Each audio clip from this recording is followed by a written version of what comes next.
Hello and welcome. It's Saturday, August 1, 2026. As we say in Nigeria, Happy New Month. It's a new month and very important month, the most important month of the year, I think, for Nigeria, because election 2027 is starting officially this month. It's starting this month. So here are the stories that are making news all across Nigeria, Africa, and the world. So I think the best way to start is to start with an apology. No, not from me, from a man of God. I'm going to be apologizing for making a mistake, for saying that if you don't pay tithe, you might not make it to heaven. Wait. Did I just hear him? If you don't pay tithes, you won't make it to heaven. That it was a mistake? I'm sorry. That's wrong. Wow. Clap for the man. It's not easy for a man to come out and say, I was wrong. I made a mistake. I read the Bible. I misread what is in the Bible. It was written in English. It was written in Yoruba, but I misread it and I told you guys something that was wrong. I'm sorry. This is a great man. This is a great man. I'm telling you. Let's say him. That's not in the Bible. Wow. It's not in the Bible. Do you know how many other things that are not in the Bible that they've said at the pulpit? Do we know? But give it to the man. Give it to the man. So is he going to refund all the tithes that were paid? Is he going to refund that? No, seriously. Including the ones that people stole money from the government, government positions where they were to pay the tithes. Even women that took the cars that were given to them by their husband. Is he going to refund the money? Is that going to happen? I don't know. I'm just trying to find out. Anyway, so that's a good way to start, and we give credit to him, because some people will stick to their guns. They refuse to come out and say they were wrong. But this is a man of God, honorable man of God. So thank you, Pastor Adeboye. Thank you so much for being a great man to come out and say you were wrong. So we go from there to political news, where people are never wrong, never apologize. No, seriously. Let me start with something that will interest you. I know that we made fun of the First Lady when she talked about akara and quickly and giving people money to start business of frying akara, and but now something has changed. Something changed. Let me start from the beginning. Let me show you this. This was a picture, a story from 2023 during the campaign. The First Lady came out and told us, I begged Shetima's wife to give me 2 million naira. 2 million, just 2 million. She had no money. She had to beg. Now, fast forward to this present time, 2026, as we approach the next election. This is what she's saying now. Why I don't beg? Remi Tinubu does not beg anybody. Why would she beg? Let me read you the exact quote. I don't beg. God told me not to beg. This God, In 2023, God told her to go and beg Shetima's wife. But now God told me not to beg. It is whatever he provides that I work with. Yeah. I am teaching you how to learn contentment and not begging, Remi Tinubu. You see, he wants to say that there is no food for lazy person. As if she's been hearing what we've been saying, Where are you getting the money that you are giving out, the billions and billions? She said in that talk that well-meaning individuals are supporting her initiatives. Well-meaning. Do we know these people? No. What are they getting for supporting you? We don't know. See, this is a sign that we're still very far away, far away from best practice. Very far away. But at least we know she's not begging. She doesn't beg. She used to beg in the past, but the God that was talking to her at that time was, she couldn't hear exactly what the God was saying, and now she doesn't beg. All right, moving on. There are so many serious stories in the news. Election, like I said, campaign will start this year, this month, and of course, people are moving. Politicians are moving around, and actions are taking place. Let's watch Doris Ogala. Doris Ogala. That's ANC. ANSC, what's the party? Shore's party. ANC, what the hell? AAC, yeah, African Congress, African Action Congress. Yes, Doris from African Action Congress. This is, she discovered that in Abia State, she had to pay 150 million naira to put up a campaign billboard anywhere in Abia State. And she didn't like that. Watch out. People are dying in the hospital. Workers are crying. Their salaries have not been paid. And you're imposing 150 million naira for a candidate. Where will I get the money from? Do I have a godfather who has stolen government funds? I should pay 150 million. I dare anybody to try and touch my billboard. All of us, we can pay without billboard in this state.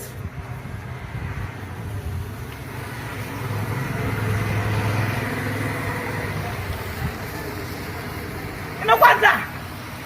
After we will campaign without people in this state.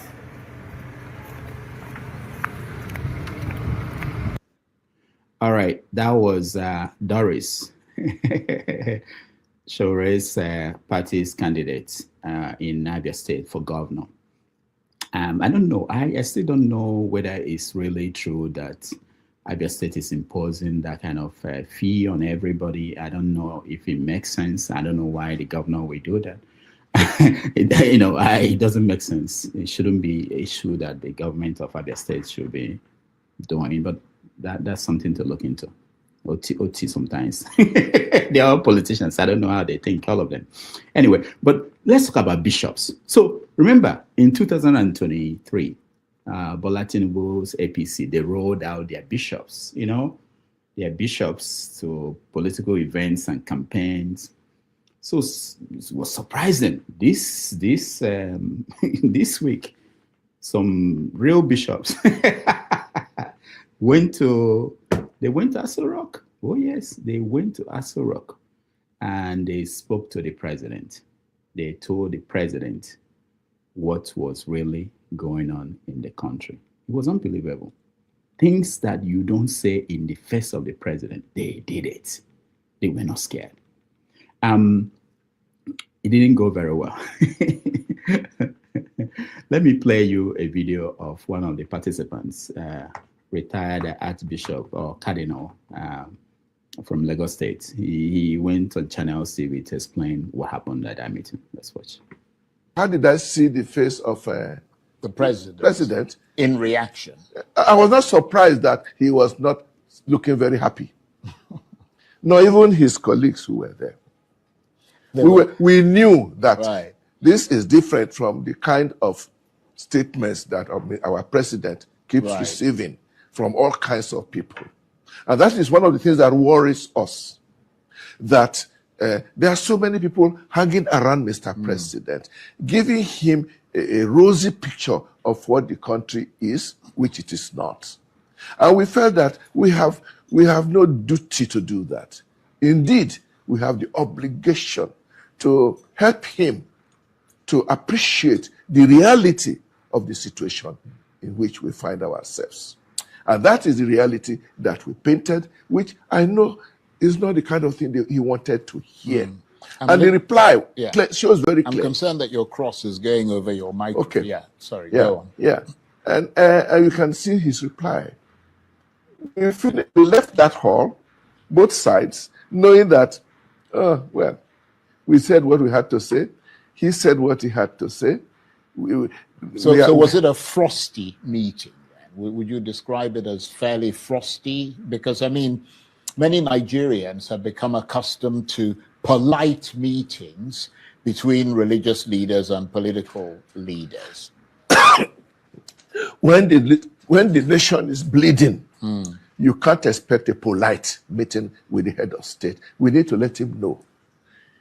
And his reply is that the nation is not bleeding. We told him our economy is not helping our poor people. He told us the economy is doing fine. Practically speaking, he told us quite clearly that he did not agree with us. Again, I said, we're not surprised. We didn't expect him to agree with us.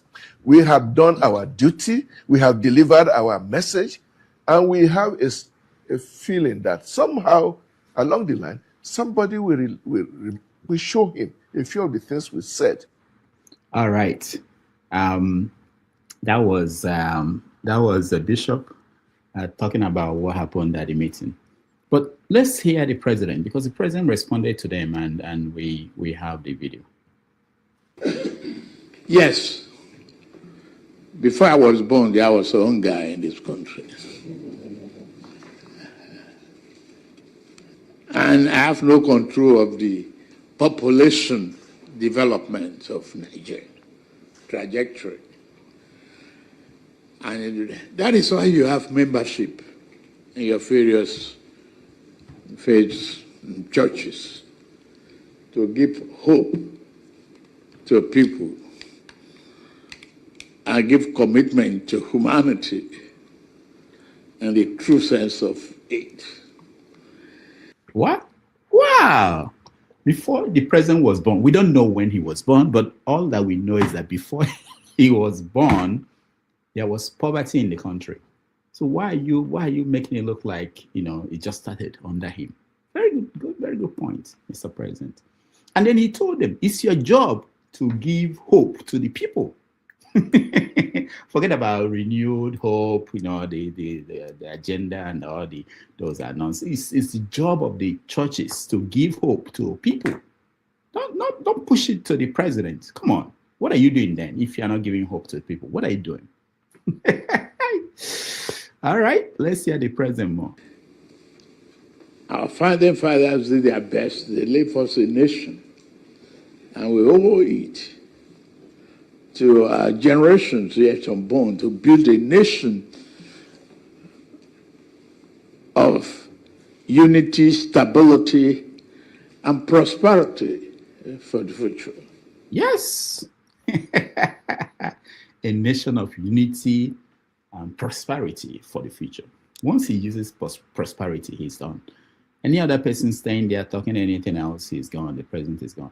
Meanwhile, I told you that the election is moving on straight, and we saw the commissioner of police. They are very important people at this point. If you're a candidate and you're running for office, you want your votes to count, you want your supporters to come out and vote, you better know the commissioner of police. If you have a party event, especially where there is a Owambe or where there is, you have to invite the. So the commissioner of police in Lagos State showed up at the City Boy movement event in Lagos. Let's watch the way he walked in majestically, like one of the city boys. He owned the city. He is the commissioner. He's the man in charge. Watch him.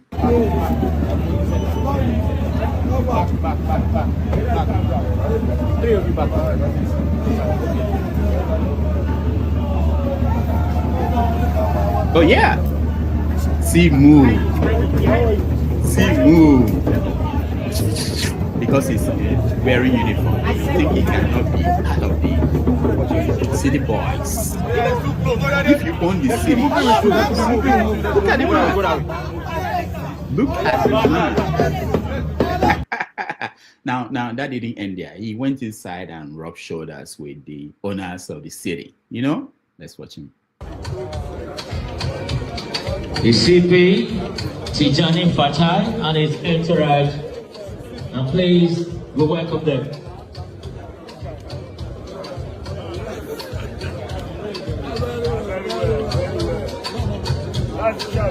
That's the man.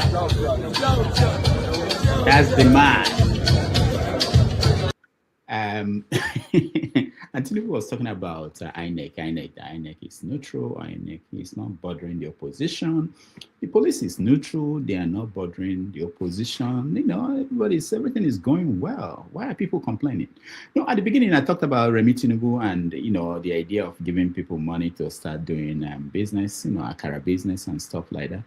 But if you're actually a city boy or one of the top people who are important in the nation, there's a special gift that the campaign of APC, Tinubu, special gift they give to people who are important, like this one.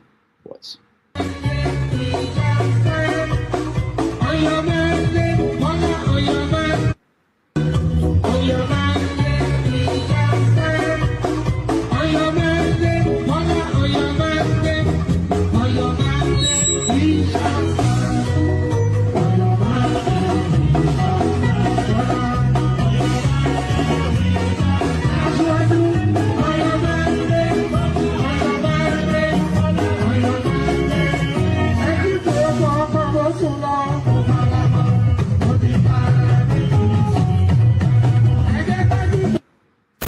All right, that was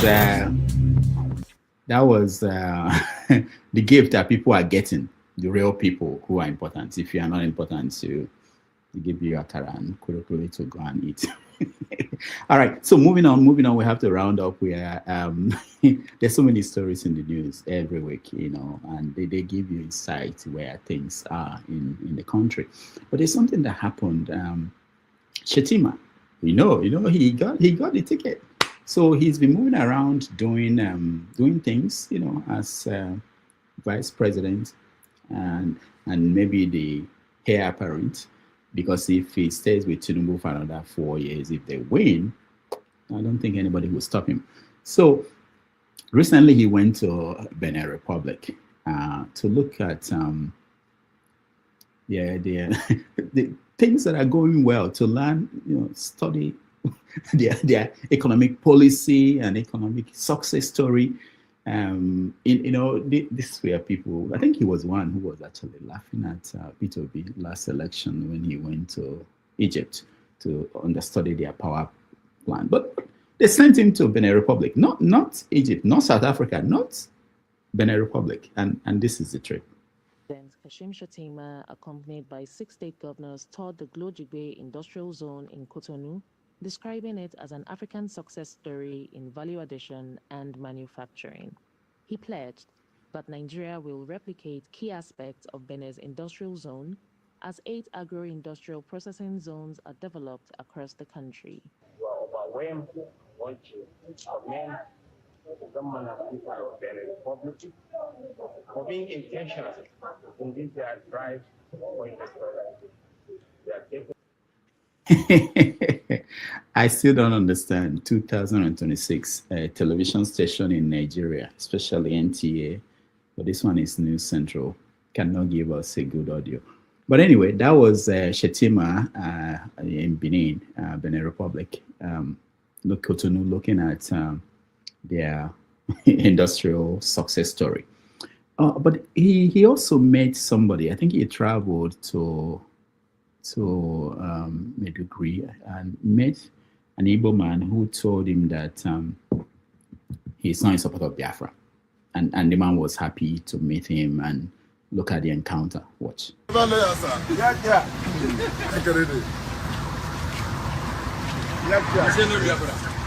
magana Biafra. To bande na je wana a gari kuma ina zan je oga. Sai dai addu'a oga. Kai dan kasa ne. Kasan ku ne ba wanda zai kore ka. Amin oga. Amin oga. Kai yamarin arewa ne. Iyo sala iri hada mu.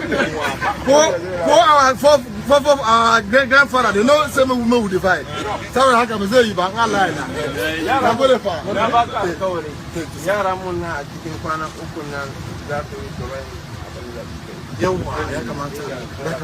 I was actually shocked that he called him Nyamere. I didn't think that I thought it was a bad thing to call Igbo people. I don't know. What do I know? I don't know.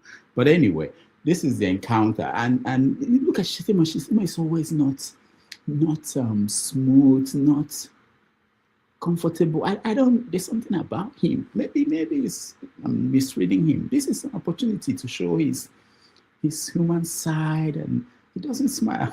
I sound like Trump. Which brings me to the final. No, not necessarily the final. There's one other story I want to put out there. Oh, we are totally out of time. But let me get this out. There's something that happened in Spain.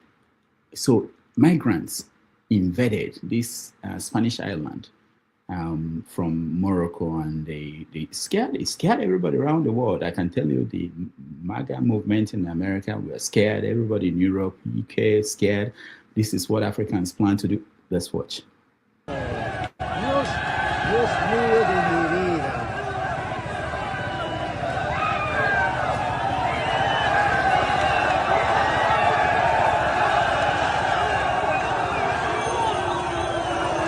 Qué fuerte.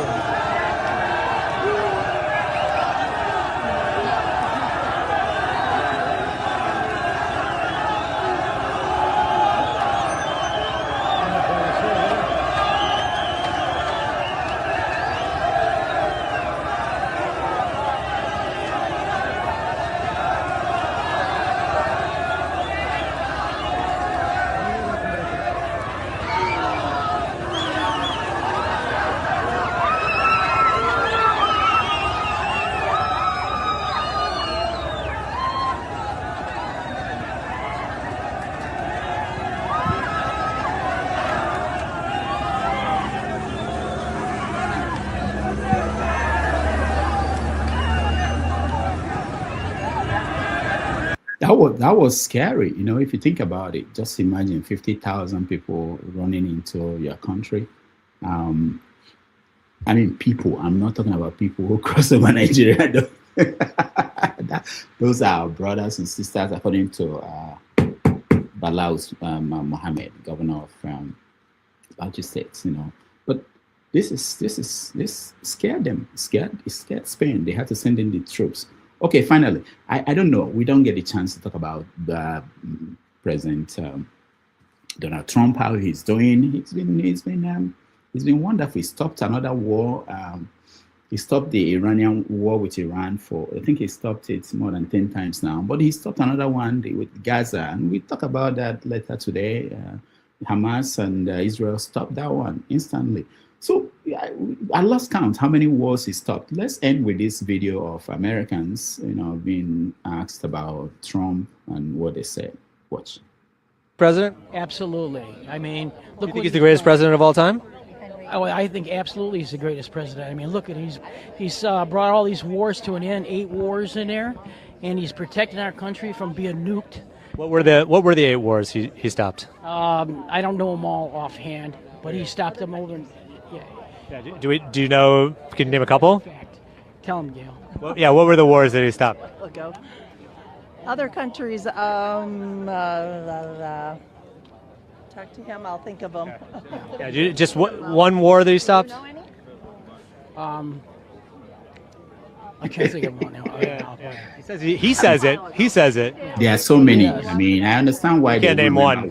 There are so many wars he stopped. You know, so. We talk about how he's doing and which one he stopped in Nigeria. Okay, until next time, take care.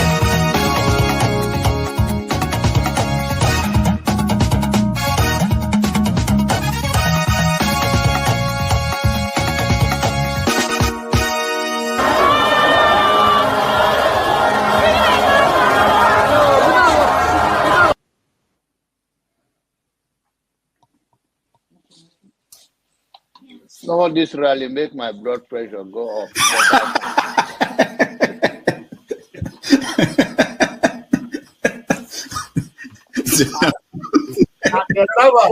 And the people who are asking a platform for him, who are supporting him. So you should get a filter sometimes, you know, filter your thoughts before you say. I'll continue to take blood pressure medication. Why are you getting high blood pressure, Janaba? Now, I'm not taking medication for myself. I'm taking it for people like some of you guys that after the January, February something, and then people like Cyril, that is a good spoiler. I thank God for his life. It's working for my. And I am ready to die defending Nigeria in whatever way. When it is God's time for us to go, it is. And you took my time to God. You are ready to defend Nigeria. I gave you my time. No, I'm coming. Alex, hold on. You already started. What I'm saying, defending Nigerians is this. I gave him my time and he's using it to defend No, sorry. I'm sorry. I hope that Nigeria wins. I'm never going to wish any president evil so that I can say I told you so. No, I won't wish them evil. I hope. You see, I'm not praying. There's no point. I can't pray for Nigeria to be fine. I only hope that Nigeria wins and Nigerians win. Because if you choose a dodgy doctor who has a dodgy record, who has, all sort of accusations leveled against him, to say this doctor, we think he's done this, or this doctor, this surgeon, yes, he's a senior surgeon, he's the most whatever surgeon, but there are a lot of accusations leveled against him. If you choose him to operate on you, and you tell me to pray for you that it doesn't kill you surgery, what's the point? I can't pray. You might make it, you might not make it. My prayer won't change anything. So I hope Nigeria and Nigerians win during Tinubu's 4 years. Thank you. Thank you. Uncle, right? I have the right to address Shirley the way I like. You don't know what Shirley did to me. So learn to control your emotion, right? That's the only thing that I'm going to tell you. But if you don't want to control your emotion and you insult me here, I'm going to insult you 100%. Okay. You understand? You cannot insult me on a normal ground. Physically, you can't insult me, right? I will treat you like a child.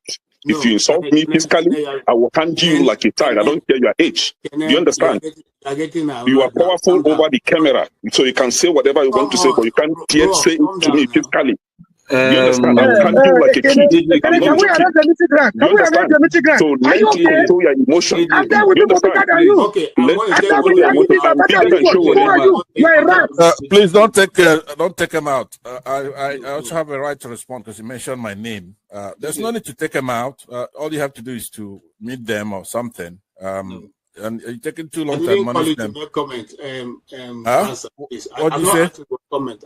I know, but he mentioned my name, so I'm asking to respond to him. When he gets your time, then you make a... No. He mentioned my name. If you want to make it rowdy, I will take you out. Take me out, you son of a bitch. Take me out.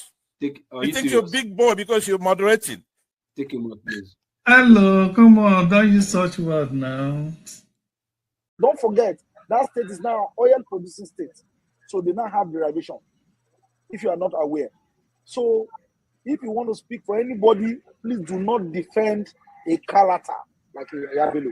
Please do not. Okay, let me respond to him. 1 second. Do not defend a Kalata like a Yabelo.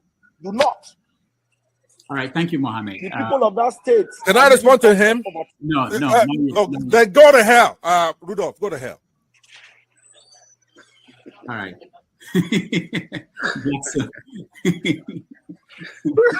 Rudolph, I've never seen this part of him before. Tinubu is a criminal, yes, of course, a categorical grade 1 criminal. The only person more criminal than Tinubu in Nigeria is probably Babangida. But he's a criminal, and is he fit for purpose? Absolutely not. Should Tinubu be the president of Nigeria? Categorical no. Is there a better option than him? That is subjective. So show me who he is.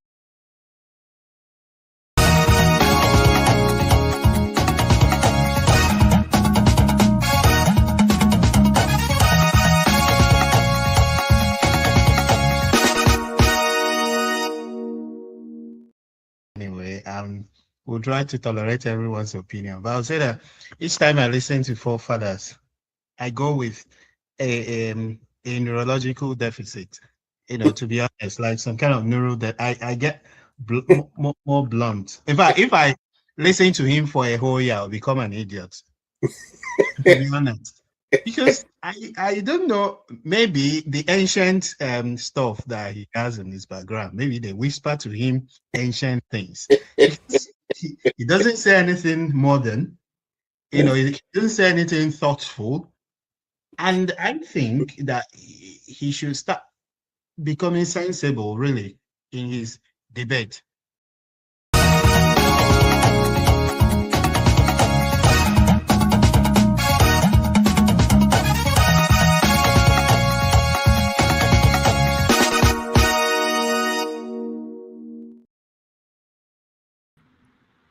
Thank you so much for joining us, everybody. Welcome to the show. It's Saturday, August 1. Happy New Month. I resisted it, but I'm joining them. Happy New Month. Thank you so much for being here. I appreciate all of you. It's heating up, and we're in August. Most of you may not have seen the latest timetable for the election 2027. It starts this month. So we noticed that that is actually starting up because Atiku came back to the country. Once Atiku is back into Nigeria, that is an indication that something is about to happen. So Atiku came back. We will show you the video of his arrival and what followed. Political activities are going on. Shore is already talking about P2B again. So which tells you that everything is set. Kenneth Okonkwo is talking about P2B. You know, things are going well. But few things I didn't mention in that intro. In South Africa, the issue of xenophobic attack is still ongoing. AU is about to meet. South Africa was able to stop them from making it a topic in their agenda.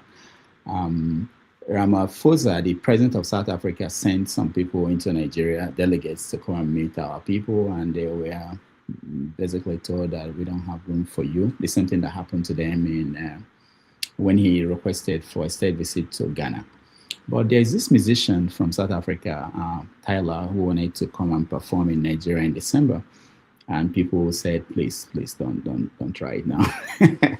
Shore was an odd person who came out to say, you know, she should be allowed to perform in Nigeria. You know, we'll talk about that and see. I don't think Shore's idea that actors and actresses and musicians, they didn't have anything to do with what was going on. But the question I have was really, did they say anything? What was when this was happening? Did they come out to say this is not right? Because Julius Malema, you guys may know him, continued to say that you guys, my people, this is not the right way to go. Let me play a video of him that I saw recently. Nigeria are owned by black Nigerians. They own properties. Nigerians in that entertainment industry, they are not competing with South Africa. They are competing with America. Doctor, can you hear me? When you see a Nigerian artist, when you see a music video of a Nigerian, you will mistaken it for Americans. They are moving. You are busy with machete. People are working on themselves. People are beginning to appreciate that there is nothing better about America. Africa is more beautiful and more richer than America. Even here in Africa, we can do it. All right, that was Malema, always on the side of Nigeria, telling his people that, you know, you don't treat people this way. So the top stories today is Hamas talking about disarming in Gaza. We don't know whether it's going to happen or not, but Trump already came out to say that I've ended another war. People are taking issues with that, and both Hamas and Israel, they don't agree with what Trump is saying and the details. All right, let me welcome people who are here. Welcome to the show, Man of Prestige. Welcome. The World Cup is over, is it? Yeah. So, who won? What do you mean who won? I don't know. The game was played in your city. The final was played in your city. I mean, don't be so daft, man. That was the celebration. Those 50,000 immigrants went for celebration. All right. Madam President, thank you so much for joining us, and I'll come back to you. Femi, thank you so much. Ike, thank you, and Mr. James, thank you. Ovie, thank you. All right, so let me get you, just go around, everybody, get any story you're interested in that that you think he has to get a kind of shout out on the story or let people know it's going on? Man of Prestige, let's start with you. Yeah, thank you very much. Greetings, everybody. It's good to be back on the platform. And it's always very, but I've been listening sometime, But having said that, you played a video recently about Tyler. He has officially canceled the concert, which is good because we don't want her to come to our country and take our job. The South Africa say we are in South Africa taking their job. So let Tyler stay over there. We don't want him to come to Lagos or Nigeria and take our job. It's good that he canceled it. I mean, there should be a reciprocity in that. Nigerian government should be bold and go after them. But you ask what is different. You already said that. The main story that is happening all over the country is Gianni Infantino.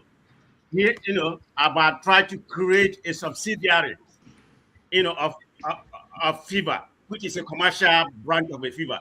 That's supposed to have net the FIBA about 20 billion.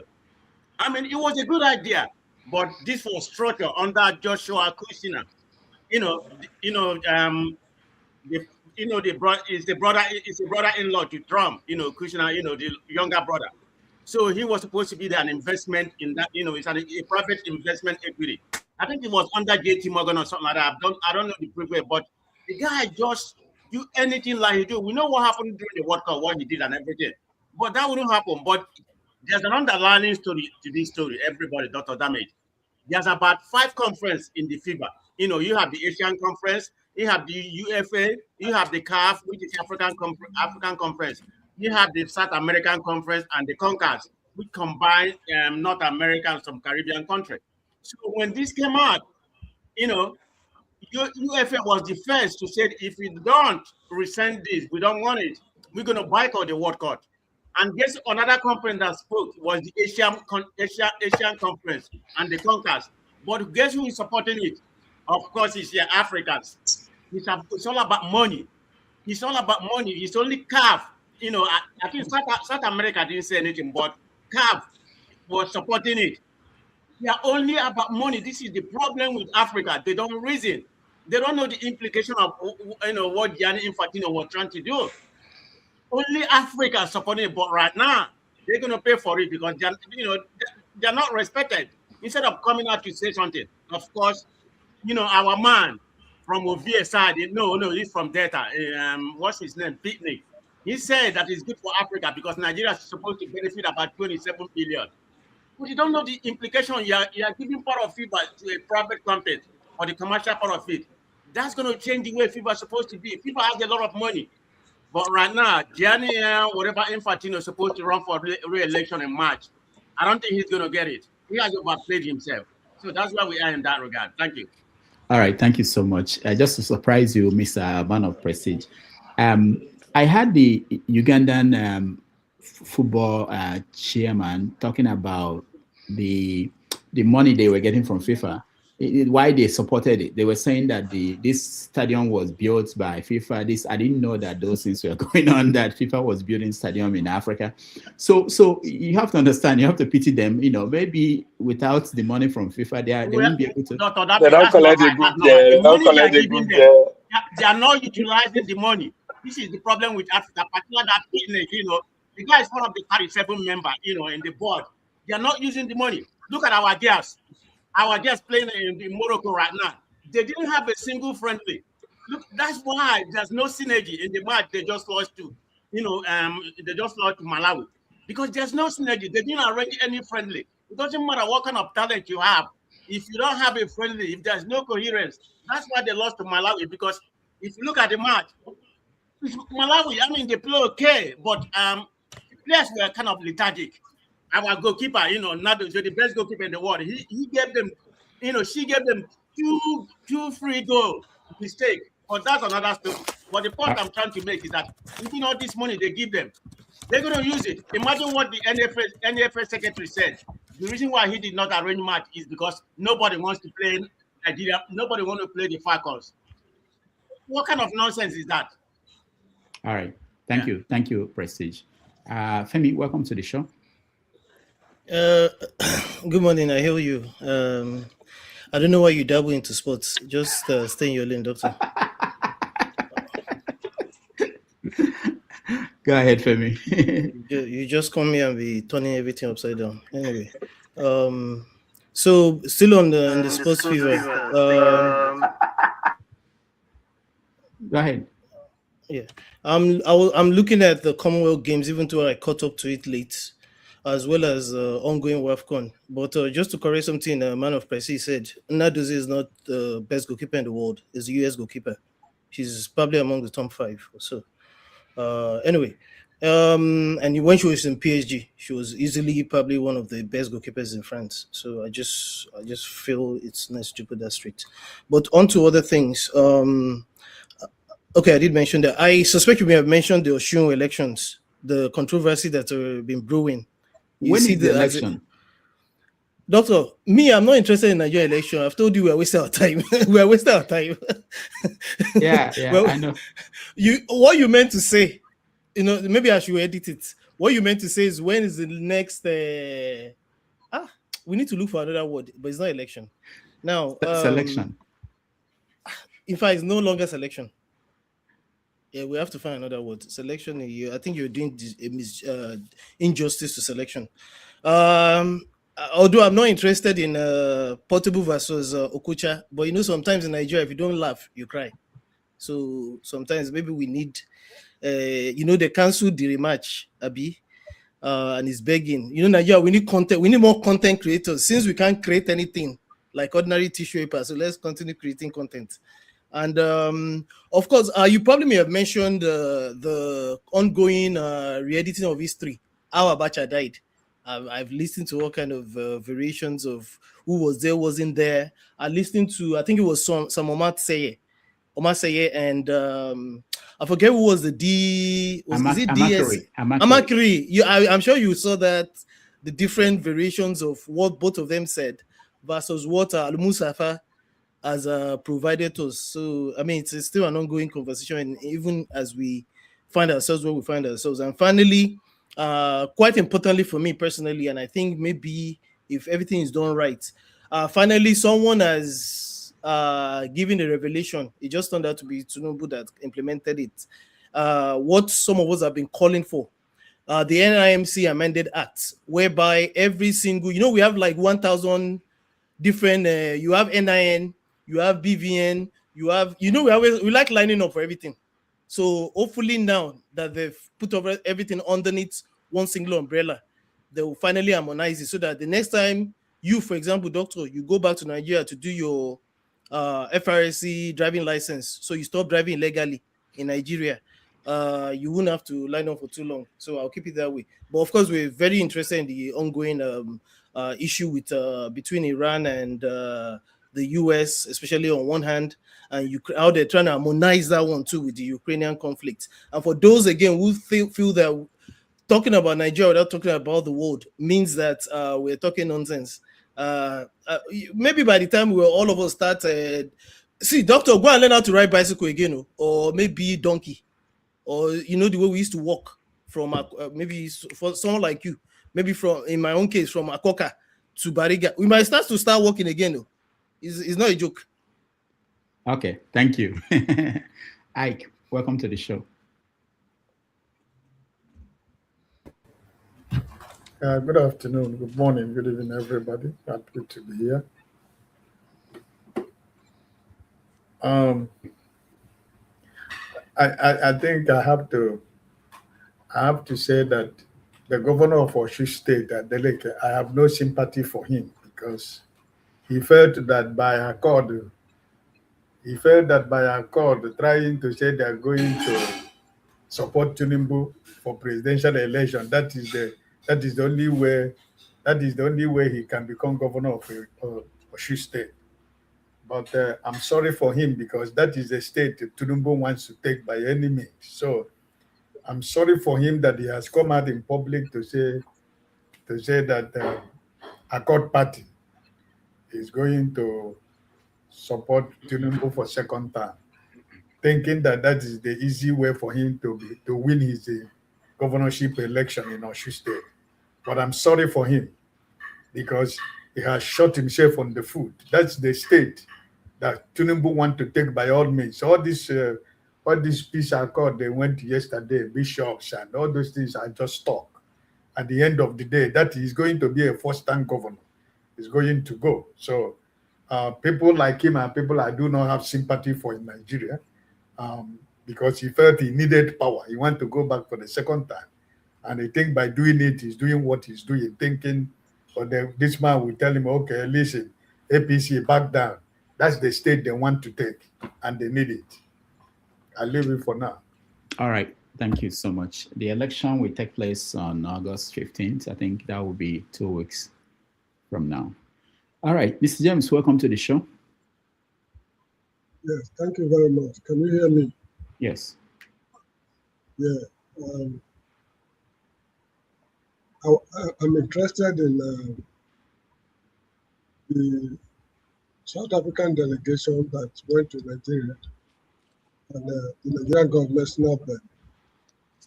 I think the government is just pretending because a lot of things are happening behind the scene.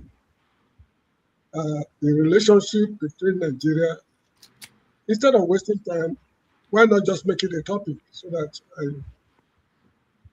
All right, yeah, it's going to be a topic when we talk about South Africa in all dimensions. Okay. You know, yeah, we're going to talk about that. It's okay. So I better reserve my comment. Okay. Better reserve my comment. All right, thank you. Ovie, welcome to the show. Yeah, thank you, Doctor. Femi, I think you might have to take well, maybe you say you don't live in New York before. Dr. Dameji has never stopped working. So you don't need to, he lives in New York. Everybody in New York works. I don't know how they do it, but it's actually possessing it. Dr. Dameji, I think 3 things happened this week that they needed to pay attention to. One, Nigeria, when APC chairman came out to say that there's no way you can be holding the political office and be hiding under your title as a technocrat. There's nothing like that. So everybody that collect appointment should roll up his or her sleeve and start mobilizing. I think that is very important because obedience they only follow with the APC will do next. So I want our own poly unity agent because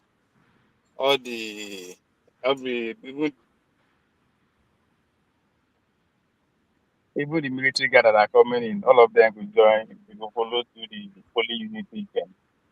That's one.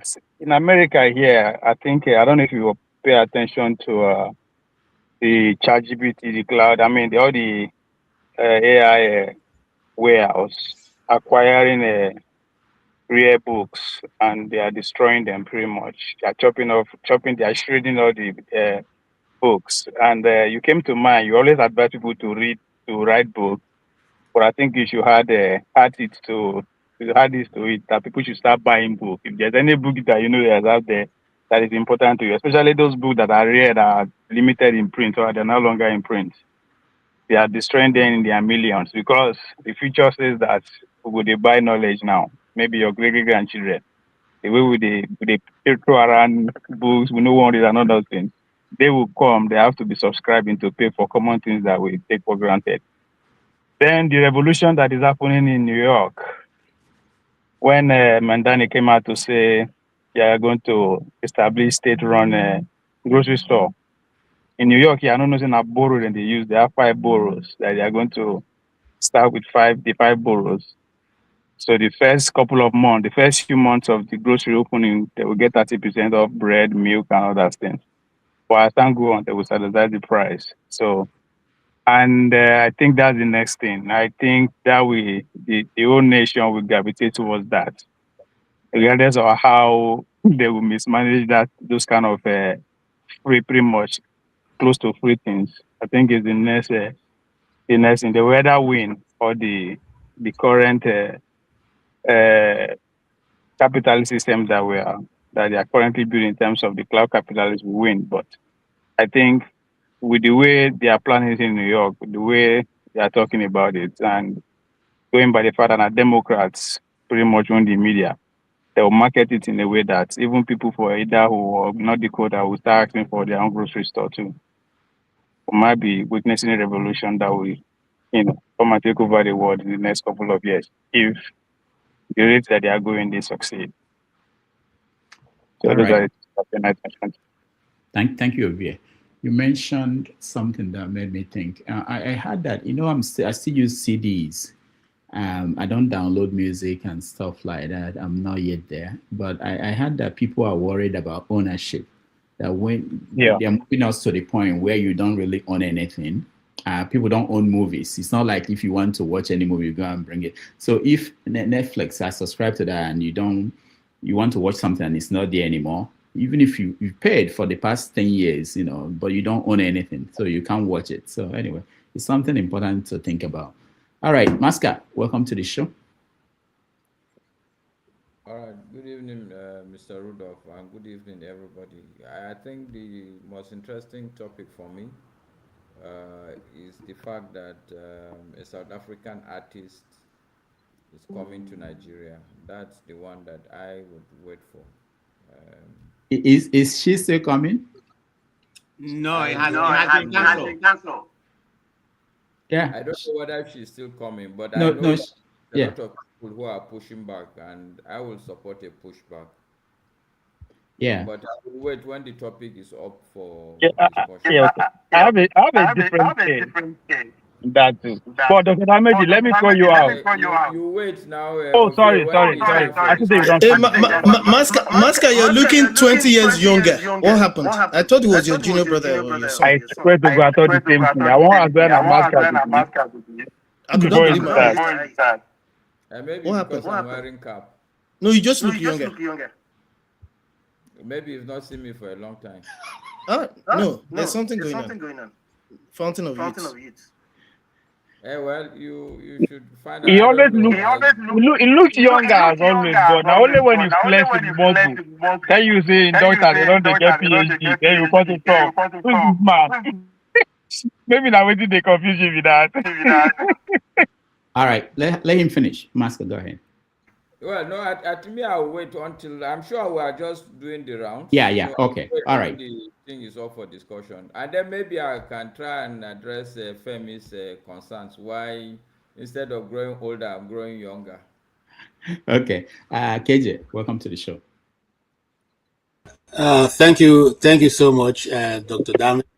I decided to breeze in because I probably not be here tomorrow. Tomorrow is my birthday, and oh yes. A lunch in the capital with a very important gentleman. So I may not be available, but it's good to be here, and I thank all of you. So we are not important. I thought we are family. My friend, after 4 years of being together, I'm heartbroken. So, man of prestige, good to see all of you, Dr. Mr. James, and every one of you. Masca, yeah, I think if you tell me as a picture expert, I would say because of the light and the background that he has changed. And the color of his shirt suits very well with the curtain behind him. So that gives him. All right, I haven't said that. Go ahead to say, Dr. Rudolph, I expected you to catch what is going on. Rudolph, what's her name now? Doris Ogale was in Abia State to give a sound warning to the governor. I played the video. I talked about that. Okay, and then of course the security meeting that they had in the southeast, saying that the southeast is now the most endangered part of Nigeria, and federal government was sounding a warning to the. So I'm wondering how that is, because it's difficult to understand why they hold a South Eastern Governors Security Forum to discuss the according to them, government cannot fold its hands and watch the Southeast go into, in their own word, go into, So we are wondering, by the statistics available, Southeast still remains the most peaceful part of Nigeria. So we're really wondering what is going on. Then there was a very big meeting in Umuahia, where our uncle, Aguirensi, was the governor. Alex Oti, again, was able to put together a very high-powered 60 years remembrance for him, on which his brother, one of his relatives, spoke very eloquently about the importance of argumency. Yeah, so it was a kind of maybe I would say the first time that such a high-powered people will have met on behalf of Ironsi, who otherwise was actually relegated to the back burners of Nigerian history. So I would have loved to see that and to know that Decree 34, even though it was one of the reasons why he died, we are still using Decree 34 today to govern Nigeria. So for me, that would have been a very good point to discuss, because we didn't do away with Decree 34. Rather, we are bringing it forward and insisting that Decree 34 has to be used instead of true federalism. So it's Nigeria is a contrast of very interesting place to analyze politically and otherwise. Thank you so much. All right, thank you. Doctor, before you start, I know there's a topic you might not get to before you go. About, I think 2-3 weeks ago, you won't try school me when I did tell you, say, those people that they recruit now as vigilante, they'll be your next police. They tell me you want them. I said, those are the Nigerians that will wear state uniform. I'm surprised to see it on one of your topics that 5 states have adopted that strategy, and they're going to convert their current security architecture to the state police, which is exactly what I told you. But you stood your ground. I don't know whether they talk. I go they talk as usual. I go they talk. But here we are. Rudolph, if you allow me to just buttress a bit, you see, we are also careful to say, to remind everybody that we said here that eventually all these repentant terrorists are going to be part of those that will form these organizations. And my fear is that these are the models that have been used in other places in the world. Turkey being one of the chief places these have been used. And now we have Turkey soldiers and paramilitary training Nigerian soldiers. They'll be taken away from the Americans, given to Turkey. My question is, are we looking at an unfolding model on how to take down Nigeria and Islamize it? That's for all of us to be looking out for. Thank you. All right. Just before we start, let me show you in Edo State, Ovie's home state, they demonstrated their forest guards. Their training. They showed us off to the governor of the state. They just watch and then comment at it. Ogida Barracks in Benin City, the Edo State capital. 497 newly trained forest guards are all set to hit the ground running and make Edo State unbearable for criminals using thick forests as hideouts after unleashing mayhem.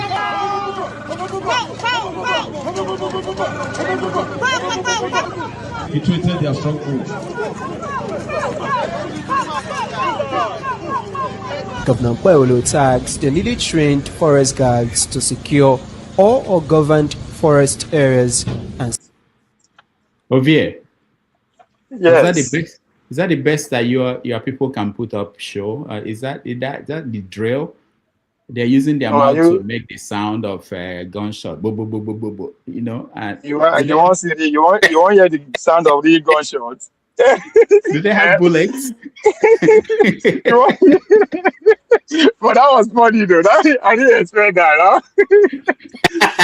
Even me about this small day village, they had me with my peers, But hey, you have to make do what you have. We are making progress, By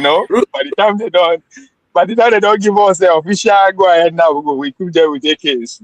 But the most important thing is that yes, the security that they will be gathering, I think, is the most important thing. But is the forest guard and the state police of the thing.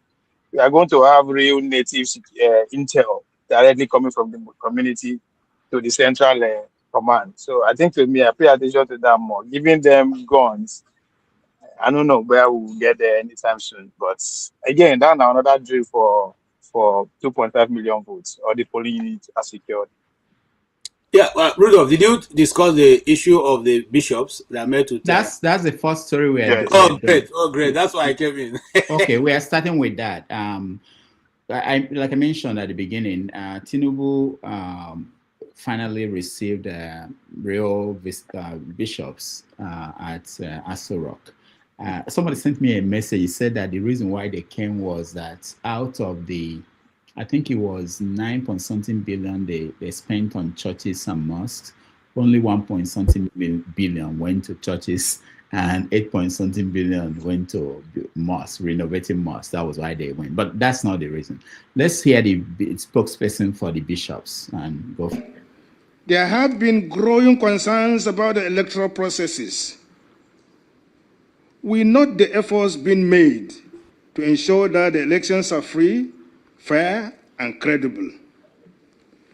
It is our hope that you be on the forefront in demanding that the Independent National Electoral Commission, INEC, delivers credible elections to ensure that Nigeria is set on the path of national development and integrity. This ought to start with making voters' cards easily available to all eligible voters and end with election results that reflect the true choice of Nigerians. Adequate and timely funding of INEC is required to ensure that the agency inspires the confidence of citizens. All right, that was the president of the Bishops, Catholic Bishops Association in Nigeria, speaking in front of President Bola Ahmed Tinubu. This is Tinubu's response to them. Yes. Before I was born, there was hunger in this country. And I have no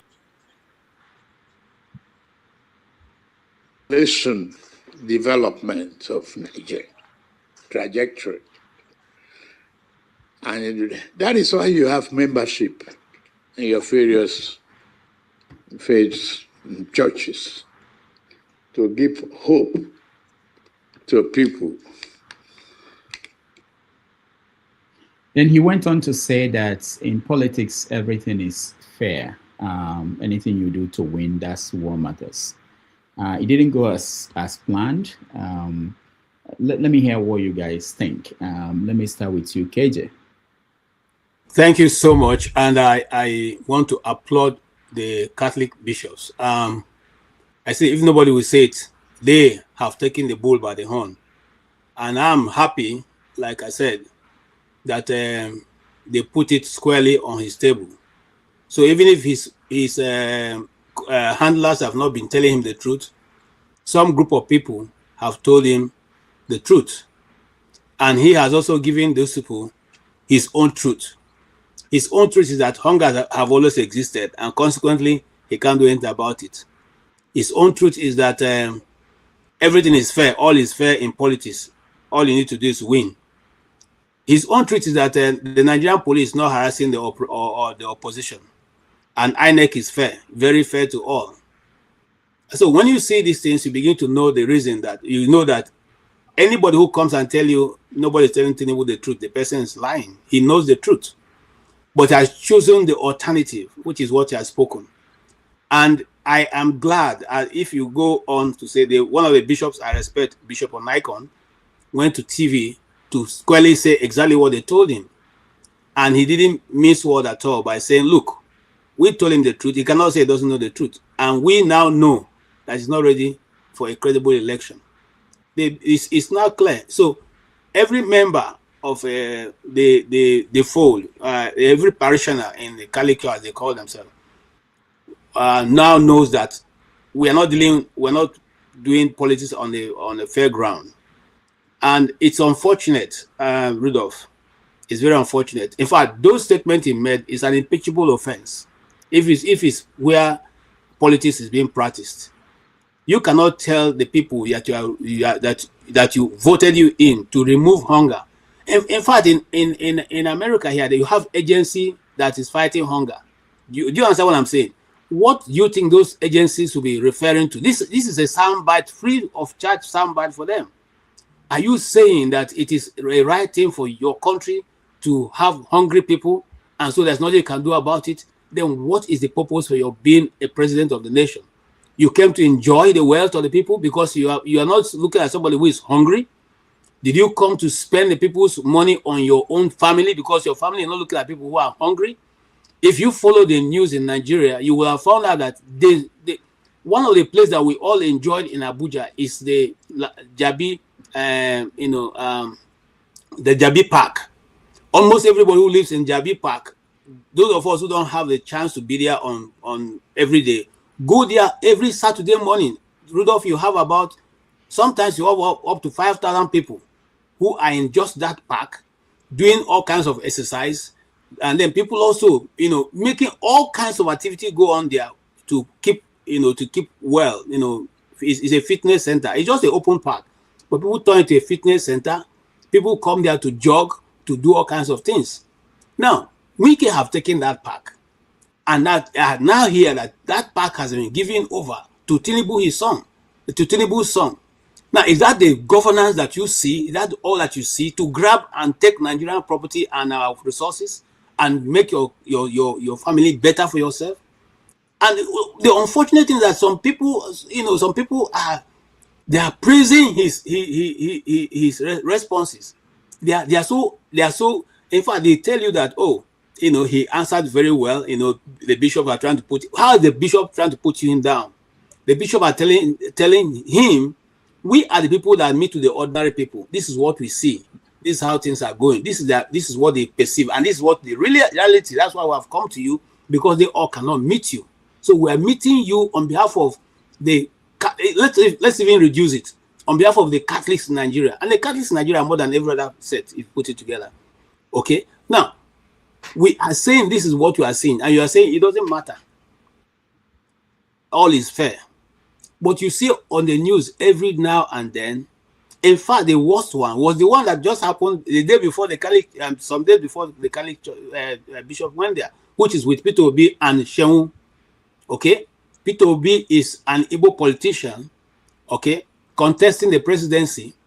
Now you have an opportunity to interview him. You are asking him if he should now look in the camera and assure the North why the North should trust an Igbo man. What nonsense! What arrant nonsense! You must be suffering from some form of mental problem to ask that question. Peter Obi was 6 years old when the war was being fought. Some of us didn't even know about the war. And do you ask Atiku when he's sitting in interview with you, will he look in the camera now and apologize to Nigerians for all the damages the Fulanis have been doing around the country and all the people who would have been killed?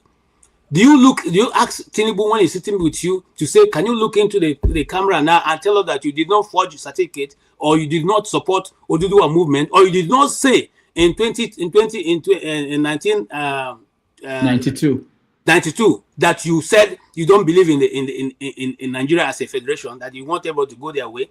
Why are you always bringing that burden on every Igbo man when you see? So that's a different case. But in this case, you see, the bishop came. They're not even Igbos, so that it's not even a question of say, okay, they're Igbos. These are bishops who came to meet with the president and to tell you our people are suffering, just like we have in the Bible. When King Solomon died, the elders gathered and went to his son and said to him, your father treated us so badly. Now, can you reduce the weight of governance upon us so that we can all govern you or can be your subject? And he said to them, if my father used Koboko, I'm going to use Scorpion to bite all of you. And that was the end of the republic. Okay, that was the end of that. And eventually, when the republic divided, he had only two. Two went to where he had only two to himself. So what am I saying? Is so English well made here for me to be able to express how I feel, because it was totally a slap on the Nigerian people, and I think it's so bad. His handlers are not telling the truth, and that's so bad. Thank you. All right. Because thank you, I'm in public, okay? I'm in public. Because I wanted to say that the government, the spokesperson for Tinubu, Buala, responded. Essentially sent these Catholic priests, and he connected them to P2B, and that they are basically doing the bidding of P2B. That's the interpretation people are giving to his response to that. Man of Prestige, did you watch? No, sorry, just 1 minute. Does he know I don't think he's a Catholic. If he was a Catholic, you know that the Catholic bishop don't speak on behalf of anybody. And this Catholic bishop who even went, we are nice to him. If it was Onaikon or Anthony Okoji, okay, he won't have it that easy. They will look into his face and tell him rubbish. So what? Anyway, Daniel Bolo, should even discuss him, not worth it. Thank you. All right, man of prestige. Thank you, Dr. Damage. My first statement is to Ovie. Ovie, how come you did not update us about the Commonwealth game going on? That's your territory, man. You're not telling us how good Nigeria is doing in the Commonwealth. I mean, I thought you would have said that in your opening, statement, but that's fine. That's a good one. That's a good. I'm guilty. Yeah. When it's my turn, speaking about that country called Nigeria, our country. I mean, there's nothing really going on in the right way. I mean, we know Tinubu, what he's all after. It's not about the Nigerian people. So when people come to, national TV or the advisor telling me that, the bishop said that the advisor is not telling him what's going on. Tinubu knows everything going on in Nigeria. He's the president, Mr. Dr. Rudolph. The buck stopped with him. Whether the advisor tell him what's going on or what's not going on. We know that, Nigeria has become, the poverty capital of the world. He knows that people are suffering. So nobody can come here and tell me that he doesn't know what is going on and he's, I mean, look at what he told Prince Adebayo when they went to him about the election. I think you spoke about it last week or the other day. I mean, look at the kind of statement he made, when the bishop come and visit him, like he doesn't know anything going on in Nigeria. Nigeria doesn't have a vision. There's no trajectory. It's about enriching the country. So I just get tired of, speaking about Nigeria. Like I said, I'm not against borrowing, but what are the borrowing money? How has that helped the common people? There's no economic feeling. Forget about all this policy. The policy is good on paper. What matter is the economic feeling of the people. How are the people feeling? Look at. I'm going to read to you, the framework, what a reasonable country does. Kenya just outlined their 30 years plan, and this is what their 30 years plan said: becoming a high-income industrialized economy by the year 2060, expanding manufacturing, modernizing agriculture, investing in infrastructure, growing the digital economy. But the one that gladdens my heart when that this is a workable country, they say improving the governance accountability. The three branches of government should be separated, but we are not having that. That is the paramount for any government to succeed. If there's no separation of power, this is where we are right now. I mean, the whole apparatus is subsidiary, to Asura. That's why we're not heading anywhere, Dr. Damage. I'm just, I come here, just to hang around with my friends. I'm tired, I'm tired of talking about Nigeria, okay? Sometimes, I don't even want to, because they're not listening. I mean, what kind of English will I speak, that is going to make a dent into that Nigerian people, I mean, I'm sorry, I wish we have a right people or whatever. I think Tinubu, I hope I'm wrong what I'm saying. Tinubu is coming back. I mean, everything is already ringing. Look at what's going on in the state right now. I mean, I just have a little bit of what's actually going on. I don't have in-depth knowledge because I need to protect my mental health, okay, Dr. Damage. I just come here to hang out with my brothers, let's, get some idea or whatever. People like Ovie, who are so political, enlightened. Just to hear what everybody said. That's, that's where I'm in right now, okay? Thank you, Dr. Damage. All right, thank you, man of prestige. Ovie. Man of prestige, I lie, the good you have invested so much in it. It's in your DNA, okay? It's okay to get frustrated there every now and then, but hey, it's part of the game. I'm surprised, KJ, I know go, yes, I agree, be fake journalist, but you are a dishonest journalist, to be saying that to have to be Biafra question is a no-go area. How? I mean, what is he or his? What is not accepted about the question?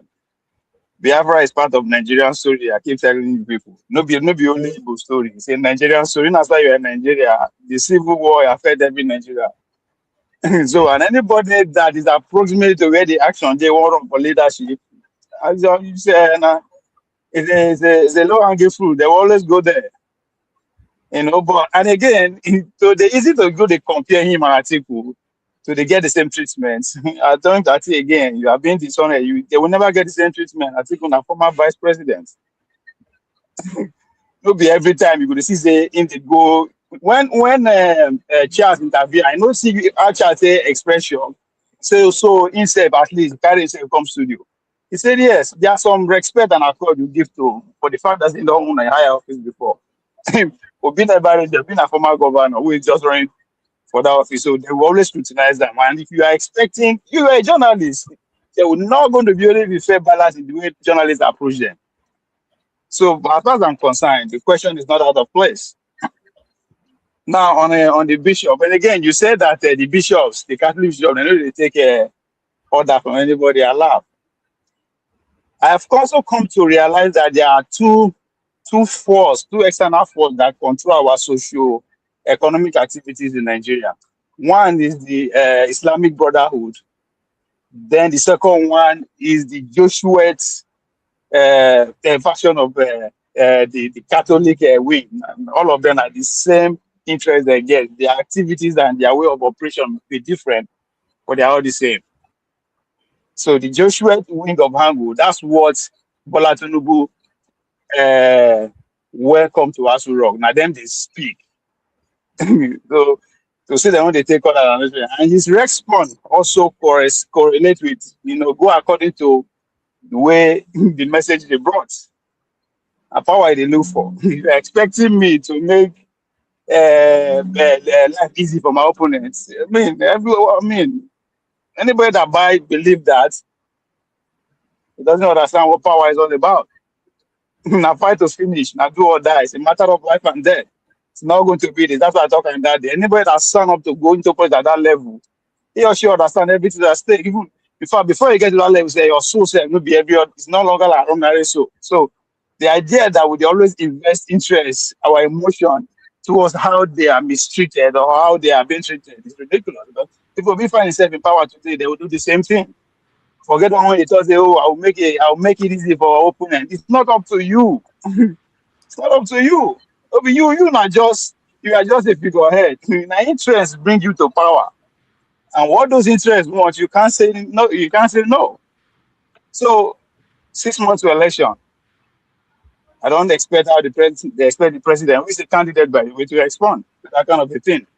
And they said he received the message and he's responding to it accordingly. I don't see anything wrong with that. I think by now we should done we don't spend 4 years for this platform. If not university we they go, we don't get diploma to show for it. So we can issue one again. So, after the next election, we issue one certificate. There's nothing that is happening now that is new that has not happened 4 years ago, either in Nigeria or in America.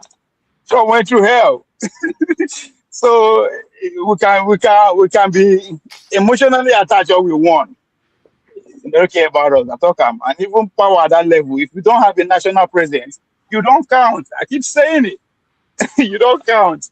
So to take the collective, the collective of all the Catholic bishops to go deliver a message, and I wish when I watch that thing seriously, Dr. Damiji, from part of my mind just do is I wish good luck has 1/10 of the kind of man we Bola Tinubu regards to power. Maybe the man for continue for a presidency. If you always don't have that political madness, just apply just 1/10 of what Tinubu is doing, because that's how you handle power. Because everybody wants you out. Even your wife said, we said with Aisha Buhari, he wants you out. So if only good luck exercise a little bit of what Tinubu is doing, Nigeria's story would have been different a little bit. Either good or bad, I can't say, but a bit different. So this is power at play. The man in power, you know where all the bodies are buried. It's been part and parcel of the democracy. If that's what we want Nigeria to be. It's been there. It's been an Arab boys. He walk up to where he is. So I don't expect anything different. I'm only marveled at the way he is carrying it out with the current situation terms of geopolitics. All right. So it's the way they're doing things. You know, Rudolph, can you give me 1 I'll give minute? it to him. I think okay, don't understand what I'm saying. Now, let me start from Catholic bishops. The Catholic Church is one of the richest. In fact, it's an institution. It's a see. So those thinking that the Catholic bishop came to look for something from the government, what are they going to go and look for? Do you know about the Jewets? The Jesuits? They don't need money from the government. Neither do they need any. It's not about money, it's about power. Do you know about the Jesuits? Hold on, you know that society? I allowed you to speak. Now let me talk. No, I'm not talking about. I'm talking about a specific society that control things. So if you don't know that, say you don't know, I'm then we'll explain better. But if you know, I explain to me so I know what you're talking about. No politics, nobody is Sabian. If you are talking about people who are powerful in this world, the Catholic Church is one of the powers of the world. They are a sea. It's part of the sea. Okay? They control the economy. They control part of the currency in the world. So what are you saying? But so why you say they don't like money? Why you say they don't like money? Let us reduce Nigeria. Now, Catholic Church we talk about, not because Catholic bishops be that. They go on behalf of Imo State. They went on behalf of the Catholic Association of the country and by extension of the world. So what are you talking about? So stay on the mission. Forget the stay on the mission. Forget where they went there for a specific reason and they deliver it. So what I am saying is that the message they took to the president is to tell him that our people, the people of my parish, our parishioners are suffering. And what we are asking you is nothing but a free and fair playing ground for everybody who is contesting so that the country can unite. That the message is totally straightforward. They didn't put any comma to it. Mind you, if you're talking about people who can easily accept other people, especially the Muslims, it's the Catholics. So I don't think the Catholics were out, the Catholic bishops were out trying to do something in any other hidden way. They were just trying to say, this is how bad the country have gone. Maybe you don't know. We are telling you direct to you, your table. Having said that, I want to pivot back to what you said about Peter Obi. You see, the question, and I really find it a bit strange when people say you are talking about somebody's comment, you say maybe the person doesn't do that. No, you can give your own opinion and leave the person's own. Let the person in his foolishness continue to have his own. You may not agree, it's okay, but don't say the person doesn't know what you're talking about. Now, let me tell you, for you as a candidate, presidential candidate of an Igbo descent, in the first place, you have to fight that narrative, which many people have already debunked, including people who participated in it. Adeboye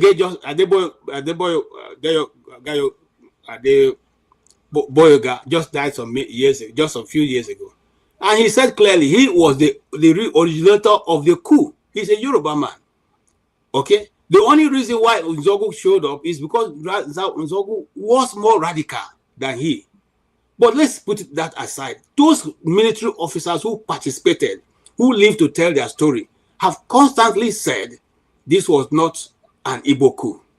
Now, I say that to say, each time we have a northerner coming to interview, do we ask them to renounce Boko Haram? Do we ask them to talk about terrorism going on?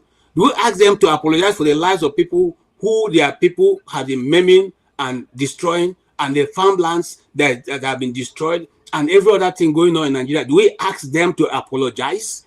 Do we ask them to look into the camera and tell the Nigerian people the reason why they should trust you? You, who didn't even take part in whatever was being said. That's the dishonesty we're talking about. So when a candidate of Igbo descent comes to the national center, he is made to carry that burden for which he may not have been part of, for which he wasn't even, and no Igbo man can say there was a national meeting where the Igbos decided to go and carry out a coup against Nigeria. And after that, there have been subsequent coups. When the people meet with northerners, are they going to say now, can you look into the camera and tell the people from the Igbo, the southeast, that you people who killed Nzogu, you should now apologize for his death? Do you now tell them, okay, because of what you did, what people did, the pogrom that happened in the north, where people killed uncountable Igbo people, do you ask them to look into the camera and apologize to the Igbo people for carrying such an act? Now, if you fail to say that, do you ask them to say, for all the atrocities that have been committed against the Igbos in the north and other parts of Nigeria, do you ask them to apologize and look into the camera and apologize to the people from the east? This is the narrative we are all fighting against, we from the southeast, and we'll keep talking about it because it's very disingenuous for people to continue to do that and make those candidates begin to fight not even what they have come for. You don't ask them for their competence. You don't ask them what they are bringing to the table. You don't ask them for their ability to turn around the Nigerian economy. You ask them silly questions that you will not dare to ask other people. When Tinubu comes, if you're asking Tinubu question, if you see him to even have an interview, do you ask him that? Do you ask him all this? Do you ask him, should he now look into the camera and apologize for the advice given by Awolowo that they should use hunger and starvation to kill the 3 million people from the east? Do you ask them to say that? Do you? Or don't you think people think we also have sense?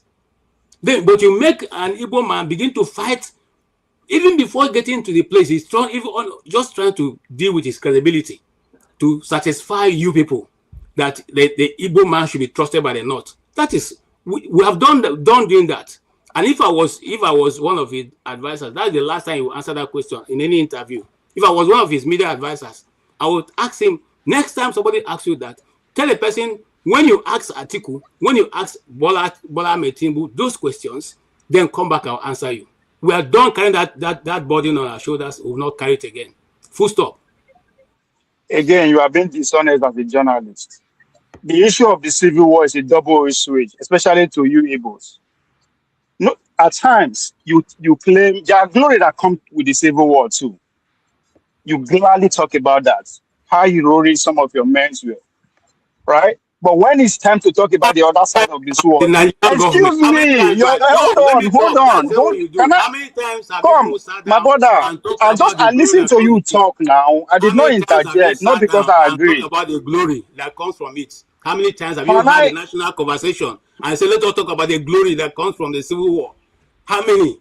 You couldn't even allow the people of Southeast to have a day that they can commemorate the people who fought for them. How many times have you started to have that national question to commemorate the good that comes from it? And then whenever we talk about it, you begin to gaslight and say, hey, again, you're being this. Yeah. No, we are done trying to defend that. We're not going to defend that anymore. All right. You don't finish. No. He's a journalist. I'm addressing him as a journalist, not being a panelist. He's been dishonest. You understand? Because the issue of civil war, the way it affects and I say it affects me, I'm also a Nigerian. All right? And it's a two double-edged sword.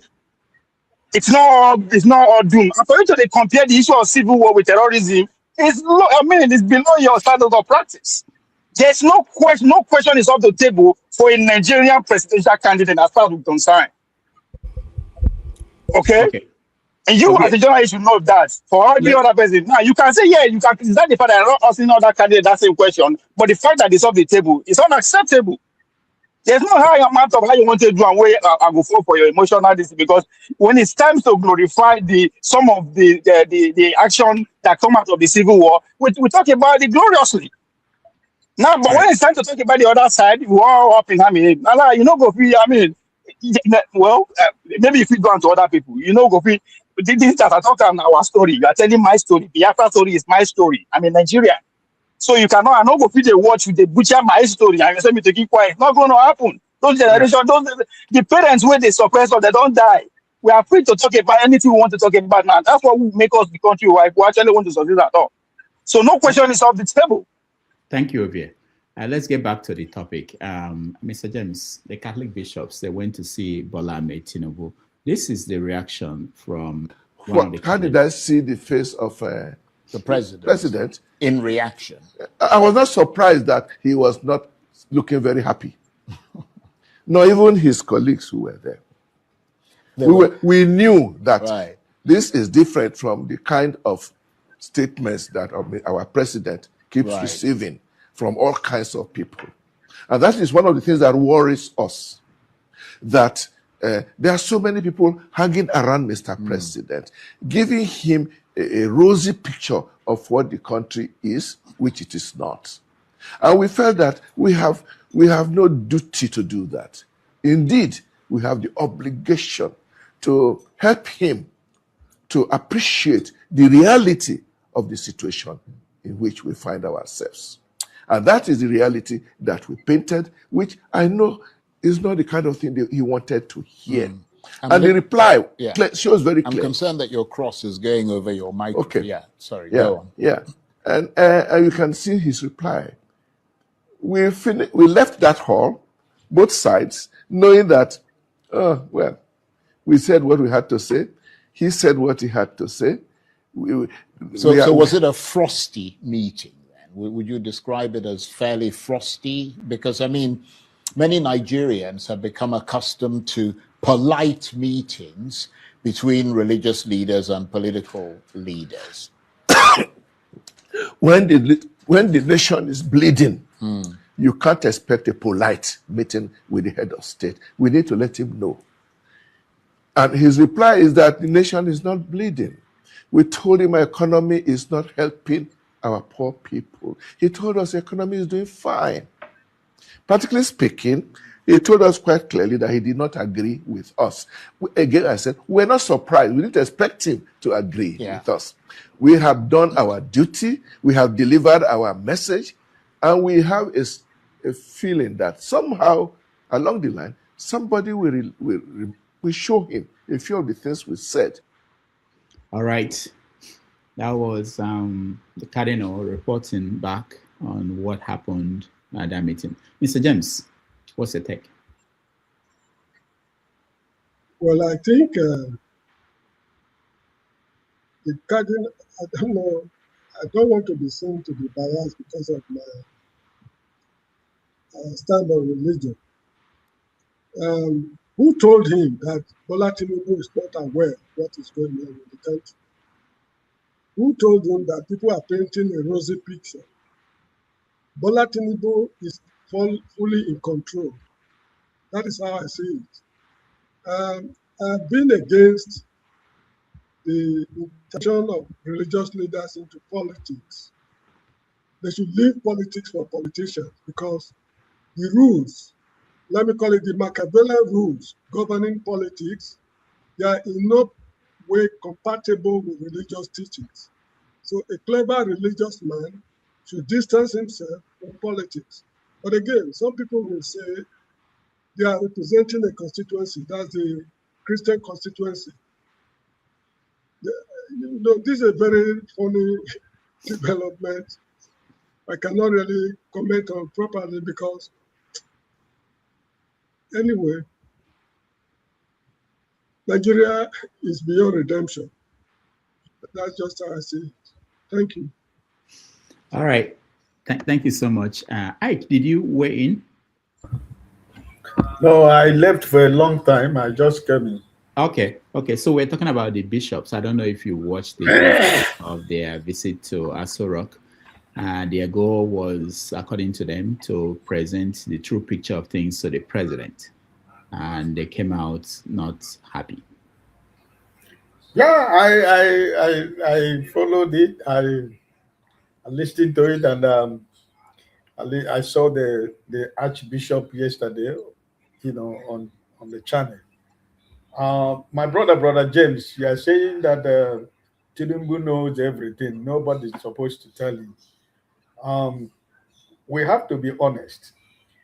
Tinubu doesn't know 85% of what is going on in his country that is their president.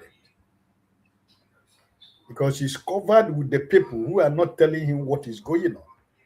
They wake up in the morning, they go to Aso Rock and sing his praises. On your mandate we shall die, and on your mandate we shall sing.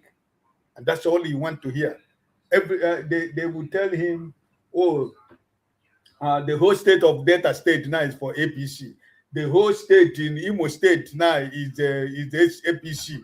Hope Uzodinma has delivered the APC for you in Imo State.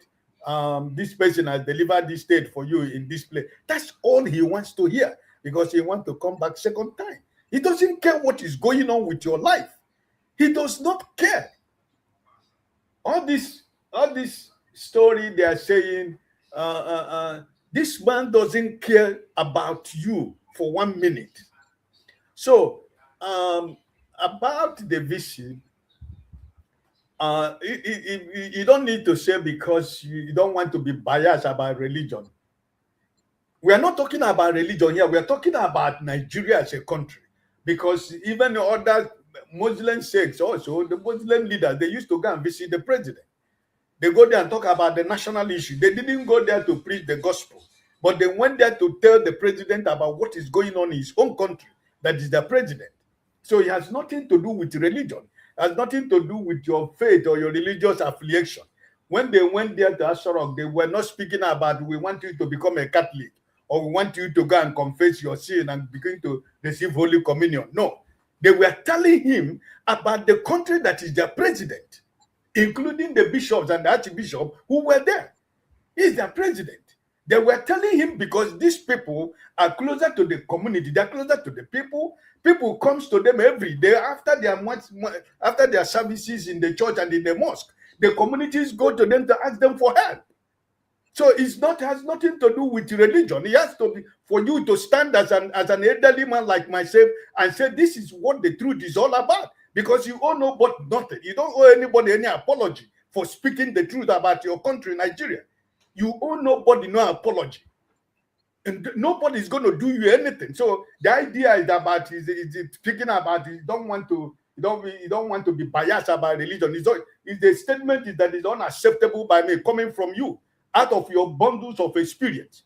It has nothing to do with faith or religion, what you believe in.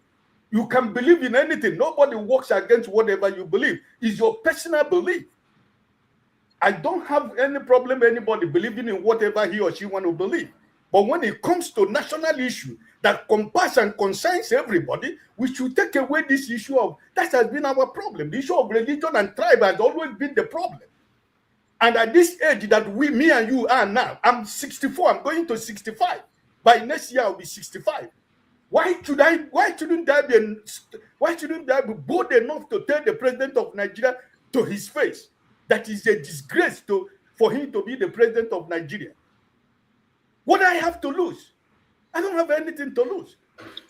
So the president, if you think that this man, this illegitimate man that is in Asorok knows what is going on, he doesn't know anything going on. What he's after is coming back the second day. The day he said that, what is he called? This is removed. What is they call the petroleum something is removed? It subsidy. Was in that platform that day that he started the campaign of 2027. Is he governing Nigeria? No, he's not governing Nigeria. He handed over Nigeria to people who will come to him every morning and bow down to him and tell him, on your mandate, this country will sink. And that's why the country is where it is. The man in Asorok is telling the bishops that INEC is neutral. INEC is not against anybody. Is it the prerogative right of the president of Nigeria to begin to speak about an independent institution that is running an election in Nigeria is defending INEC? Which country are we living in? What right has the man to tell us that INEC is not partial, INEC is neutral? Is it his job? He said it's an independent National Electoral Commission. So why should he be your president? He's telling the world that INEC is not partial, INEC is neutral. Which game are we playing? So it is my first time I would say thank you to the bishops or the Christian who went to see the man in Asorok, because this is the first time I see the letter they read and they communicate the issue. After that I have seen a situation where these people were able to be bold enough to stand before the man in Asorok and tell him to his face that he has failed this country and that is driving this country into a one-party state, which will not augur well for this country. They told him to his face, because he is the man who said that he is happy when the oppositions are in crisis. So it's the first time I can commend them for what they said and for what they did. So I think that this kind of bold, steps if we see community leaders, human rights activists, and other people, if they can be bold enough standing before the man and telling him the truth, I think Nigeria, we can be able to find a common ground how we can be able to rescue this country. But people go there to shake hands and take photo and put it in their timeline on their whatever platform they belong. They went to shake the hand of the president. So I am, I would say that I'm impressed with what they did. The Archbishop who went to Channel, he has always been a man who hit so hard to this government. He didn't just start yesterday. He has always been very hard on what this government is doing. So what he was speaking yesterday for me is not the first time I know the man speaks the way he's speaking, because you can see that the president, when you are watching him on that day, you see that he was shocked and surprised to hear what these people were telling him because he wasn't prepared for it. And when you see his response, you see that he's frustrated and angry because they told him what nobody is able to tell him. So for me, I think I like what they say, and I like the outcome of their visit. Does it change anything? But it's always good to speak the truth, because when we speak the truth, a day shall come. Maybe we are not going to be here tomorrow, like Dr. Damages used to say. While you're in this platform, you should mind what you say, because in generations to come, maybe they will play what we say here. And so this is what my father said on a particular day when a particular case was raised, that he was supposed to say, this is where I'm standing, or this is what I believe in. So history is going to judge all of us. That is whatever I believe. Because there was a time after 2023, I wanted to give up about Nigeria. After some months, I decided, if I give up Nigeria, what about my children? What about not even my children? What about my 2 grandsons? What is going to be their life? What is going to happen for them tomorrow? They find their grandfather, I'm no more here. What will be my contribution to see that Nigeria is a better country? And that's why I decided to come back. That this 2027, we shall all see what is going to happen in Nigeria, because that country must be better, whether anybody like it or not. And it is what is going to be. This is a 2027 election.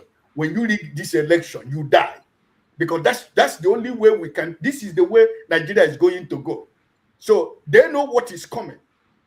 But they have the whole 37 governors in their kitty. We are not after that. He's with the governors, but Nigerians are with the Nigerian people are with Nigerians.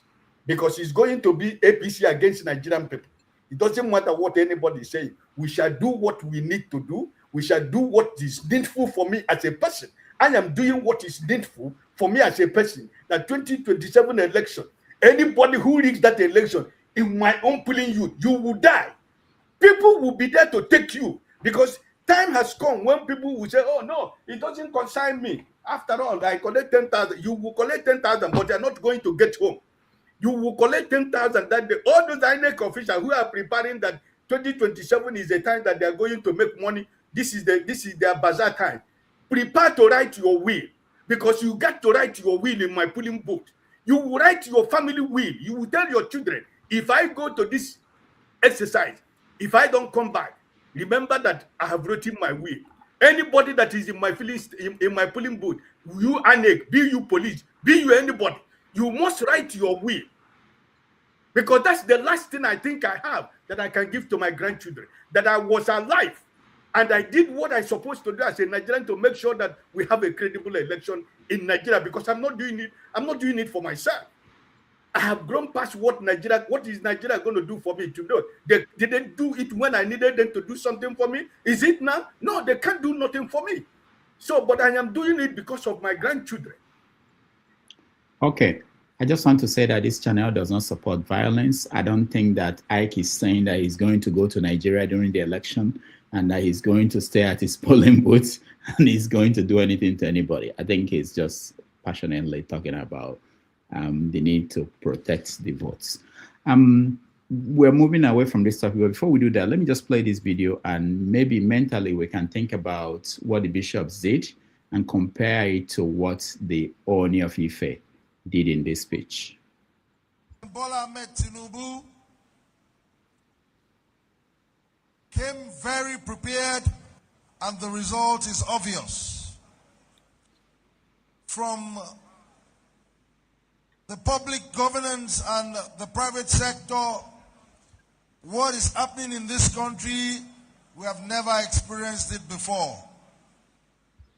If you go to the capital market of Nigeria today, we are getting to a market capitalization of over 140 trillion. Never in the history of Nigeria. Also, the foreign reserve of this country is now getting to $52 billion. This can finance importation in the next 3 years conveniently. The projection is there clearly that the dollar is going to be well stabilized and there will not be anything to shake our foreign exchange. The disparity is so close, no more arbitrage, no more rent seeking. We are now ready for real production in our country. Also, the truth be told, the turnaround in the economy of our dear country, the legacy of Mr. President will definitely speak for him. A very bold decision he took. We're seeing the impact. Never in the history of our country that Nigeria will play a very strategic role in European economy. Thank God for a company in Nigeria to have sustained the aviation industry of the entire European market. Right now, a company in Nigeria, a local company in Nigeria, is at par in terms of production capacity of aviation fuel of the entire United States of America. Also, our dear president is turning around the engine room of our economy. Look at what just happened with Ajaokuta Steel and NNPC, the strategic agreement in providing gas for an industry that they said it can never work in our country. I can go on and on about things that this government has achieved. On behalf of all the traditional rulers of this country, we are very proud and very happy to be associated with this government.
All right, welcome back, everybody. Thank you so much for joining us today.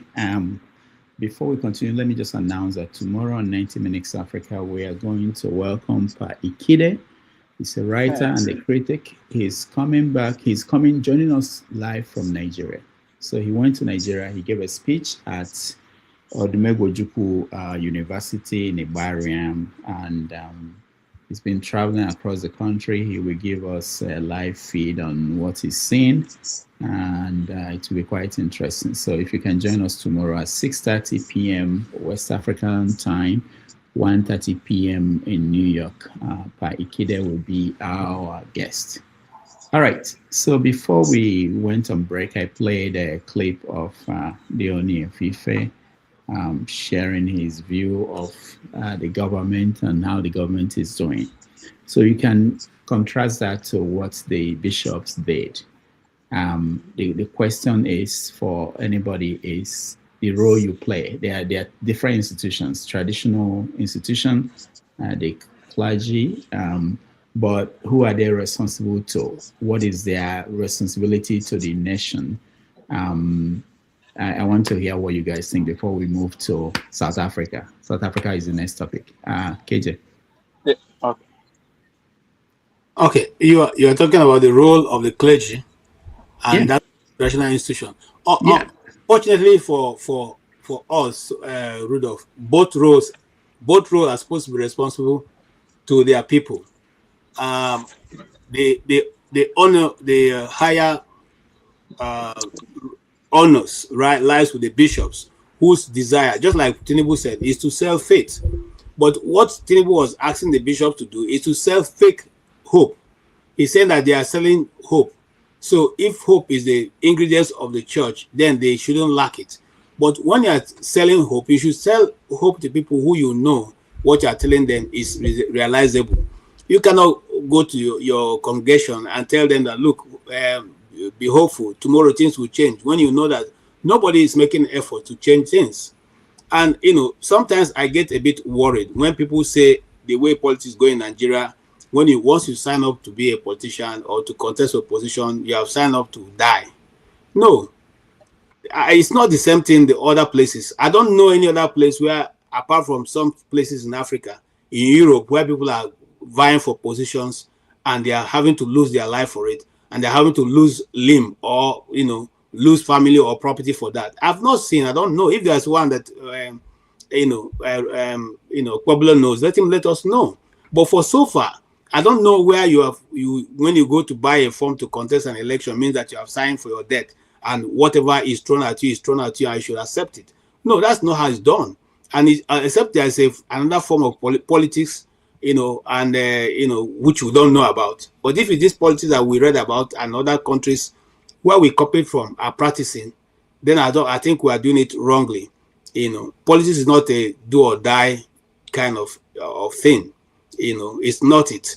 And we see it. And even in the United States right now, they're going to have, the midterm elections.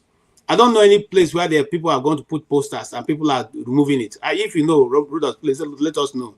Is there anywhere people are going to campaign and the people are chasing them with their chairs and chasing them away from it? If there is, let us know. So we now say, oh, that's what is done in other clients. But as long as that is not done, we should do things the proper way because we are human beings and there's a way that human beings are supposed to act. For us in the church, I am a church person. I believe in the church. We allow our people to exercise faith. But faith in seeing that some things are coming, are being done to bring about the hope that you are looking at. And the bishops, and just like Ike said, it's not on Nikon. If it's on Nikon, he is a more blunt man, and he will tell you without any form of reservation. Because these people have also, let me tell you, most of what people don't know is that at the end of every church service, thousands of people go to the leaders of those ministry or even branches where they're supposed to give help and collect all kinds of help. In fact, I can tell you, some churches have warehouses of food so that people come and at the end of service, you can't go home. You don't have what to give. So they will not come out. The church won't come out and say, this is what we do at the end of every Sunday. or every Wednesday and all that. And when it becomes overwhelming and you can no longer handle it, then you have to deal with the issue that's making the people not be able to, work for their living. For instance, if you are living in Benue people, you know that we are all farmers there, and the Fulani have taken off all the farms. So how do people eat? How do you want them to eat? How do you want to pay their rent or their children's school fees? It becomes virtually impossible, and they begin to live from hand to mouth. Rudolph, have you noticed that there's more wickedness now in Nigeria than any other time? I saw a video 2 days ago that made me weep. A guy stole chicken, 2 of them, Rudolph, maybe just to satisfy hunger, and they were acquired. 2 lives wasted for 1 chicken. That never happened anywhere before. It has never happened. Somebody stole small things. They will beat. Now, the story of the guy who we are going to talk about, the Plateau guy, you saw what it is. Where else, if not because evil have permeated the systems and people have now become savages? If not, can a human being sit down and do that? Then coming to the traditional institution. Before now, the traditional institution should be people who, because they are benefiting, their philanthropies come from the people to them. Now that they no longer have need, since their needs have been taken care of in the national budget, they don't care about the people that are now, ruling over, who they are, their people. Like what the Oni is saying, in his own domain, people are not eating. In his own domain, many of them are living in Benin Republic on IDP camps in Benin Republic. In his own domain, people can't go to the forest. But he said the economy is turning around and things are happening.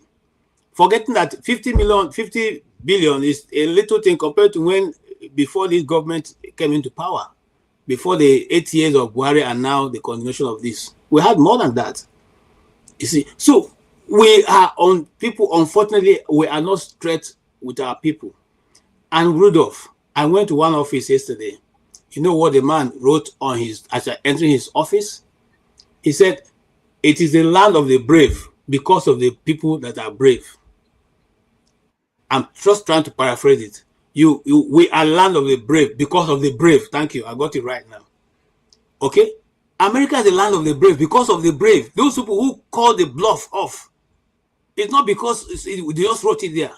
We must come to a place where our people will call bluff off, call these people off. Because you are saying this thing because you want political patronage. But you know that when you finish, you go home, people are going to line up in your front house to collect their daily living. Is that how you want to live the country? Is that how you are happy? I would not like people to line up in the front of my house to collect me, be the person giving them food. I would not like it. I want everyone to be able to fend for their living, take care of their family. We are not asking you to give us the Escalade you are driving or the private jets you are flying. We are saying make room that people can be able to just earn their daily living. They are not asking for too much. Earn their daily living. That's all we're asking. Thank you. All right. Thank you so much, KJ. Ovie, let me come back to you as we round up on this topic. What did the bishops do wrong? They didn't do anything wrong. Okay. In comparison to the man that spoke, they are playing the same role. You ask what's their responsibility, or what are they serving? They are serving their interests. They are serving power through an institution. Now, the king spoke like a father, as the royal head of the Omoluabe kingdom. So he spoke like a father. I mean, what do you expect of a father? Proud of his son, especially when he's occupying the position of a once-in-a-lifetime opportunity. You don't want to, call him out in the public. So he spoke like a father. But at the same time, as a capitalist, the reform definitely impacted very beneficially to the few to which he belongs to. Some of the investments everywhere are booming at this point. So I don't expect anything different from the way he spoke. He was proud of the president. But that of the bishop, Then again, the king was speaking from a place of power too. They are in power. Don't forget that. Why the bishop, they came, one, for their own interest, but most importantly, they represented a higher power. They can claim that they came on behalf of the people, but actions, they say, speak louder than words. They dress accordingly. That's a message. So they came as emerging power, people who are looking for power. They are Catholic. And whether we like it or not, Obi is a Catholic candidate. There is no way the Catholic will vote against Obi. Whether they know say go win, they will vote for him. So I don't expect the bishop to put up a different front the way they do. One, maybe they speak that because the Tinubu had been ignoring them since the beginning of his administration. And if I were in his position, so I'll do the same thing.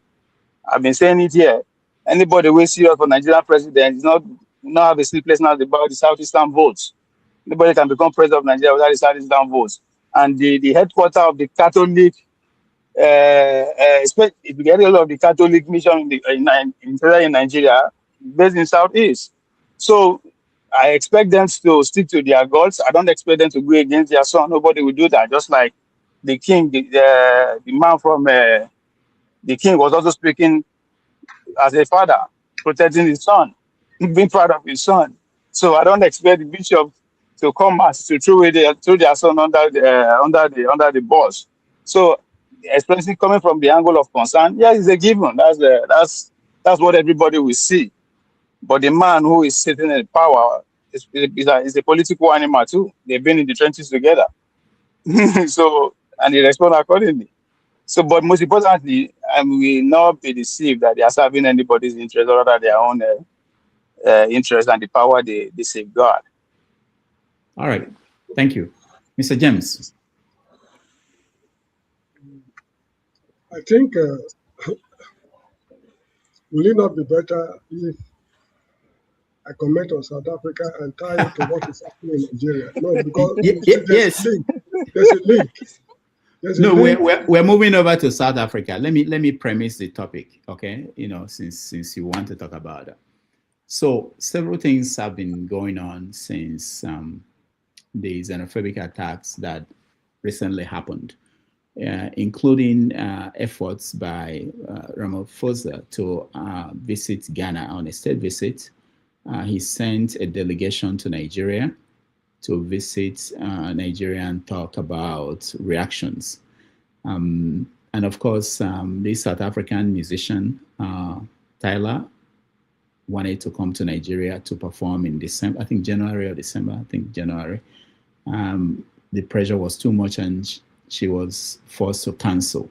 I also understand that Trevor Noah was also invaded, quote unquote, invaded by Nigerians on his social media, calling him out for not speaking out about what South Africans were doing to other Africans. So that's what's going on. And of course, I mentioned that at the AU meeting that is coming up, they wanted to discuss xenophobic attack on Africans in South Africa, but they lobbied. South African members of the planning committee lobbied, and they were able to get that out of the list of things to discuss. So that's what we have. Shore here is saying that individual people in South Africa, artists, should not be held accountable, responsible for what the people in the country are doing.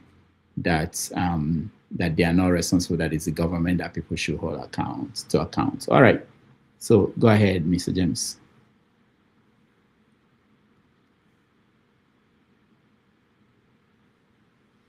I can hear you, James. Unmute yourself.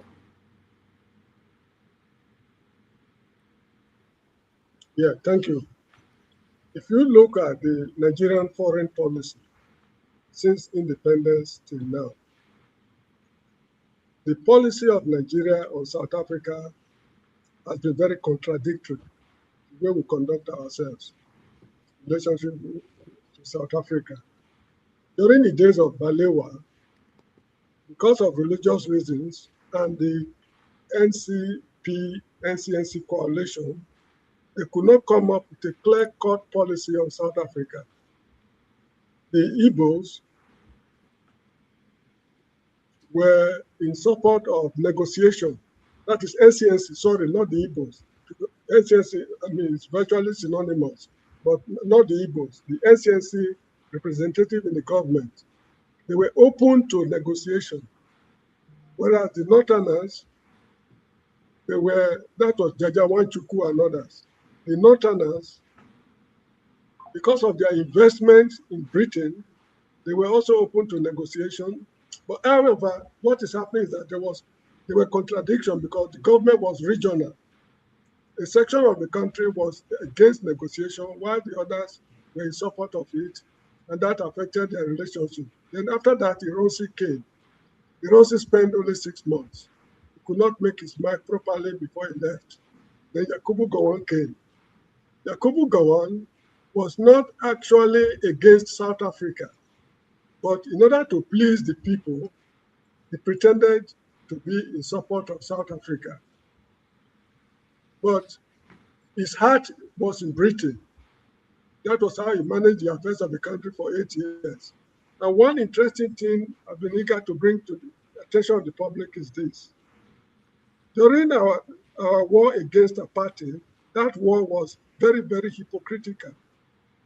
People in the Nigerian government officials were doing business on personal level with the people of South Africa. Mr. KJ, I will send you a document. Whosoever is interested in reading it, kindly forward it to the person. Nigerian government officials were doing business with South Africa, while on the official platform, they are condemning apartheid in South Africa.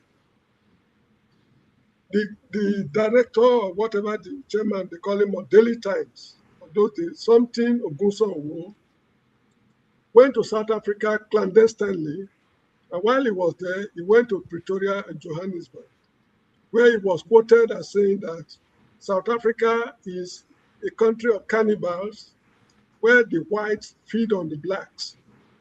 And it came to public attention. That made people to know that he went to South Africa.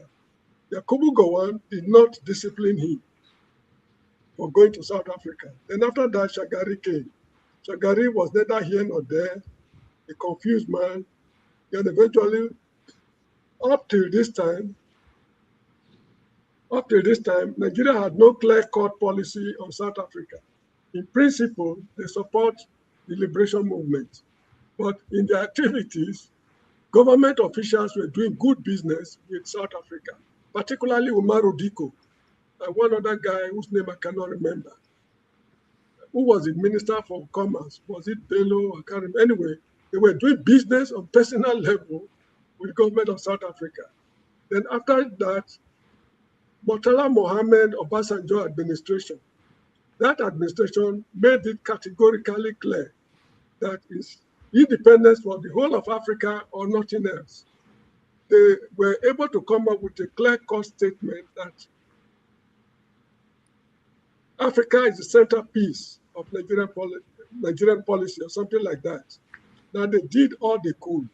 And in fact, despite all they did, other African countries, should I say, they do not appreciate what they were doing. Anyway, that's how the relationship has been going on, forward and backward. But the point I want to make is this. Even during Babangida's time, it is alleged that Nigerian crude oil went to Liberia. From Liberia, they siphoned it to South Africa. There are a lot of instances of this kind of things going on.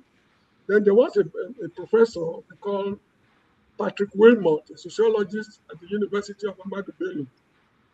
This man was vehemently opposed to the government of Nigeria.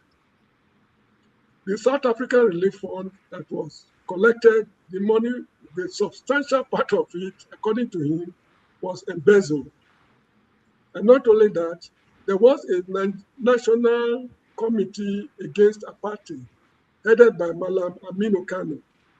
That guy was so radical in his approach to the extent that the government asked him to step aside. And this caused a lot of confusion between him, his followers, and the government over South African issues. The Nigerian government officials were not interested in chastising South Africa for their apartheid policy. Now, the ANC boys, the ACP and other liberation movement, they were in Nigeria. They saw the corruption that was going on in the system. They knew that we were embezzling our own money in their own interest, in their names, but they were not in a position to do anything. So at the end of the day, when they finished their business, they went back home to South Africa. They could not tell the people of South Africa how corrupt the Nigerian system is.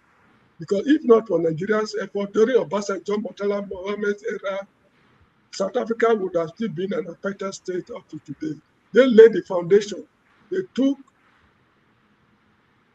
the United. They were ready to go to hell to free South Africa from apartheid. Then at the end of the ocean, when they went home, as I said, they could not convince. They could not tell the people what Nigeria and other countries did for them. Probably because they too they benefited from the corrupt practices, and also they were not in a position to let the people know that they enjoyed the benefit of corruption. Now let's tie it to what is happening in Nigeria today. I was listening to Shobowale, I think on Arise News or channels, I can't remember. His name is Shobowale, an elderly man. The man said that the delegation of South Africans came to Nigeria without informing the Nigerian government. I think they went to Ghana or something like that. And from Ghana, something like that. They did not inform the Nigerian government that they were coming. What the hell are they to enter the plane, just walk into the State House, they said they want to meet the President of the Republic. This is because they look down on us beyond compare. The level of corruption going on in the system, they are fully aware. During apartheid, there are a lot of things I cannot collect off right now. During apartheid era, crude oil from Nigeria was used as a barter to collect rice, sugar, salt, and other items from South Africa. There was good business between Nigeria and South Africa. That corruption is, from the look of things, I'm not 100% certain, is still ongoing. There are still Nigerian businessmen doing business with South Africa. Of course, it's legal now. Now, what is going on is that they deceive you and me that they are fighting, they are protecting the interests of Nigeria and South Africa. Nigeria should be repatriated home and things like that. But behind the scene, what is going on is likely to be despicable. And South Africa has got industries in Nigeria. Who are the Nigerian members of their board of governors? And how many Nigerian elite members are having shares in South African companies? These are the people that call the shots, not you and me, not public opinion. So a lot of things are going on behind the scene. And also Britain in particular was 100% solidly behind South Africa during apartheid. The Nigerian government relationship with Britain disturbed them a very great deal in taking definite stand against South Africa. And I would not be surprised to find out that Murtala Mohammed's death on February 13, 1976 can be linked to his stand on South Africa. So this is what is going on. Whosoever is praising Bola Tinubu and other things, the business deals going on behind the scene, the crude oil, and in fact, there was a case, was it Shankari's time, I can't remember, an oil tanker was arrested in the Nigerian waters, shipping crude oil to South Africa. When they arrested them, the captain of the ship said that, I am surprised that I'm being arrested. This is the 6th time I'm coming to lift crude oil to South Africa. Why are you arresting me now? That was before 1994, when we were carrying apartheid on our heads. Now, if you know the amount of money Nigeria spent, according to the Benin people, if you pour the money into Ikoba River, the river will not flow. It will dam the river. The amount of money Nigeria spent on apartheid. And from the look of things, when they said that, when the Nigerians said that we gave you, let's say 10 million pounds Be rest assured that you will not get the entire 10 million pounds, going by what Patrick Wilmot was saying. So the root cause of the ocean, to summarize everything, the South Africans of today, they have seen through us. They know that we are stinkingly corrupt. And don't be surprised that Nigerian officials will go behind the scene and tell them, don't worry. What is the next? Can we buy more shares in Anglo Gold or Pahama business or whatever it is? So this is what is just going on. And I've come to conclude, I've reached the conclusion that we will never see the promised land, at least in our lifetime, because what is going on behind the scene, if you read the articles I'm going to send to KJ, is beyond description. We will never, in our lifetime, see the promised land. To remove this government from office, in fact, there's what the Jehovah's Witnesses call Armageddon. Armageddon cannot remove this government from office come the next general election. All right. Thank you, Mr. James. I will come to KJ, who has to leave, I think. KJ, go ahead. Okay. Thank you so much. I appreciate Mr. James, the way you have taken time to explain. Here is my take. On this case, I don't agree with Shore at all. You see, the reason why certain people do certain things and get away with it is because there is no reaction. If we go by the teaching of international relations, which is that, diplomacy is reciprocal, it then means that if you do me, I do you. I don't have to sit back and watch you do these things to my people and not react. You see, 3-4 days ago, another Igbo man was beaten to death by police people. That was on. It's still on the internet. You can look it up. And that's because they've done the first, the second, the third, about the third. Apart from the son of my friend, Mr. David Satlat, whose son, David, was equally, brutally killed right in the front of the camera, which the whole world saw. Up to this moment, there have been nothing that have come out of that. His family is bearing the brunt of that pain. They have returned back to Nigeria. They went there, 4 of them. They're back now, have lost one of their sons, and they are back to Nigeria. No thing have been said or heard. No case. The case is not even, it's the Nigerian community there that are even fighting the case, not the government. Even though the people who killed him, their faces are there on the internet. It's not hidden. They are known. Okay? And all this can be done and they get away with it because we have failed as a nation to be able to act when we need to. I don't see, even Ghana as a nation is made up of less than 43 million people. And Ghana is taking a stand against South Africa. And unlike in our own case, where the South African government sent a delegation, Ghana, it was the president that wanted to visit, and the Ghanaian authorities said no. At this point, we don't think you should come to our country.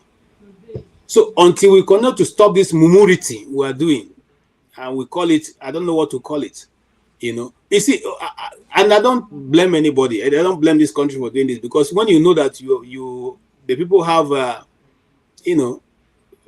a very stupid person at the helm of affairs, they don't care because they know nothing will come out of it. A very transactional person, what he's concerned about his business is going well in South Africa, and that's it. He doesn't bother himself about whatever, any other thing. If not, tell me, why would these things be going on? And up to this moment, there has not been any serious action taken. I hear from the grapevine, I cannot be quoted, that the minister, even when the minister took a very strong action against it, she was queried. She was queried for taking that action. So there's if you're wondering why I've not heard from her anymore, it's because she was queried.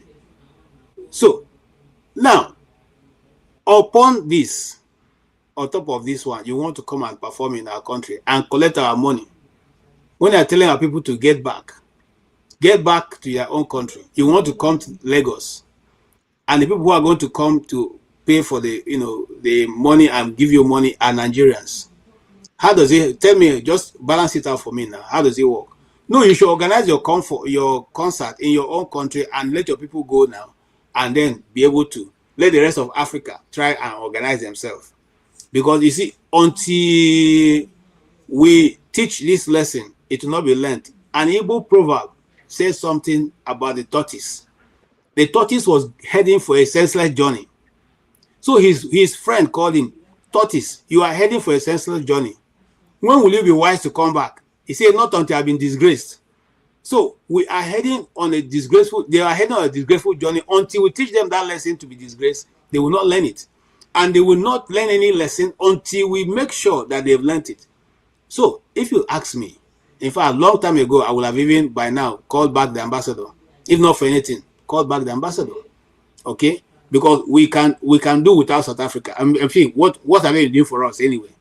What has South Africa been doing for us? It just, how many days ago that they've got independence, they will now begin to relate at that level. If not before that time, what was coming from South Africa? Nothing. Okay? Nothing. We were the ones, whether by corruption or not corruption, because I hear people say, oh, but the money didn't get to them. Whether it got to them or didn't get to them, at least we know that more than 300 South Africans are holding Nigerian passports given to them officially, for which they were using to canvass the world because they couldn't travel on their passport. So even if we didn't do anything, that alone is good enough for us to beat our chest and say we were. Remember, Dr. Rudolph, that Nigeria was called a frontline state. I read that in government. Are we in Southern Africa? No, we are called a frontline state because of our push for the end of apartheid and how we suffered consequently, and very consequently for it. I mean, seriously for it. We suffered a lot of serious issues for it, and so we cannot say now that South Africa is free, and some miscreants from the village, as somebody will describe them, who are walking about bare naked in the streets and marching with some very funny grass on their head and all that, and now telling us that we are the problem of their society. Now that the Nigerian people have left Southern Africa, what has happened to the place? The streets are locked. Can you see they posting the videos they're making now? Those shops are locked. You have looted the shops. Okay, what are you going to loot tomorrow? Nothing. If you loot a shop today, it won't be there filled up tomorrow for you to loot. So at the end of the day, you are destroying your own country. Let us not give them the elbow to lie on, to say, continue your destruction. Let us also let them know that what they are doing is not fair to the rest of the country. So totally, I accept and I agree that the young lady, for whatever reason, she should discuss with her country, her government, and her people. Look, let me tell you something, Rudolph. It is a very annoying topic. I mean, that's why I'm everywhere. A minister in South Africa came out to say, in fact, Nigeria should tell them where the drugs are. There should not, we should, in fact, calling the whole Nigerians drug addicts. And the federal government didn't do anything. They said it was a careless statement. What kind of stupid response is that? Okay, but that is what it is. Okay, that's what it is. Nobody is responding as a government should, and consequently, they are going around in their foolery to think that that is how things are done, or they're looking at us and saying we have nothing to offer. So we should also, like Rufai have been saying this long time, we should have hit them hard where it pains. By now, they would have woken up from their slumber. I don't know. Yeah, Mr. James, you want to say something to me? Or? Yes, thank you very much. I'm going to talk now, you. Yeah, hold on. Mr. James, hold on, okay? There's a question for you on the comment section. Some people they had issue with what you said about an NCNC. Yes, that's why I'm putting up my hand. Okay. The issue is this. I don't sleep, wake up, sleep, wake up. Action Group is a Yoruba party. Sorry, was a Yoruba party. Whenever I say it, Yoruba don't chastise me. NCNC is predominantly Igbo. ACP is predominantly Northern Party. Unity Party of Nigeria of those days was predominantly Yoruba Party, but they won in Bender State, which is, not all parts of Bender speak Yoruba. So when I associate NCNC with Igbo, I don't think it's anything bad. The party lived up to its expectation. People like Jajawan, Chukwu, and others, if not for those guys, the ACP would not have been able to steady the affairs of the country up till the outbreak of the Civil War. So people should stop being tribalistic. When I make any statement, in most cases, I back it up with some reasoning. If not a lot of reasoning, but at least some reasoning. NCNC was not, I think, Mr. James. Mr. Yes. James, didn't Herbert Macaulay, wasn't he the first leader of NCNC? No, the point is this. Majority of their votes, where were they getting it from? On the west. No. You mean the Yorubas, you mean the vote they got from the east? Yeah, no, they got votes from the east, yes. No, excuse me, the vote they were getting from the east was less than what they were getting from the west? I don't know if it was less.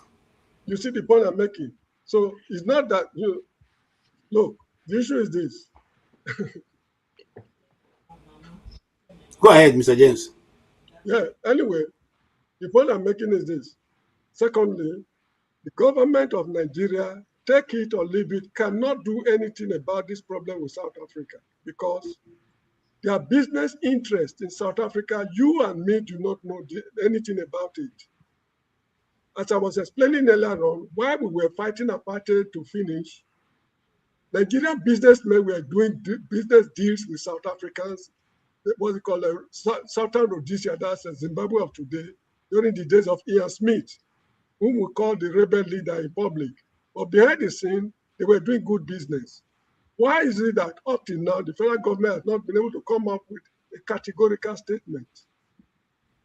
The team that came to Lagos not long ago, a television house interviewed, I think, the leader of the team. So I can't remember the TV house.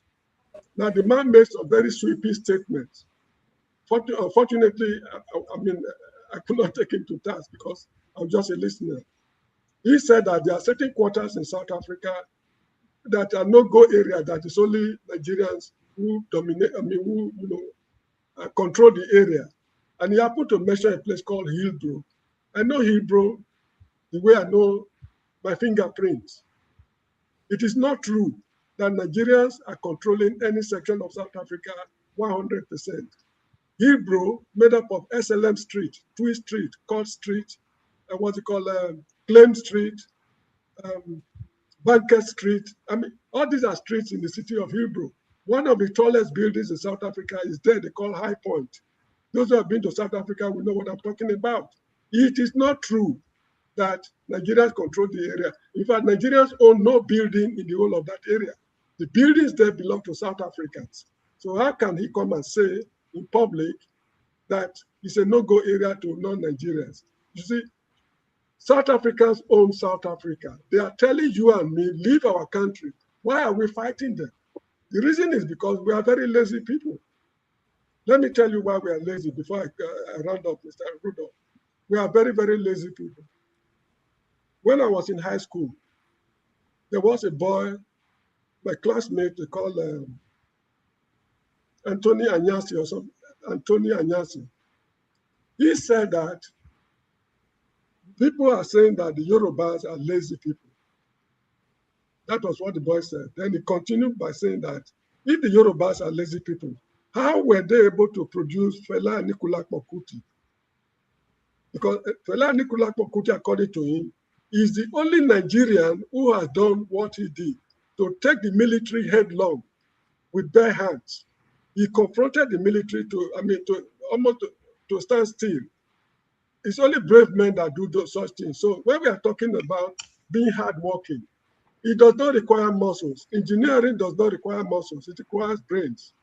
What Jacinta is doing in South Africa today, how many Nigerian radio producers can do it? That lady was a radio producer.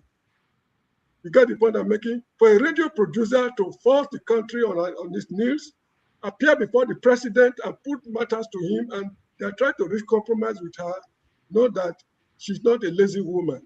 South Africans, they want to take their country back. The country belongs to them. If you come to my house and I don't want to receive you, what can you do about it? It's my house. I'm the lord of my house. They own their country. So if they say we should leave, we just have to leave. Let us fix Nigeria. During the apartheid era, Please let me make a point, one more point. During the apartheid era, neighbors, South African neighbors, were still going to the mines to work in South Africa. From Malawi, Zimbabwe, I was called Lesotho, and other countries. They were still going there. But Nigerians were not going because Nigeria was on top of the game at that time. We had surplus money. Yakubu Gowon said, money is not the problem, but what to do with money. That was what Yakubu Gowon said. We were not going. It is because the country has nosedived. We're already in shit. This is why we are not going to, in fact, kissing the devil. Let me put it that way. So if they say we should leave, I think they are doing us a lot of good. Let us come back to fix the country. What went wrong? A situation whereby kidnappers will be kidnapping people and the sponsors of terrorism are left unchecked. I mean, what do you expect? Do you expect such a country to get out of the woods? So these are the issues we should take into proper consideration. And the level of corruption in Nigeria has no equal in Africa as far as corruption is concerned. From these articles I read, no country in Africa can defeat Nigeria when it comes to corrupt practices. I'm not saying it's a good quality, but what are we doing about it? Look at Gbajabiamila or whatever it is called. The Senate has concluded their investigation.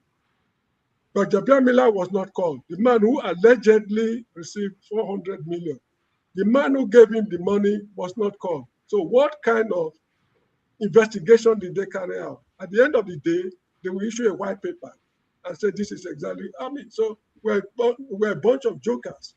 This is why I believe that Nigeria is irredeemable. Nigeria is beyond redemption. Thank you, Mr. KJ. Please, I will send you the article. All right. If Thank you you, don't Mr. mind, James. forefathers, I will also send it to you if you don't mind. Ovie and yourself, Dr. Rudolph. All right. Thank you, Mr. James. Ovie, there's a question for you on the comment section. I'm sure you saw it, but while you comment, you can respond to that question. It says, can you please tell us one or two glory of the civil war that Igbo people are enjoying? All right. Go ahead. Who's talking about enjoyment? Before the conversation started properly, we are talking about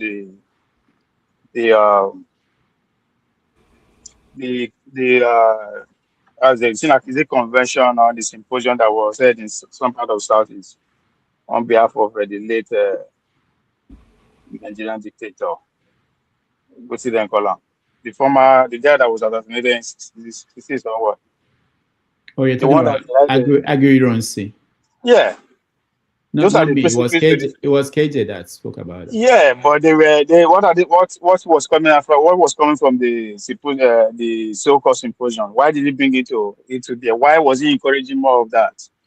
The truth is that it's a civil war that takes place. And there's a conversation that needs to be held in both ways. So for somebody to come and say, oh, this part of the civil war is not good, and this question should not be asked, it's not acceptable, especially when you are looking forward to lead the country. Whether we like it or not, it's still a scar in our history, and it's still very fresh. People who fought that civil war are still alive. So yes, anybody who wants to lead the nation deserves that kind of a question. As I said, you can criticize the fact that the journalists have been biased with the question. They are not asking the other candidate the same question. That is a given, that I agree. But to say, oh, we should not ask this question because of what? He's from that place. The action took place in this region. We want to know what they think about it. We want to know if it's still emotional at stature, what happened, and if it does, it's human, it's accepted, it's still very fresh. So those are the things we want to know. But for somebody to come and tell me, a journalist for them to say, no, you should not ask that question. Who will be? You are running for president, for God's sake, expect anything. Out of 240 million people, say you won't lead them. Okay, now you get to come now, we'll go scrutinize you. Everything will be thrown at you. That's what it means to only 240 million people. Doesn't matter if it takes place in another place. You live in America. How many presidents don't assassinate? If statistics start me where about 14% of them have been assassinated, why seeking for power? Why staying in power? So they just say, they happen anywhere. Now, we are human beings. That's who we are. We kill for fun. We kill for fun. Only species on this planet that does that. Mogu no go there. As I said, it's our story. On the issue of South Africa, I think the small girl, the young lady, missed an opportunity here. Sorry, the question the person asked you on this thing. The question, Rudolph, I just pointed out to you that you started. Why did you brought what is the thing they are enjoying? That's what the person asked you. Can you just listen to what I just answered you? No, don't answer me. The person asked you a question. Don't answer me. I just answered the question by using you as an example. God damn it! Answer the question. Come on. Dr. Dameji, please, can you tell him? I just answered it. I say you using that as an example. How you spoke with it gloriously when you were talking about it. You encourage more of it. Come on, man. Stop being a kid. No, there's not useful now. The question the person asked I just you. answered it. Nobody answer, so. Please, Rudolph, can you put back that question so that you will see it? Dr. Dameji, what I just said. Hold on. What I just said. Can you respond to that question or not? This is a question. Answer the question. How do you want me to answer it? Okay. No, tell me now. Tell me how to answer it. All right. So I said when you started this show by talking about that event from a good faith. Is that a fact or not? Okay. Let me help you, Ovie. No, help me first. No, help me. What's that? Did I answer? Somebody's echoing, I bet. It's me. Good. So when me citing that as an example, it's not good enough for you. You were the one that body you talking about gloriously. You encourage more of it. Why did you encourage more of that? If it's not good. Rudolph, you were here when I spoke. I don't know what the person asked you how to do what I said. Now the person, hold on, okay. Sir. All right, hold on. Wait, hold on. You don't understand. Hold on. Obviously, you don't understand my answer. Hold on, please. Now my time. Dr. Dameji, did you take my answer or not? You say I should give you two, I give one. You guys, first of all, you guys have gone so far away from the topic, and I want to get the view of other people. Sometimes when people watch this and they want to follow the conversation, it goes on this tangent. It's not helpful. But let me say this. Let me explain everything for you guys. It's interesting that Obi raised another issue, which is the interview that Shemun had with Peter Obi. It was something that people had issue with, including Aisha Yusufu, Rufai, or Seni, for different reasons. Okay. Somehow, for me, the point Obi was making, I kind of agree with him. Anybody, if you are running for an office, you can be asked any question. You can answer if you want to. You have to figure out how to answer the question. I don't think it's the fault of. You can say that the journalists asking the question didn't ask a good question. Yeah, but they have the right to ask that question. The other part of it is that for people supporting a candidate, they can raise issues with the questions, and that's a feedback for the journalist. It's also right. I don't have any problem with them. If you are supporting a candidate, raising an issue that this reporter didn't do a good job, that's normal. That's okay. But the role of the journalist is to ask any question. If they fail, they will get a feedback immediately, from people. So that should happen. So I don't think there's any issue. But in terms of when they were talking, the guy that asked the question on the comment section, I was thinking that you would talk about when they talk about, like typical people saying that during the war they were able to refine petroleum, they were able to do this. No. Hold on. This is not the. Hold on. You can say. Hold on. Now me talk say people they use them as also a positive opportunity. I believe me talk. So somebody cannot put the context into my head. Anybody who raise up in hand here say Obino they get sympathy vote because of Biafra. Can anybody do that? Anybody who swear say Obino they get one single vote because of sympathy for the Biafra war? So what are we talking about? See, you just joined military. My God, let me come back. Forget it. See, I know there's someone who knows this. Let me use my time now. I beg. Right. See, let me answer the topic of today. Dr. Dameji, at the challenge KG on Friday, me and him will talk about the civil and Biafra. Put it out there. Set time for us. I'm available. I will call up anything I want to do that day. Making accept my proposal. Handshake. Virtually. We are debating this on Friday, if you are with me. KG, now you are the talk to. Gentlemen, the man quiet forever. Let me finish. When they talk, no, they talk again. The man quiet like that. Now, on the issue of South Africa, beg, leave me. I put the challenge. Coming for the I don't ready on Friday, this Friday, we dey go. Friday, Dr. Dameji, forward me the time and every other thing that needed to follow along. Let's go ahead. So let's talk about time. Arrange it anytime. So on South Africa, the girl missed an opportunity to actually stand out. Why do I say that? I understand a small girl. Maybe she no get that intuition here. She never matured that level. Or the people that she represents because she worked for an agency. Because there would have been a good opportunity for her to use that platform to speak to the issue, regardless of where she stands. But again, I understand that she's on a contract. Maybe the company that she can't short contract with don't allow her to dabble into politics. Or she hasn't come to that kind of consciousness because of her age. But as I said, a good platform to actually go straight, set the record straight, speak to the issue. As far as I'm concerned, maybe that opportunity is still on the table or it has been lost. I don't know. 2, I think man of prestige was talking about FIBA, why they want to say 20% stake of the business side of FIBA out. When he was talking about that, this South African issue comes to mind.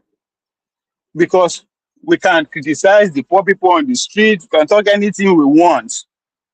It was a campaign policy by a group of politicians that if we get an opportunity to be in power, this is what we are going to do. So it is not the genius of those people in the street, the organizing skill.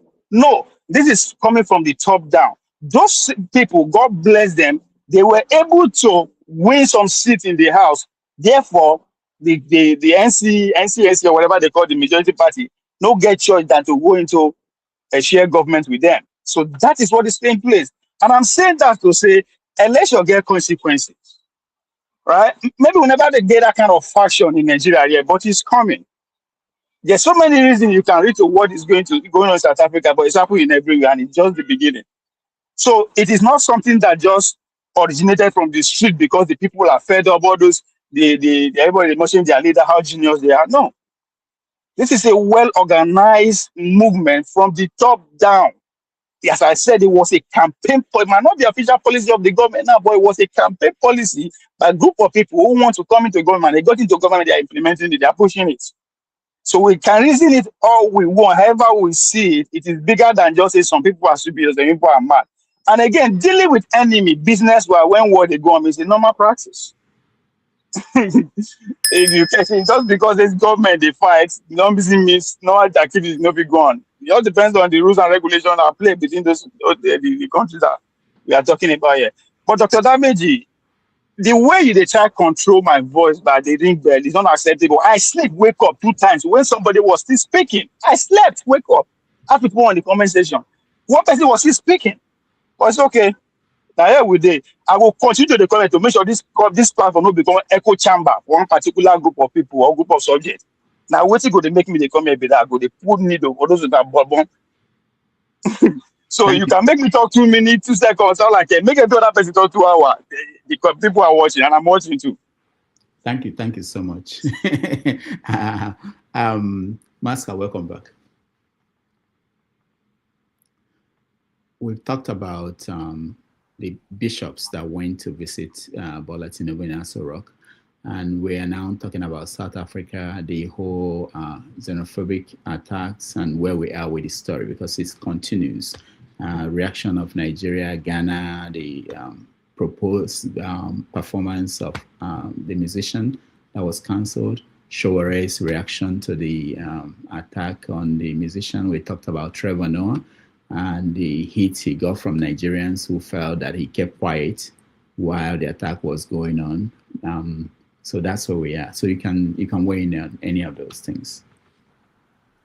Oh, well, thank you, Mr. Rudolph, and once again, good evening to all the panelists and the people on the comment section. A big shout out to forefathers. I can see you have settled back home. Thank God for joining Mercies. Now, like I said at the beginning, my specific interest is about the South African woman. My interest is not really to do with her like that, you know, but it's more to do with, for me, everything that would support a rise in our consciousness. You know, I'm happy that ultimately she has wisen up. I think what had happened was that they've removed Lagos as part of her itinerary. And for me, I think it's a win for us and for South Africans also, so they would know that, because when people are doing the wrong thing and you keep quiet, it's kind of embolden the people to continue to do the wrong things. And I think that is the primary reason why Nigeria is where it is. People do all sorts of things and then we don't say anything. If you do a routine search, somebody will tell you that Kogi State is the most corrupt state, but what is happening? Nothing is happening. You know, so people will continue to do what they do. One would hand the baton to the other person to continue what he was doing. I'm happy that people were pushing back, and I'm happy that she has removed it. So, which means people would see that, look, there's right, there's wrong, and there's also the need for you to point out when something wrong is going on in any way you can. So I think that's the much I can say. I have watched when you guys were discussing about the bishops. I'm also happy because my position is that both religions in Nigeria, they need to reform themselves, both Christianity and Islam. And I'm happy that that's the kind of reform I'm talking about. If you say we are plenty Christians, then you should, at least that should be a basis of organizing yourselves in such a way that the bulk of these people that say they are Christians, their life should be better. What's the point in organizing yourself if it's not going to end up in a better position for you and your people? I believe that if the next thing now I would want to happily see is some major Islamic cleric to gather his own people also to go to Aso Villa and say a lot of Muslims are also suffering. So it shouldn't just be also a Christian thing now. If both Muslim and Christian leaders are now going there and saying, oh look, there's a problem. This is the basic responsibility. That is the basic responsibility. It's not to be preaching and preaching and preaching. The truth is that the man that is a Christian should have, okay, I know that Christian, they say man should not live by bread alone, but that presupposes that the man has bread. This is a concern why the man doesn't even have the bread. Therefore, the first role of a pastor is to see how people will get bread, you know. I think that it was a good thing, and I don't believe that it's a political thing. It was a social responsibility. It's them going, it's not, they are not going under any political platform. They are going on behalf of a social group, even if you call it religious group. A religious group is a social group. It's not a political group. So these are the things. Me, I'm happy, honestly. I'm happy that these things are happening. Like I said, what I would really love is to see some Islamic clerics also gather themselves under a banner, whether it's Nasrul Islam or Nafsat or whatever it is.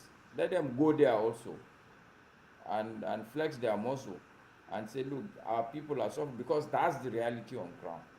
The truth is that everybody across the board, across all religions, people are suffering. And the primary responsibility of these leaders of religious sects is to let the political people also know that, look, it is, if you don't win any Islamic Muslim vote, I don't win a single Christian vote, how will you have been a president? Even though somebody will argue that no, they are rigging. But I doubt if no Christian rigs you, no Muslim rigs you into power, you can't be a president of this country.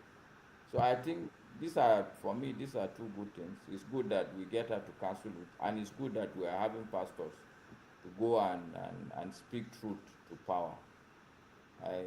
I yield. Thank you. All right. Thank you, Maska. Forefathers, welcome to the show. Thank you, Dr. Damages. Thank you for having me.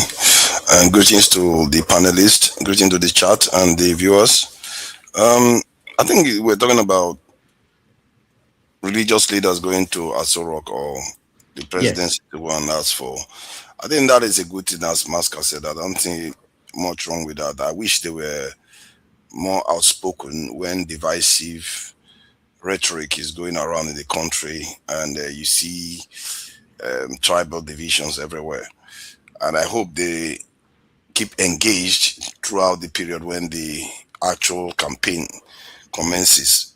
And at the same thing for the Muslims from the north, I hope they too come out. But I think if leadership, start showing up, traditional leaders, all of them start saying, no, we have to have a sane system where without all this stuff going on, I think they are sending a signal, and the followers will more likely pay attention to that. And because some of all these things they take their lead from what their leaders are doing. Because if a leader is not living large and is asking the people to make sacrifice, the people are far more willing to make that kind of sacrifice. But if they see the leader living in luxury and, with all the various things that they can do without, and then you're asking people to make sacrifice, that's where the problem is. And when people say Nigerian people are suffering, I think that's where they are coming from. That the way their leaders are living is not, they are completely detached from the lives of their people. That is a problem, because if you can't make any sense of the fact that there are nations out there that have lived on rations, but their people don't go after them. But that's another one. Shore, I think I don't know what Shore did to I don't know what's up with my mic. People are saying something is wrong with my mic. I don't know my mic. I don't know these days. What's going on? Your mic is okay. Okay, so good. So I don't know what is it with Shore. I think I gathered that he was trying to defend Tyler, from South Africa. South Africans they are really surprising me. Every single day they surprise me even more.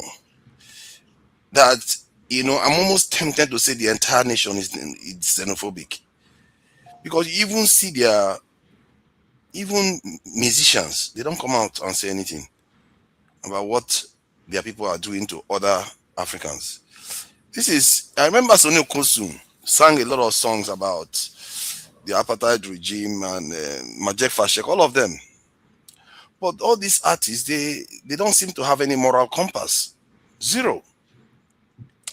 And it really bothers me. And all they asked her to do was just condemn attacking fellow Africans. And I don't know why we try to conflate the idea of, oh, this is my house, you need to leave, with the fact that this is my house, you came in and I will kill you, and I will kill you, and you need to leave at the same time.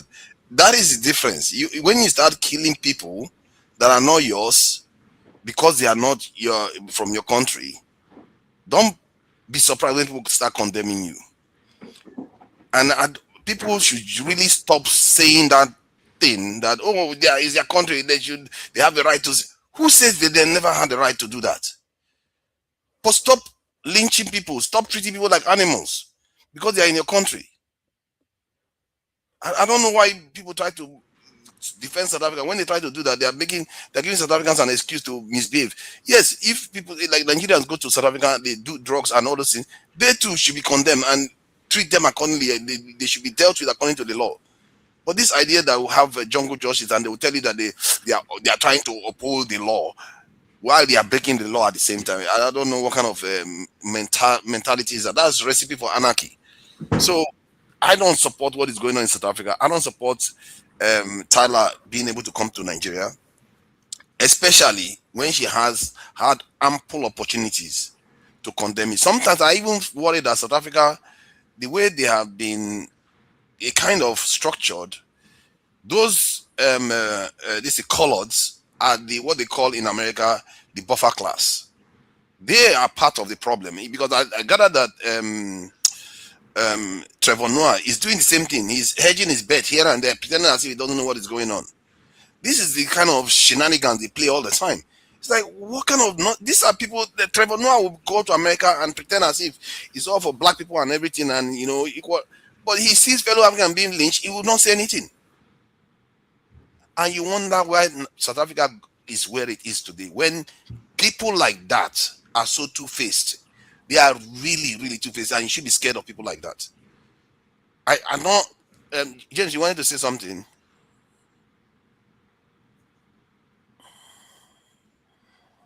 Money they play role. Please. I would like to interrupt you. Just finish your line of thought, please. Okay. So thank you people like that, thank you. Yeah, people like that are two-faced. They pretend as if they are wanting, but yet they dislike black Africans. They too have been conditioned to prefer European people and favor Europeans, especially those so-called buffer class. Most of them are like that. When I say South Africans, I'm saying it from the context that the signal that is coming out from there, this is the direction. It doesn't mean that there are no ones out there that are completely against this. And funny enough, the ones that have the clearest, the people with the highest clarity about this are most of them are Europeans, for crying out loud. In that country, they know clearly what is going on is clearly not the fault of black Africans, and they state it clearly. And people like Malema, the rest, they pretend as if they don't know what's happening. Even that so-called I don't know what it's called, this guy that comes to make inspirational speeches and motivational speeches everywhere. And even the way he was talking in Nigeria, and Nigerians were sitting there when he was saying those things. I was looking at it like, the stuff he was saying was actually xenophobic. He makes it sound as if they are not, but they are. Many of these people, Ramaphosa, all of them, they share the same views. And the stupidness of the entire thing is that this is the same people that took Israel to International Court of Justice for violating the Palestinian right by doing a lot of killings and everything. And within a couple of years, look at what they are doing again. And they've been doing it almost like, funny enough, almost like the Israelis, although the Israeli one is far worse. But they too, South Africa has been doing this repeatedly. This is not a one-off event. I don't understand how African leaders tolerate it. I don't know what they think they are getting from South Africa. What is it you are getting from South Africa that you're not going to get from China? Or you're not going to get from Europe? You're not going to get from anywhere else? Why do you accept them killing your own people? Because if they are killing Nigerians in UK right now, the whole world will be hearing about it.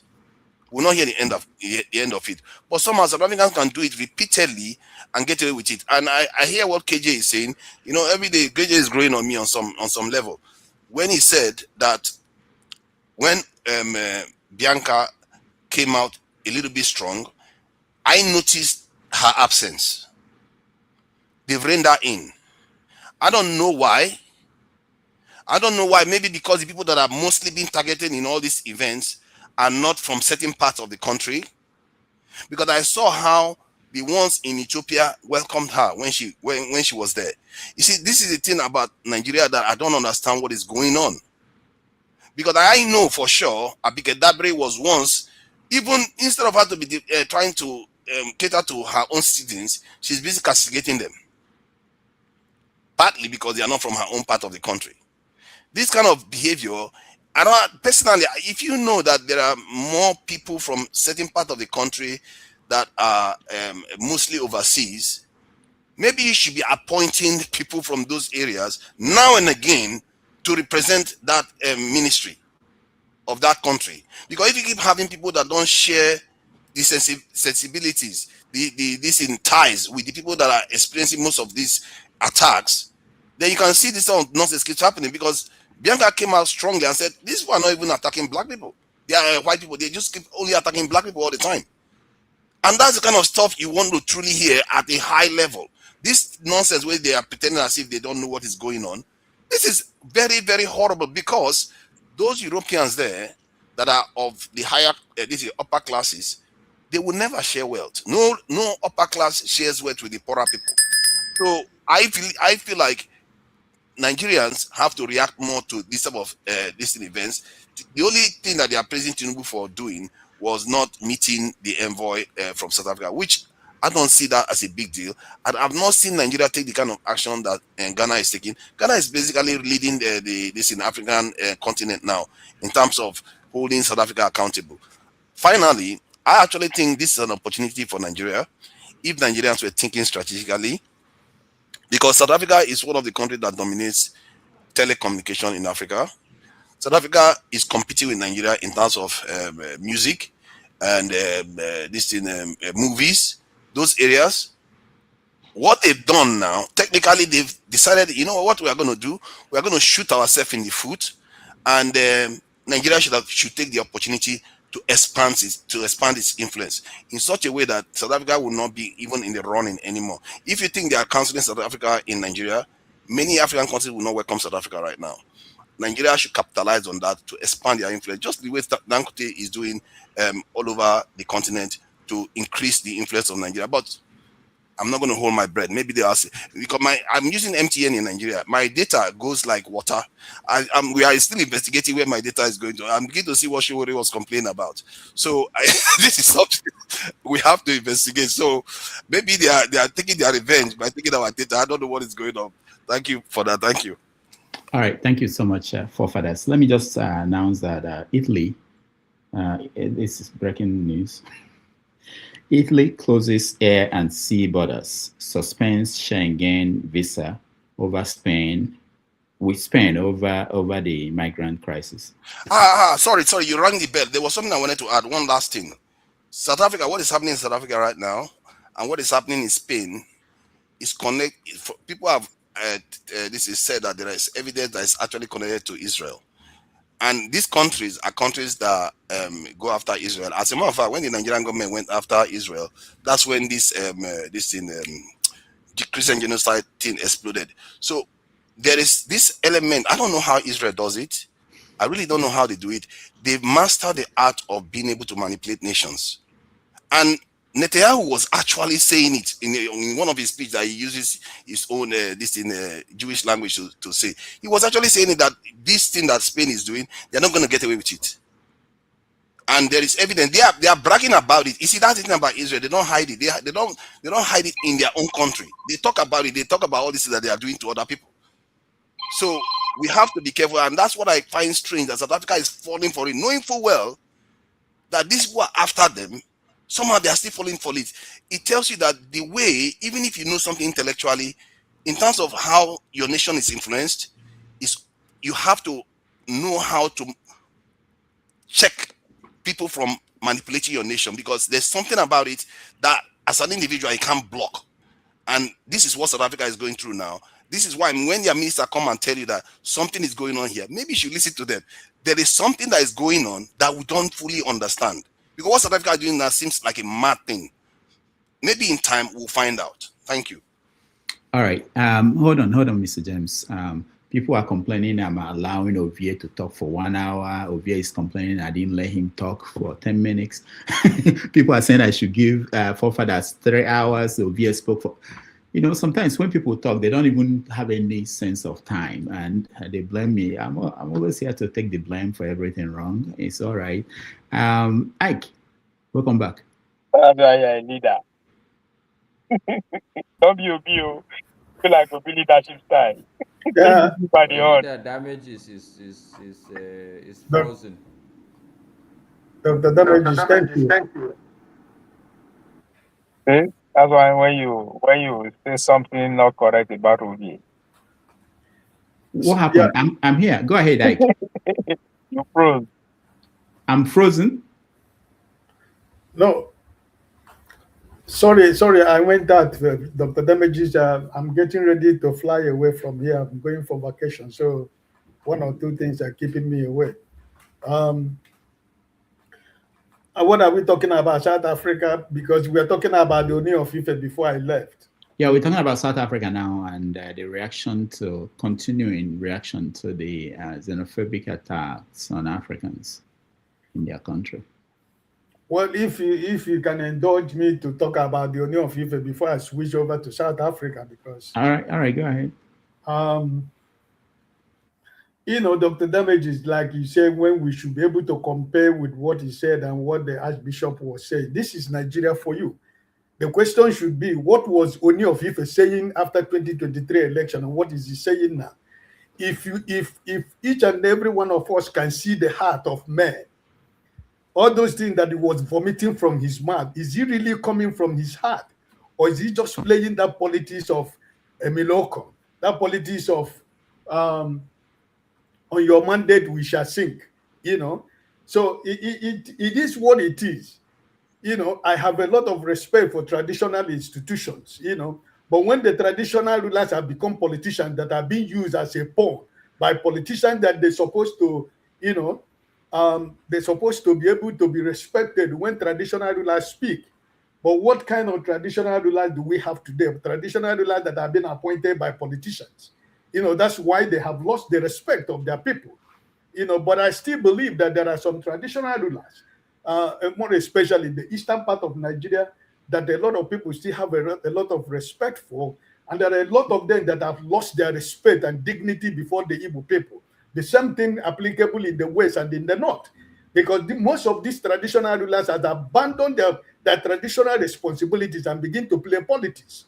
You know, so what he was rambling about, this is the one of the greatest problem we're having in Nigeria. Because the so-called people of, you know, power and authority, they cannot use their platform. They cannot use their, you know, their bigger pulpit to speak the truth for Nigerians to be able to know which direction are they supposed to be going. So am I surprised of what he was saying? No. It is just he's a normal Nigerian politician. You know, so you know, should anybody be surprised? No, I should not be surprised. But what is important is that when they use their bully pulpit to say things that is not true, to say things that are not, you know, reality, to say things that Nigerians are not seeing, because he has turned to become an economic advisor and finance minister to the government of Nigeria. That is what he was speaking, because he's now the minister and the economic advisor, probably the governor of Central Bank. He become everything together. But what is the practical reality of Nigerian lives? All those things he was quoting and saying. How is Nigerians, the common Nigerian man and woman in the street, how is their life being affected by all those grammar he was speaking? This is the problem. And at the end of the day, when they speak all this grammar, they will go to Asorok and have a handshake. You know, so, but it is what it is. To talk about South Africa, listen, Dr. Damages, the problem is that we have a government in Nigeria that has no legitimacy. We have a government that is not respected by anybody. We have a government that is being questioned by almost even the smallest country that is not supposed to stand before Nigeria. Nigerians are being questioned by the credibility and legitimacy of the people that are called their leaders. So whatever South Africa is doing today is because they have seen that we don't have a government, because they have seen the system in Nigeria is so corrupt to the point that we don't have legitimacy among nations of the world. If not, was it not the same South Africa that Nigeria spent every human resources we have to make them to become a nation? And today our people are being chased like rat, and you know, they are being chased like rat and dog in South Africa. Why? Because you don't have a government. You don't have any authority that can be able to say, South Africa, what you are doing, I'm giving you 48 to 72 hours. If what you are doing does not stop, Nigerian government is going to come hard on you. But no, because we don't have government. We don't have, the government has no legitimacy. So everybody comes and ride on your back, climb you, and they use Nigerians as a staircase, you know, because we don't have anybody to speak for us. That is the failed country we are trying to see how we can rescue. If not, Nigerians, there is no country in the world that doesn't commit crime. There is no country where there is no crime. Why is it that everything is being piled upon Nigeria and that we are the people that are doing the thing? Every country, we have people, we have bad people. We have citizens that commit crime. And why is it that everywhere we go, we are being chased we are being chased like animals? You know, So I think that South Africa is doing what they're doing and getting away with it is because of the illegitimacy of the government that we have. If not, that musician, what God she had, and the people that were organizing that event for her to come to Nigeria and play in Nigeria in December, why Nigerians have been murdered in South Africa, why Nigerian businesses have been taken over illegitimately, why the government is watching in South Africa, Nigerians are being treated like they didn't come from nowhere. And we talk about we Africans, we talk about African Union, we talk about whatever we talk about Africa. At the end of the day, Nigeria's centerpiece of African foreign policy is Africa. And where is our position today in Africa? Nigerians are being treated anyhow, from Togo to Benin, to Mali, to Guinea, to Burkina Faso, to Senegal, to anywhere in the world. We are seen as criminals. You are flying anywhere with Nigerian green passport, you are treated as if you are not a human being. So it is because you don't have a government. Because if you have a government, things like this will not happen. Ghana having the same issue, but how is the Ghanaian being treated all over the world? There is respect. Why treating Ghanaians? Nigeria has become Nigeria that is known as the giant of Africa today. We are not being respected. We are being treated like we are nobody. So South Africa doing whatever they're doing and getting away with it. They have their companies in Nigeria. What are we doing? What has the government done in order to show that what these people are doing and Nigerian people in South Africa is not good? What has the government done? Nothing. It's all about speaking grammar. It's all about playing politics with everything. So at the end of the day, who is going to win and who is going to lose? At the end of the day, Nigerians lose. So South Africa, I feel that that musician, I'm happy that she was able to cancel that program she was planning to have in Nigeria, because you think that, Nigerian citizens, I want to be appreciative of Nigerian citizens who were speaking out that this concert should not hold. And I'm very, very happy that at the end of the day, it's not going to help. So as long as the government you have in Nigeria is concerned, you on your own, wherever you are in Nigeria, you live outside Nigeria, my advice to you is to do the right thing. Follow the rules and regulations. Follow the laws of the country where you live. Don't expect anybody to come for your rescue and for your aid when you're into trouble, because you don't have a government.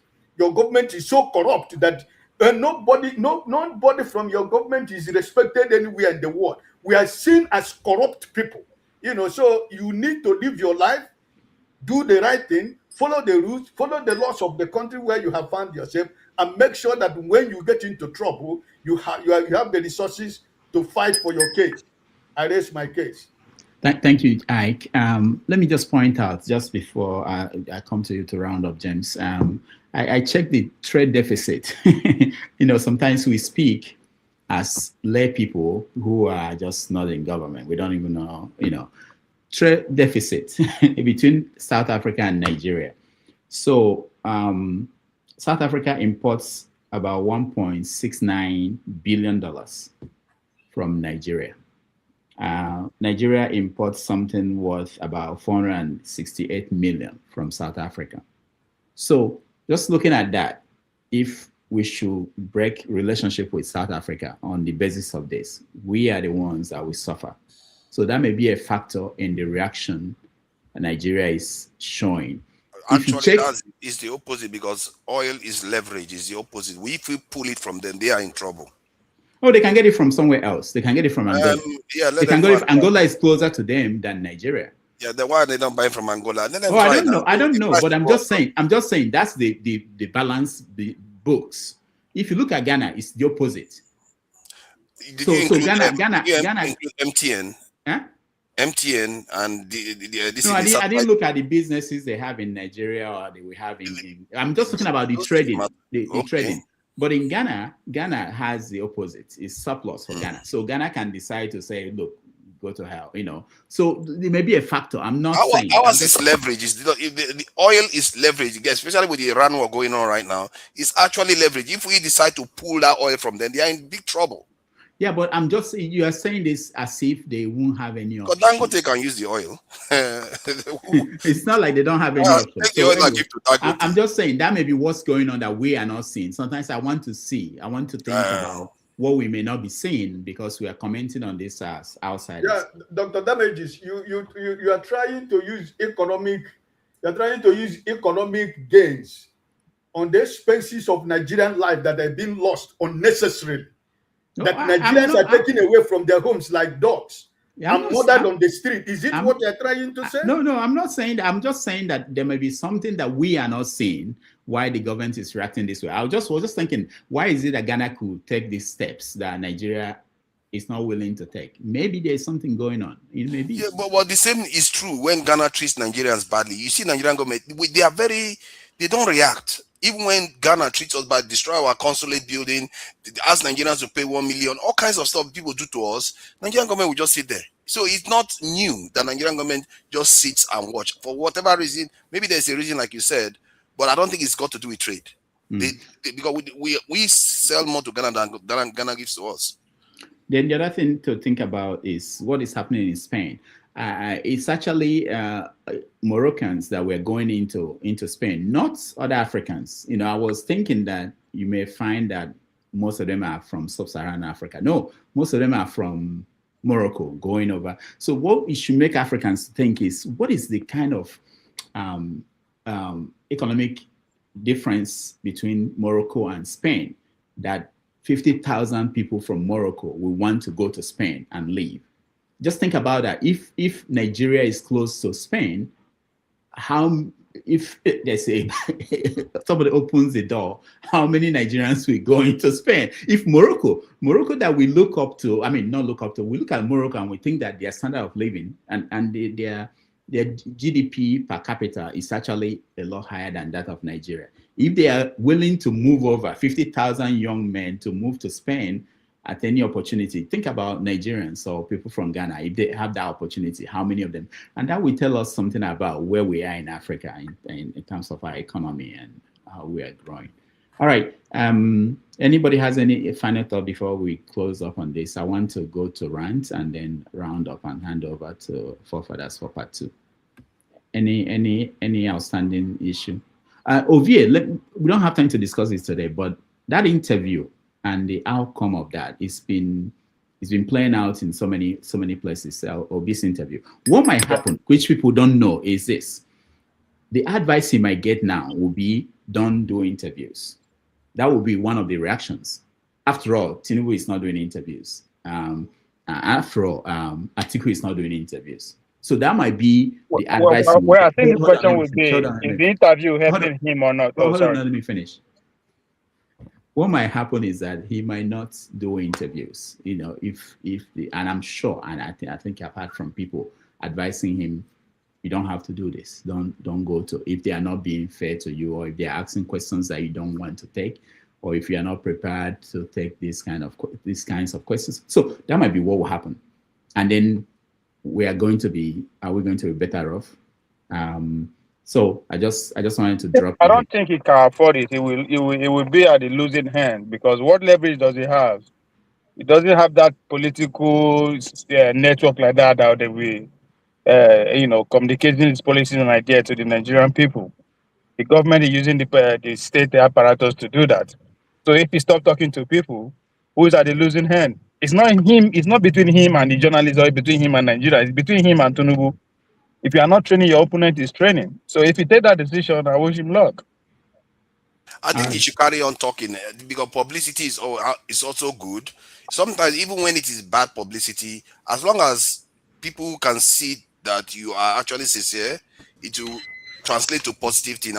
I remember when Obama had his pastor problem, and the more he spoke, the more people gravitated towards him, even when the pastor was cursing America like crazy, and he attended his church.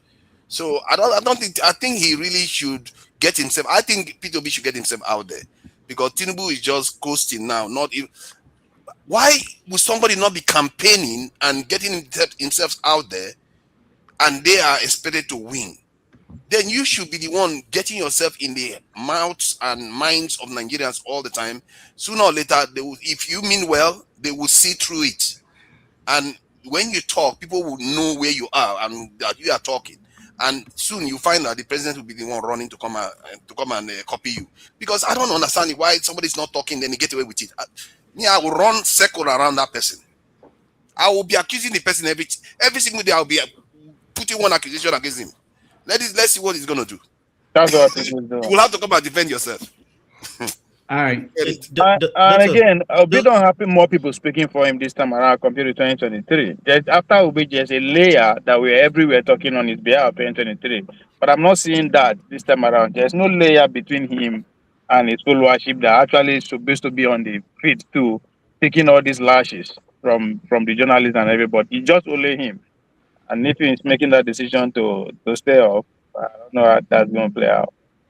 Doctor, please, can I quickly say something, please? Yeah, go ahead. So, I wanted to speak to something that we may have missed with respect to this Morocco thing, because Forefathers said something that I'd wanted to see if I was here at the time. Something we're missing is, remember this issue of Western Sahara, the status of Western Sahara. That's on one hand.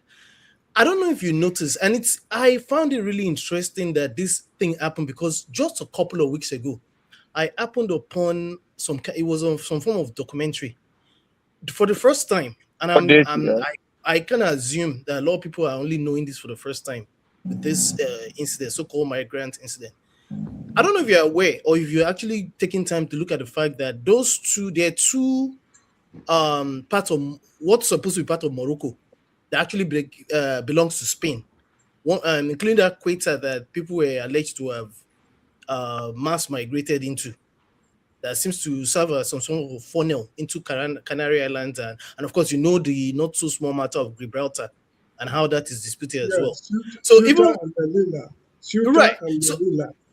right, and it's still disputed. So technically, it's in Morocco. It's physically in Morocco, but it belongs to Spain. So when they're telling you, because media, this thing can be funny. When they're telling you people mass migrated into Spain, physically it's in Morocco. That's the irony. And the part where what Forefathers said is very significant is even I myself, because a lot of people will tell you, you people, you've come again, you are conspiracy theorists. It's a well-known it's not so open secret that Israel plays a part in a lot of what you see happening, even in Africa, even in South America. Anybody can say whatever to say. Sometimes it depends on what amount of information you have. That actually, this thing is not. It has nothing to do with Israel is a major player. A lot of things are coming to fore. Geopolitics is interesting though. So whenever we Femi, can you tie it with the Odyssey, the movie that just came out that had to do with that particular area too? Yeah, you're right. It's a coincidence that it happened at the same time. Obviously, you see there's a law. See, when they tell us all governments lie, the thing what we don't know anything. No. Nothing. Where they play? We know nothing. Even things are happening in Nigeria, we know nothing. We think we're controlling ourselves. We're wasting our time. We go soon learn. It might be too late. All right. Thank you, Femi. Okay. Any other talk on that? We take a break. Okay. We'll take a break. We'll come back with rant and round it up. Again, thank you so much for joining us, and I appreciate all of you. You can like it at this point, share, so that more people will get to see this. And if you can support us, we appreciate it. Thank you.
All right, welcome back, everybody. Thank you for staying. And let me just, Mr. James, I think that's you. Or is he over here? Okay, it's over here. Just for your information, Pella got married today. I'm sure James has no idea who this person is. Our forefathers may not know, Ike may not know, but he's one of the top content creators in Nigeria. He got married today in, I believe it's in Lagos. So it's important that we mention that young people.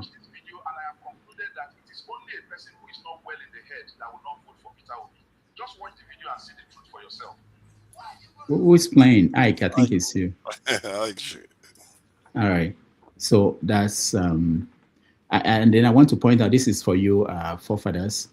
Nigerian army named Africa's best in counter-terrorism operations.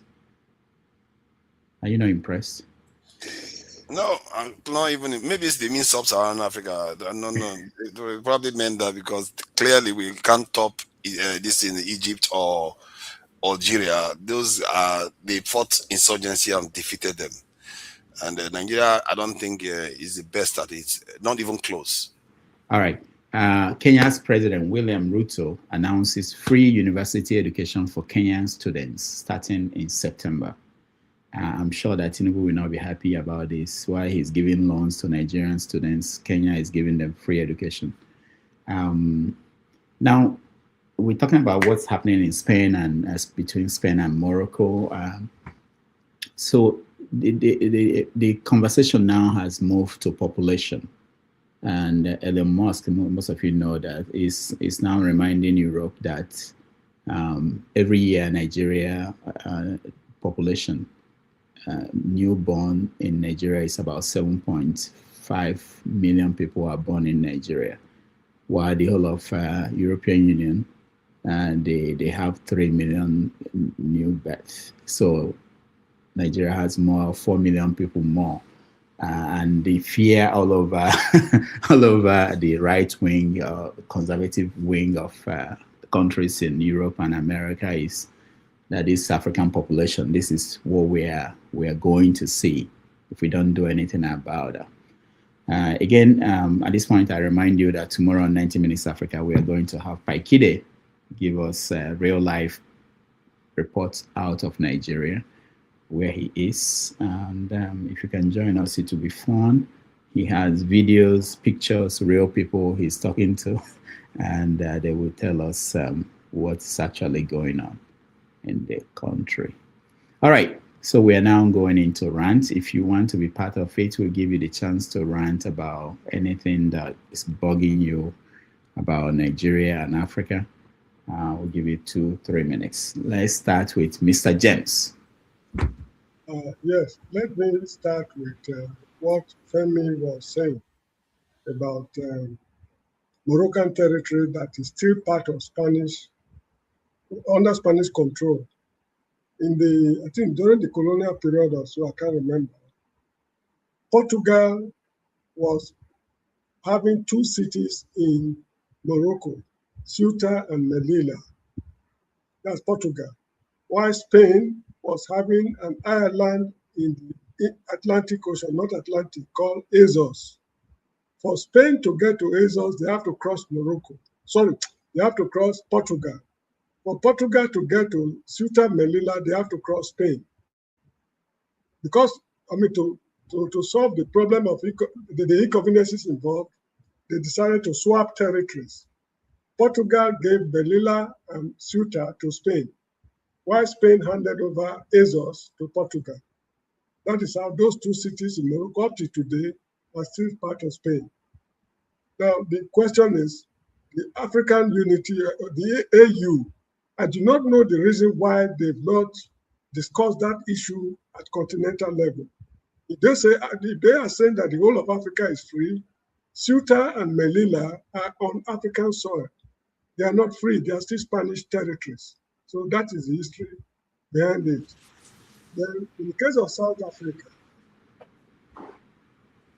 the musician has been blamed for not speaking out. I'm not defending them because I condemn what they're doing totally. I mean, sorry, partially, not totally, partially. There's a reason why most South Africans are unable to speak up. You know, since during the apartheid era, while they were fighting the white men, there were a lot of illegal guns, thousands of illegal guns in circulation in the country. In the country, South Africa, if you use your gun to shoot somebody, the ballistician will be able to identify the gun that fired the shot. So they committed atrocities against the apartheid regime, and the government of South Africa up to today are still looking for some guns desperately, because for reasons best known to them. Now, these guns are still in circulation. The people you see roaming the streets up and down, demonstrating, over half of them have got guns on their waists, below their belt. I hope you are getting me. Now, if the South African police dare confront the demonstrators, it's going to be a national catastrophe, because the amount of illegal guns in circulation in the country is very alarming. Check it on the internet. The amount of illegal guns on wanted list in South Africa is enormous. So this is the main reason why most South Africans are silent. Because if you are seen or identified to be sympathizing with the migrants, you are putting your life on the line. So that is how South Africa is. And one thing they fail to realize is this. South Africa is on its way down. So as we are speaking right now, majority of the white firms are not reinvesting their profits in South Africa. So mines are closing down, adding to the unemployment problem. Now, if you read the Zondo Commission, I have the report. Whosoever is interested should contact Dr. Damages. I will send it to him. If you read the Zondo Commission, the amount of corruption in South Africa is very frightening. This is what is causing the whole problem. And this is where I really congratulate Jacinta. They've identified the problem. How do we solve the problem? We have to take the government to task. The ANC government is rotting to the core. The airlines, the electricity ESCOM, the railway, all sectors of the economy have been hijacked. And this was exposed in Zondo Commission. So the only way is to remove the ANC from office. So this is what is really disturbing the country up to now. But one thing I disagree with is the habit of killing people, beating up immigrants. South Africa is not the first country in the world, in Africa, that expelled immigrants. There are tens of countries in Africa that expelled immigrants. Nigeria, Ghana, a lot of countries have expelled immigrants.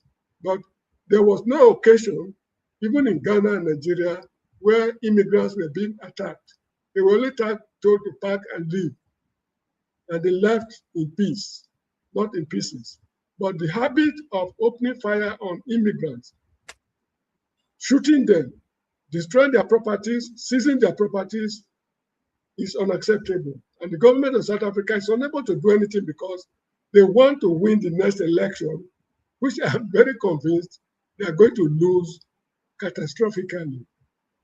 So that's all I have to say. Thank you very much.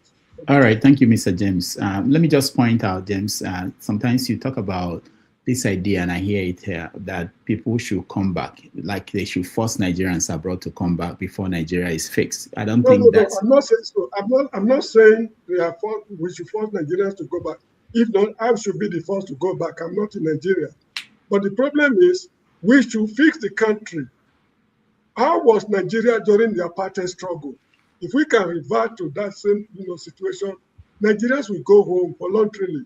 The amount of corruption in Nigeria is very frightening. If somebody like Bajaber Miller is allegedly accused of accepting 400 million, and the government is unable to probe him, so what kind of country is that? If snakes embezzling money in Nigeria, what kind of country is that? Crude oil is being stolen every day in Nigeria. What sort of country? So these are the reasons why we are suffering. Because that will fit into their own language, which is go back home and fix your country. Yes, Jacinta is saying you should go back home and fix your country. We have enough problems here. We have overdose of problems. So don't come and make our bad situation worse. So go back and fix your country. I'm just saying that, countries that are being fixed now, like India and other countries, they didn't send everybody that was abroad, the people abroad, to go back before they fix it. Anyway, that's by the way. Let's go to Ike. Ike, you have 2 minutes to write. Why 2 minutes? Okay, 3. First of all, let me correct impression from Ovie. Ovie, 2027 electioneering campaign have not started. Political campaign activities will start by August 19. I don't see any other presidential candidate that has more than 10 people speaking for them right now. So you are saying 2023, Mr. Peter Obi has more people speaking for him. We're entering 2027. You should wait by August 19. We see if it is only Mr. Peter Obi will be speaking for himself. Okay? My rant is this. It's not a rant, but it's my last appeal to Kenneth Okonkwo to learn from people from the Southeast who have spoken or taken ill against Mr. Peter Obi, from Senator Kwere to Umahi. The rest of them is history. He should learn, because the consequences, what is going to come to him as Onyibo, he should ask questions. All those people from Southeast who felt that Mr. Peter Obi is their problem, the more they think about Mr. Peter Obi is their problem, the more they get into trouble.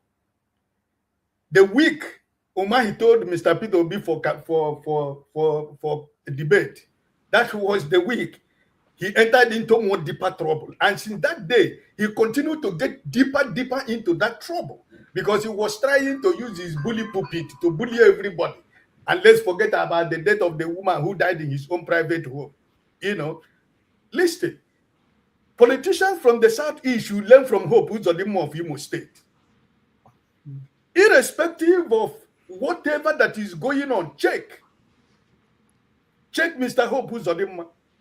If you have ever had Mr. Hope Uzodinma talk about Mr. Peter Obi, no, because he knows what the consequences of it is all about. So, Kenneth Okonkwo, you are still a young man. If you want to be a politician, you still have a lot of future ahead of you. So, you are a practicing lawyer who practices your law in channel television, but not in the law court. And you have been running around, dodging for you to be handed over the court something. You have been dodging, running around Nigeria, hiding yourself.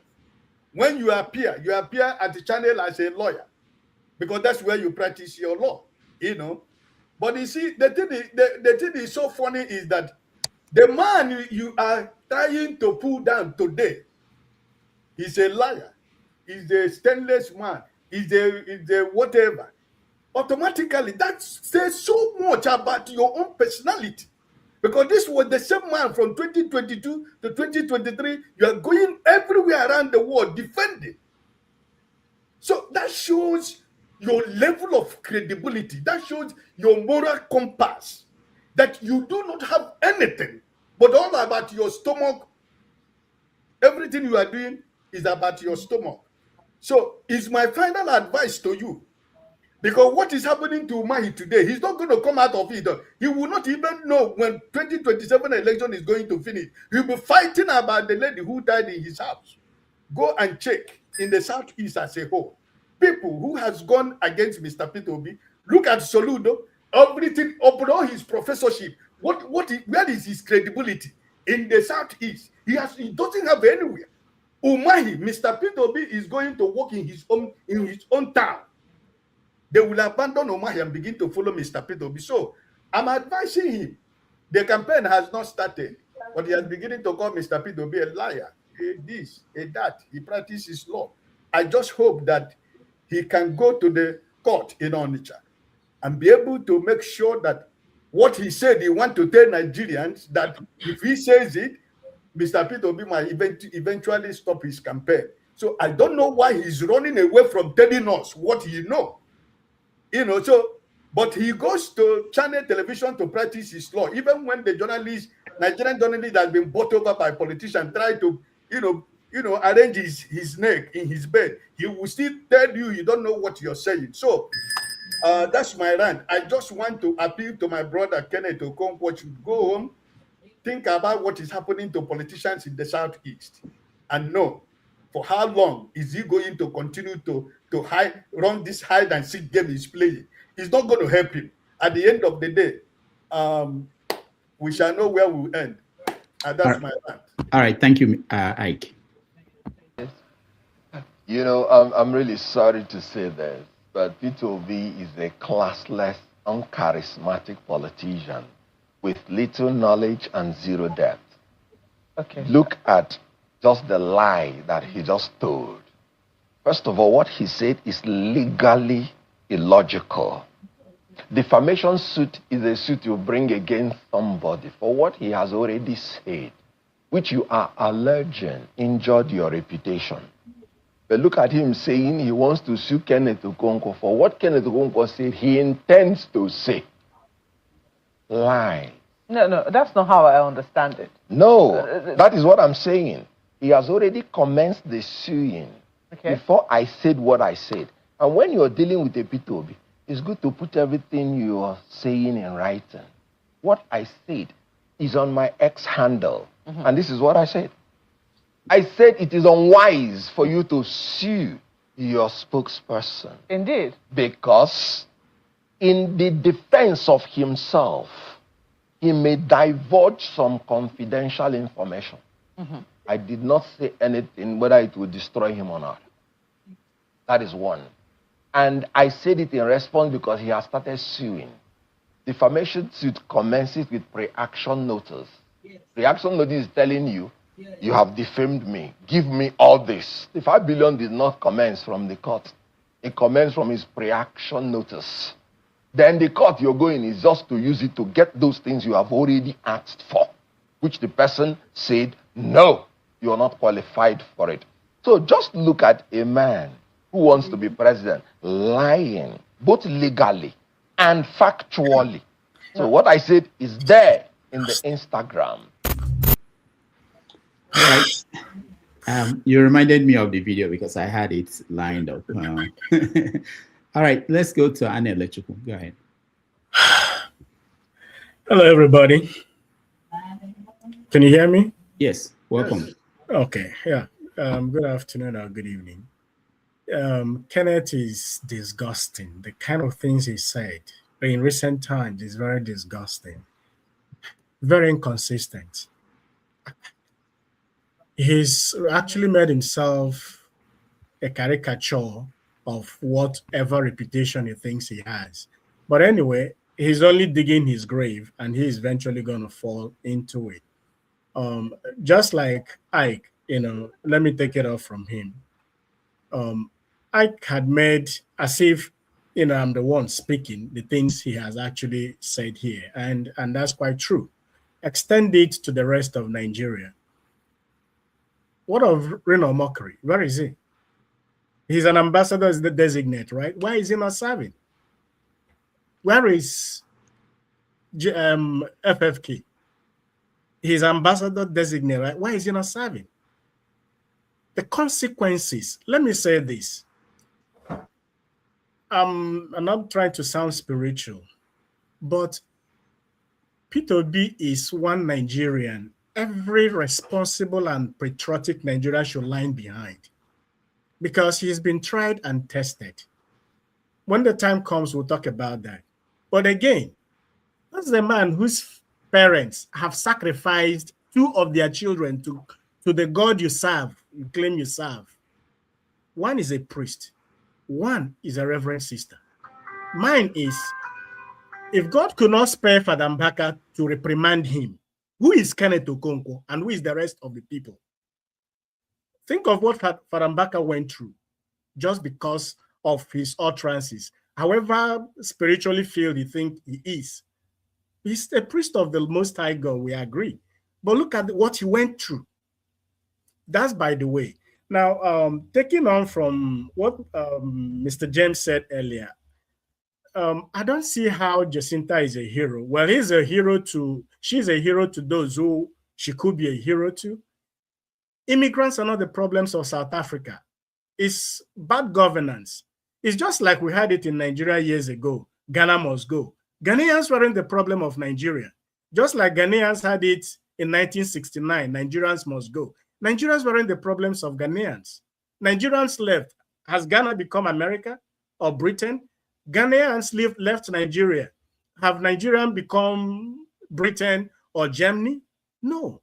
The problem is poor leadership.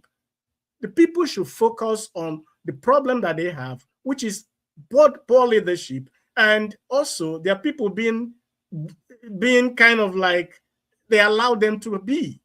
Because if you allow bad leadership, you enthrone bad leadership, as Nigeria has successively done since 1999. Okay, leave Obasanjo era. Look at what we've gone through in the past 12 years. Bad leadership. Is Nigeria better off today like it was in 2015 or 2009? No. Until we get it right, until every country gets it right. It's even in America where we are. Immigrants problem, Haiti is the problem. Mexicans are the problem. Are they really the problem? The problem is the system. So all we need to know is we shouldn't be enthroning people who choose to be escapists, trying to make some people scapegoats of their inadequacies and their inefficiencies. And I think that shouldn't be encouraged. Jacinta is not a heroine or a hero. No, she's not.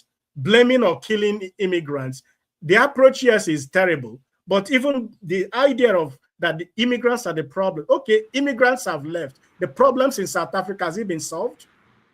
They're worse off now than they were when the immigrants were there. I'm not condoning the bad atrocities of immigrants in the country of South Africa. I'm not. But immigrants are in their problems. The problem is they have terrible leadership. I appreciate people like Julius Malema, Thabo Mbeki, who have spoken, very eloquently and well. And that brings to question characters like Trevor Noah and the other guy that goes about jumping up and down, preaching Pan-Africa, whereas he talks absolute nonsense and rubbish, that calls himself Vusi. So why can't you speak out? What you go about reaching every part of Africa, you want Africa to be one, yet you can't even condemn what your people are doing that is antithetical to the things you preach about Pan-Africanism. It makes no sense. I think I will hold it there. It looks like I came a little bit late today. In subsequent editions, we'll be able to say more things. All right. Thank you, Anne Lechuku. Just so you know, forefathers, we have another show after this, so you can join that. Let me just correct you. Reno Mokori, you mentioned him. He has a good reason why he has not resumed in Mexico. What stopped you from resuming your duty? Did the country reject you? What exactly went on? What is happening? Why are you waiting? Your colleagues in other countries have resumed duty. No, Mexico has not rejected me, not at all. You should understand that Mexico is right now hosting the World Cup. See? That's the reason World why Cup is over and Mexico lost. Tell him to go. I don't know. People come here and say anything they like. This is why he has not resumed. Okay. By the way, when I played Kenneth Okonkwo, in my mind, I was thinking that I'm happy that he was not a journalist. He was an actor and then a lawyer. But then we have our friend here. I also knew that all the social media rabid attacks, he endorses it. Yeah. That's how he operates. But, he'll maintain dignified distance and act like if he sees you, greet you like. Yeah. But besides that facade, Peter Obi can lie. Yeah. When we were running for election, I noticed something about him. If Peter Obi wants to take a private jet, he will go and enter through commercial place. So I greet everybody. You think and then they'll bring a vehicle and put him to go to the private jet area. One day we arrived, and we came to campaign, and I think we're both in Lagos. We arrived on the same flight. This one was a commercial flight. And he waited for me. Maybe they didn't deliberate at the entrance of the plane. And I greeted him. By that very time, we took pictures. I had not left. I posted the picture myself, and these people were like, Shore has bowed down for B. But here is the next part. So we entered the vehicle. I saw him entering a vehicle, and I followed. Turns out he was going to the private section where they treat VIPs. Oh. And then saw him with a whole coterie of, I said, but you came alone, and they were all there. Apparently, those ones probably flew on a private jet. Okay. But he decided to fly commercial. And I now asked the guy who was driving, because we were in a car, a Hilux van. I said, let's wait and see what Peter will be driving. Because I was actually expecting that he was driving, was the Innocent Motors. Okay. Peter Obi had nothing less than 10 big Toyota SUVs waiting for him. There was this Mercedes space bus. And I was telling myself, why do you have to lie? So why do you have to cover up all this? Nobody's going to be upset with you that you're a presidential candidate if you have a convoy. But look at this trajectory. And that packaging is his style. Yeah. And if you want to get away with fine. All right. So let's go to Ovie. I think I will make a statement on journalism maybe at the end as my own rant. Ovie, go ahead. Thank you. Mr. Ike, I know you they follow INEC timetable to know when you are waiting for INEC to tell you when campaign starts or end. Me, I see INEC timetable as in the government timetable, in this case, Bola Ahmed Tinubu timetable, so I don't go with that. But aside that, at this point, 6 months to election, anybody who is never believes there is a contest between Tinubu and the rest of them, I'm voting for him at the other side to laugh. Because if I laugh now, they will say I know they're serious. And when I don't see others, I'm a conspiracy theorist. So I'll wait. And again, I will say, go and watch this Catholic bishop video again. If Tinubu sound like somebody who is still worrying about some vote, the pushback to the message with them bring on tells you everything you want to know. That every deal necessary to be made has already been made.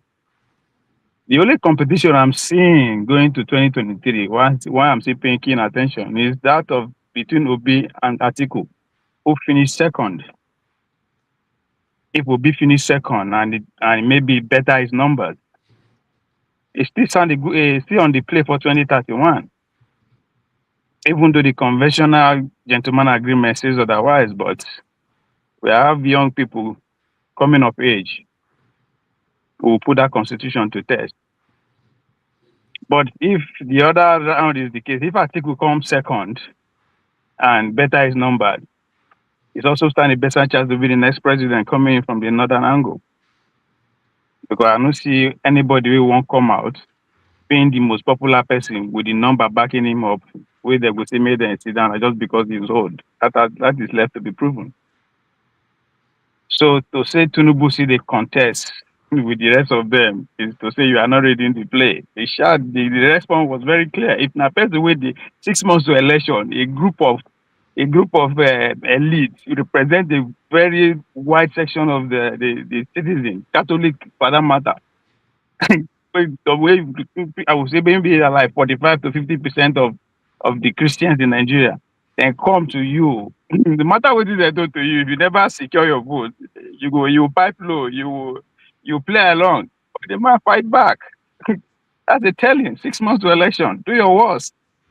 Mokuna gather on our votes. Let's go to war.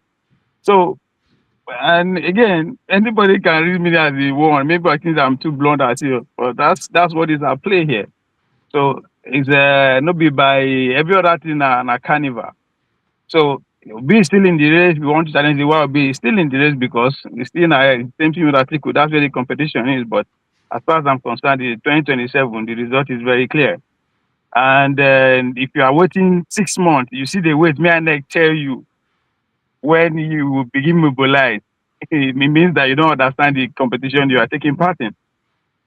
The third year, the last year of election, not to this, make sure all your organization out there, pocket organization in the village, you are synchronizing them, making sure everybody is in one accord. That's what it is at last, that's the home straight year. But if by 2020, 6 months to election, you never even know where your party will even go forward, nothing is, then, I said, I'll wait at the other end. And again, I have a lot of questions to ask. Why is it that now when Tinubu finalized the tickets with Shetima, that our Christian brothers in America step up their game?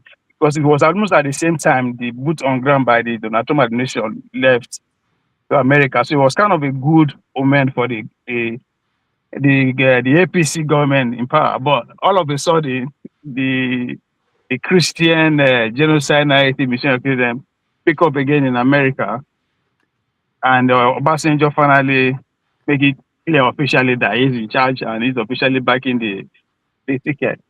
Even the image that they gave us a couple of days ago was also accompanied by a religious leader, then followed by this angle. So nothing that happened, nothing in politics. There's no conspiracy or not coincidence.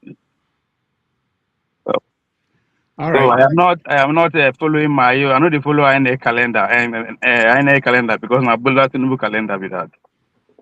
Yeah, Okay, sorry, Rudolph, just sorry. Can I just make a little Webolo? Sorry, I don't know which one I'll call you now, but what I'm seeing there is a Webolo, right? Okay, one, I like to let. I'm a Catholic, okay? I'm a Christian, but I'm a Catholic. I want you to also remember that the Catholic wants to have a prayer back in the days. 2 prayers we pray every Sunday after Mass. Prayer for Nigeria, prayer against bribery and corruption in Nigeria, and prayer for Nigeria in distress. Abacha didn't survive it. That prayer started when Abacha was on the throne. Abacha didn't survive that prayer. He died on top of me. You heard it this year, right? He didn't survive that.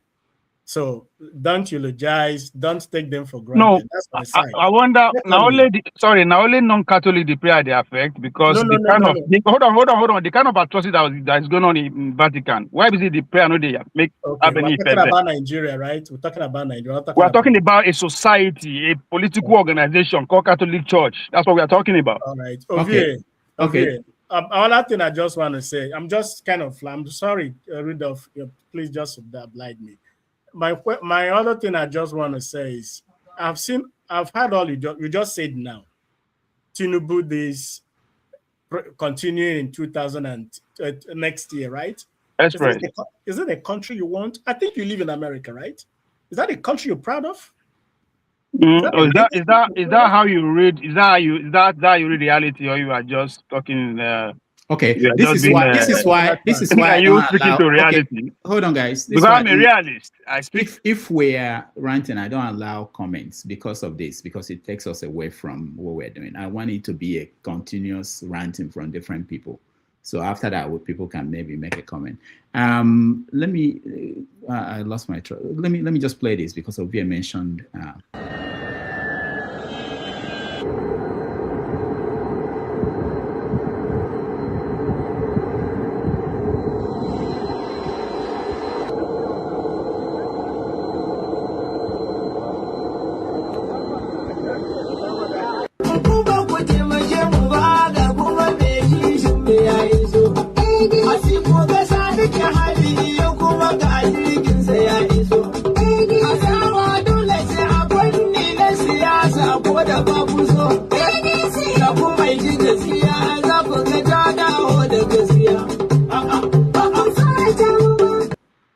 I want to pause where Kenneth Okonkwo's face appeared for those who may want to see very well. And look at how he shook the hand of Atiku. And a smile on his face.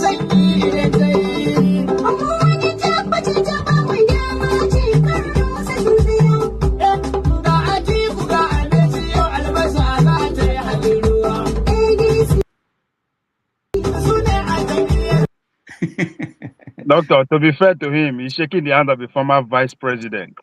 Oh, I don't know. So he is incoming president. All right. So let's go to forefathers. Rant. Yeah, thank you. I don't know, man. Sometimes I feel like the Southeasterners, they tend to be quite easily manipulated. Because while we watch at a time when they were supposed to get a Southeastern candidate, Nnamdi Kanu and Simon Ekpa and Otto Padot were going crazy in the Southeast. And after Tinubu became president, suddenly they wrapped everything up. It's almost as if it was all orchestrated, even if you can't even make it up. The entire thing doesn't make sense if you look at Nigeria sometimes. And that's why sometimes when I look at, people should be careful who they consider their leaders. Because when I look at the way Nnamdi Kanu and Simon Ekpa were behaving and all of that, I'm like, these guys, they are not helping their own people. They are doing everything to sabotage them. And now they have all been wrapped up and they've gone quiet. Everything has gone quiet suddenly. When the damage is done, another 8 years, then maybe on another route again, then another 8 years before a Southeastern president will emerge. This time should have been a Southeastern president. But somehow it was squandered. For no justifiable reason, really, when you think about it. From Wike to, including Peter Obi, by the way.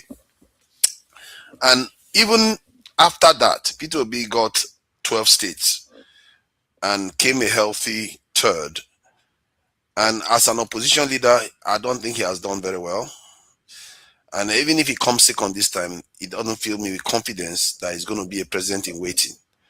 And this is I don't understand why our Nigerian policy maybe is different from other countries, but I think you make your destiny to an extent. And nobody is going to touch Peter Obi. They know in full well that that's going to set that country on fire. So he should have really, really done more with the power he had. If Wike had 12 million votes, I mean, how many votes? I mean, was it 6 million or 3 million? That Wike came 10 in an election. Tinubu will never sleep. He will not let Tinubu sleep. Every day, Tinubu will be waking up, dreaming. He will be waking up with cold sweat. He's not going to rest. But Peter Obi just let them do whatever they like, get away with everything. And I don't know why the political class of the Southeast don't tend to show bravery. For some reason in Nigerian politics, and when they show bravery is when they are doing separatist stuff. Why? Why is it? Why are you not showing bravery when you are in national politics? I don't understand that. But that is a recipe for isolating this in kind of ostracizing yourself from the country's top positions. And I don't see why Kennedy Okonkwo is sitting there waiting for, it's just unseemly, waiting for somebody to shake their hand like they are gods, all the way from Dubai, where he's probably a small boy there. I don't know. All these people that you see in Nigeria, they're acting like gods here. When they go to Igbo country, they are house boys there. So when you see how they behave when they are overseas, that's when you know they are truly nobodies. But in Nigeria, they act like gods, and they don't have the power to do anything.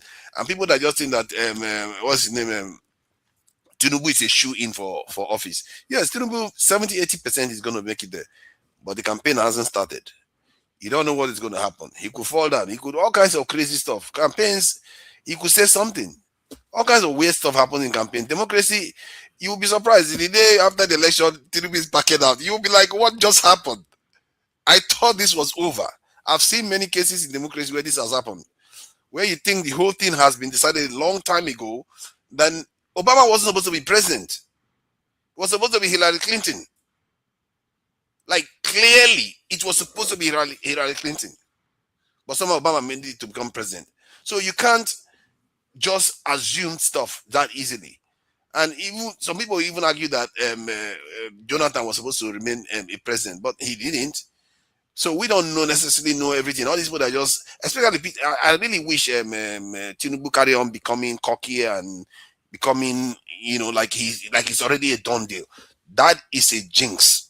In politics, it's a dangerous game to play when you start becoming complacent. that you have already made it into office. But we'll see. Maybe he's going to make it there. Chances are that he's going to make it there because Peter Obi and the opposition, they've not done a good job of it. Let's face it. Anybody that's supposed to be have to understand that even you that is supporting him, if you have his votes, you do more damage than he has done. If I had his votes, I'm telling you, Tinubu will campaign by force. Buala will not be able to cover enough for him. Because all you have to do is be saying stuff, then they will have to keep defending themselves.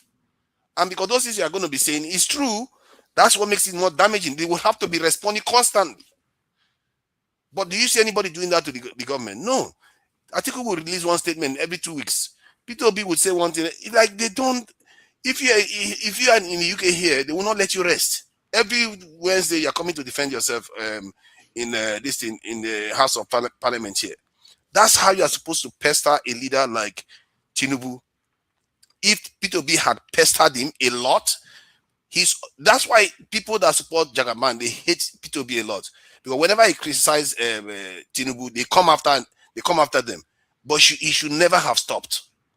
Because as long as the reason why you're criticizing me is to better Nigeria and it's for the Nigerian good. Why are you stopping? What is he going to do to kill you? Let him try now. If he kills you, then you get the Southeastern president.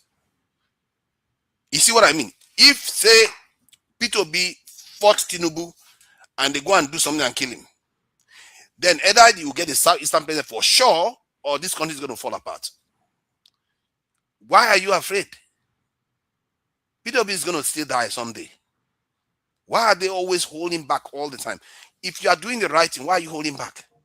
Why is it that when you want to be brave is when you want to do separatist movement? I don't understand that.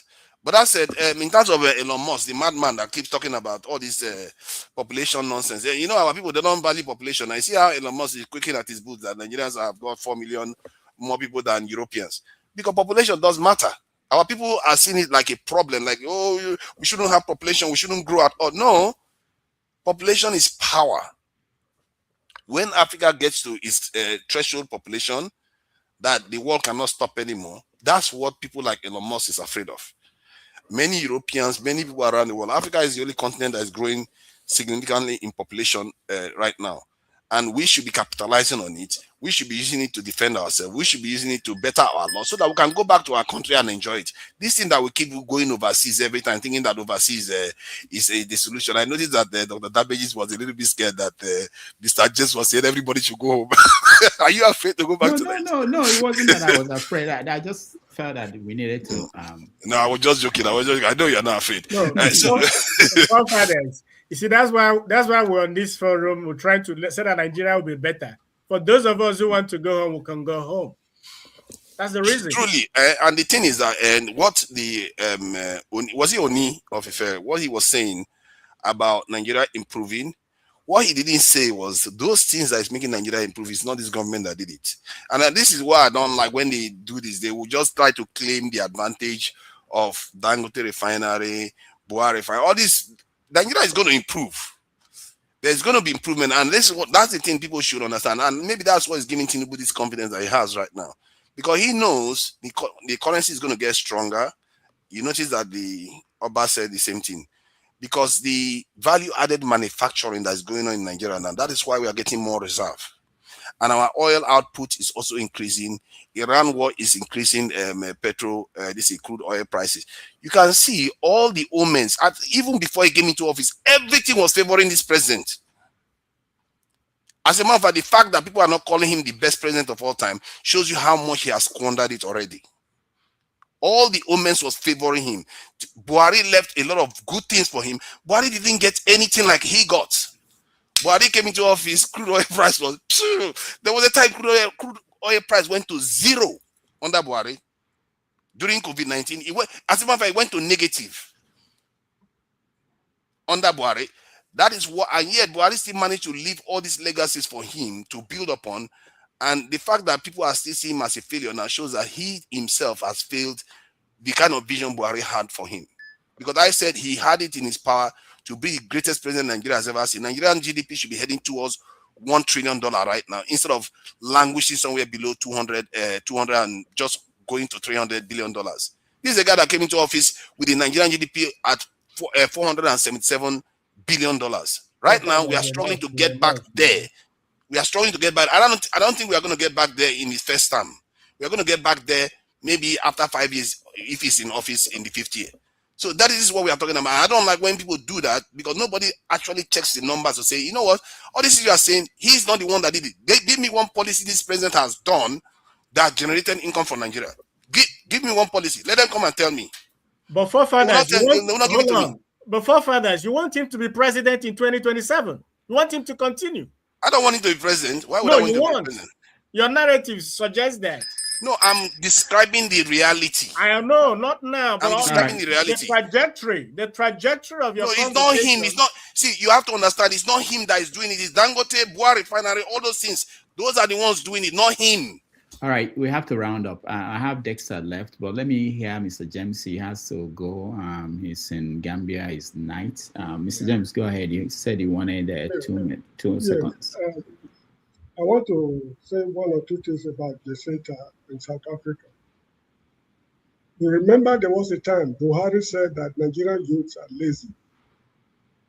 If Nigerian youths are not lazy, there's no reason why they should vote APC to power, despite all the horrendous atrocities he committed. To be lazy or strong does not require muscles. It depends on how you use your brain. Some time ago, I think on this very program right now, I said something. I remember something my friend told me in high school. We were discussing, and he said that there's the popular opinion that the Yorubas are lazy people.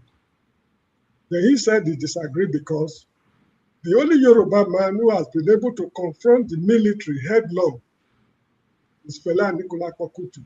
What that man did, no other person in Nigeria has done it. He confronted the military headlong, and we saw the results. Now, in Africa, there have been a lot of cases of expulsion of aliens in Ghana, Nigeria, Uganda. Aliens were expelled during Idi Amin's time, Equatorial Guinea, Gabon, and quite a lot of other countries. In all these instances I've cited, and many more I cannot remember, nobody instigated the government to do it. It is a government decision. But in the case of South Africa, it is Jacinta and her group that forced the government to do it. To be a hardworking fellow, you don't need to have muscles. As I said earlier on, engineering does not require muscles, it requires brains. They use their brain to hold their government to account. It is true the economy is bad, but how do we hold these people to account? How do we make them lose the next election? This is where they use their brains, that to achieve this goal, let us tell the immigrants to leave. The immigrants have left, the jobs are not available. That is true. But come the next election, you'll see the effect of what they are doing. In the case of Nigerian youth, if you look at the opportunities we have right now, Ovie was making this point some years ago. If you look at the opportunities Nigerian youths have right now, they are misusing it, because if you look at Buhari, Dr. Bali, Obasanjo, and the other guys, with virtually bare hands, they were able to seize the government. They toppled government and established their own government. They don't have communication networks that we have now. No, I mean, the facilities at our disposal right now, they were not having it. They used their just mere rational reasoning to achieve what they did, and they shape the society in a way they want. So to be a hardworking guy, you don't need to have muscles or use physical power. We Nigerians, whenever we go out, we always say we are very hardworking. Tell me one thing that we are doing that other African countries are not doing. In South Africa, you have Nigerian medical doctors in their hospitals. You also have Ghanaians. You have Malawians. You have Zimbabweans and others from other African countries. In their engineering factories, Nigerians are there. Other nationals are there. So we are not doing anything special which other countries are not doing. So the habit of saying that we are hardworking people, in my opinion, it is wrong. If we are hardworking, we should do what other countries have not done. During the war against apartheid, when Kwame Nkrumah government was toppled in 1966, Nigeria unilaterally took over that responsibility and did what other African countries could not do. They looked up to us till eventually we collapsed. So Jacinta is my star. That is a horrible thing to say, you know, just because she diagnosed a problem. She has the brain. She has the brain. What is the brain? She's just being xenophobic. Excuse me. She has the brain which you and me lacked. No. She was just being xenophobic. But the Pamela allegedly received 400 million. Allegedly. If she has the brain, she will go after her government. Snakes are swallowing money in your country.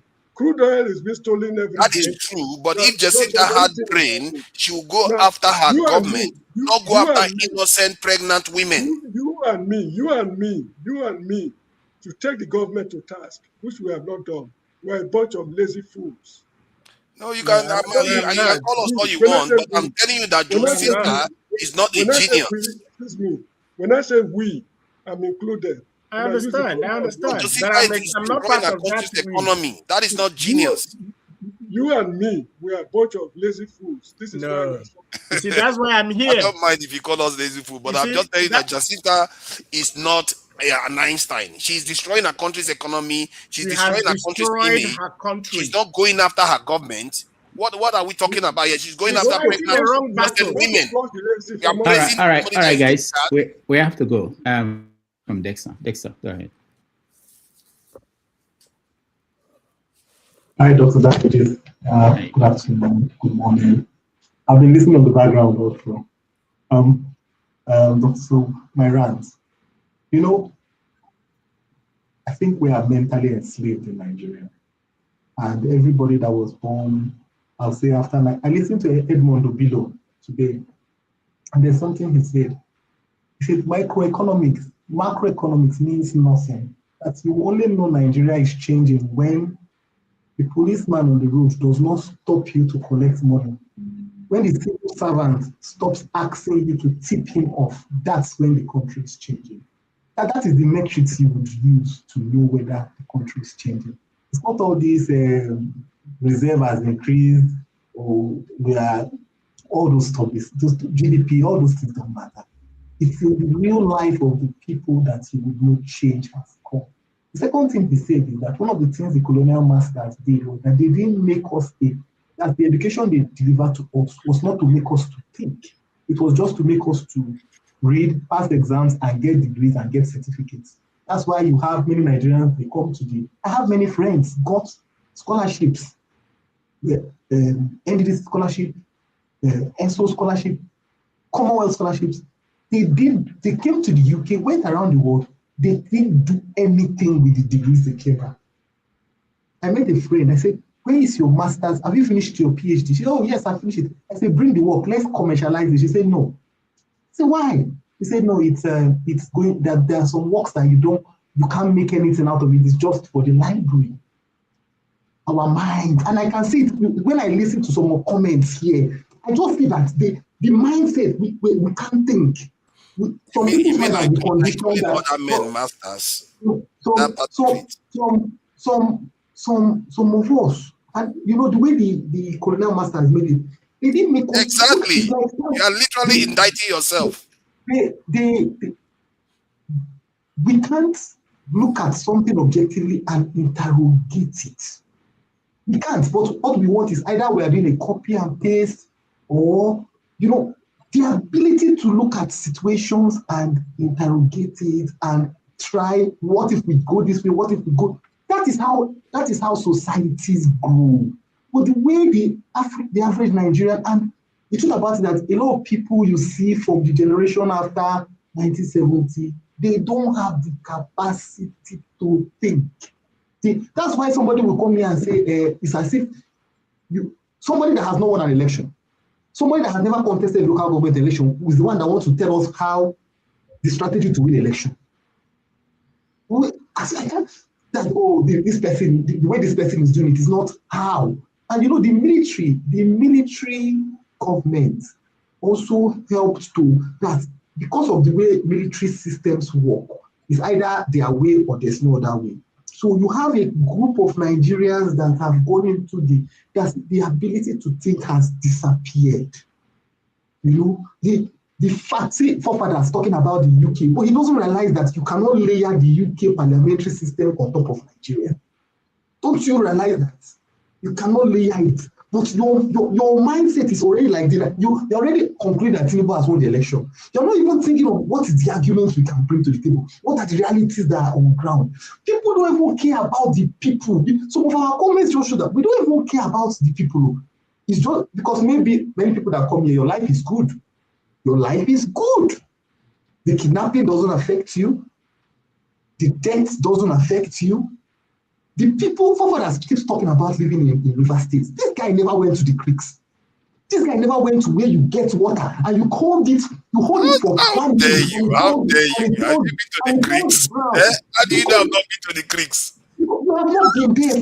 Forefathers, you have not drank from that water. I can tell you because I live there. I can tell you because the comments I hear from you, if you were living in the tush areas, you were living a good life. Do you know the chaos that things like Debam had in Port Harcourt? Do you know the chaos? Do you know the young children that were assaulted because of the cultism in Port Harcourt? Do you know about it? So that's why I said now the way to go about education, because I think Bob Marley sang that song, emancipate your minds from mental slavery. You know, nobody can free you but yourself. It's not it's not about to go to universities and get, I got my master's or I got my PhD. No. It's what can we do? During the Second World War, some of the biggest inventions were made by people in their homes. The radar system, how the British were able to use what do you call it again? The wavelength to be able to take pictures. It was people, two engineers at home that improved it, and they were using the new radar system to take pictures. And the Germans had stopped their own research on short wavelengths. On a short wavelength, they feel that with short wavelengths, you won't get enough energy to be able to take pictures. But the British, two engineers at home doing trial and tests.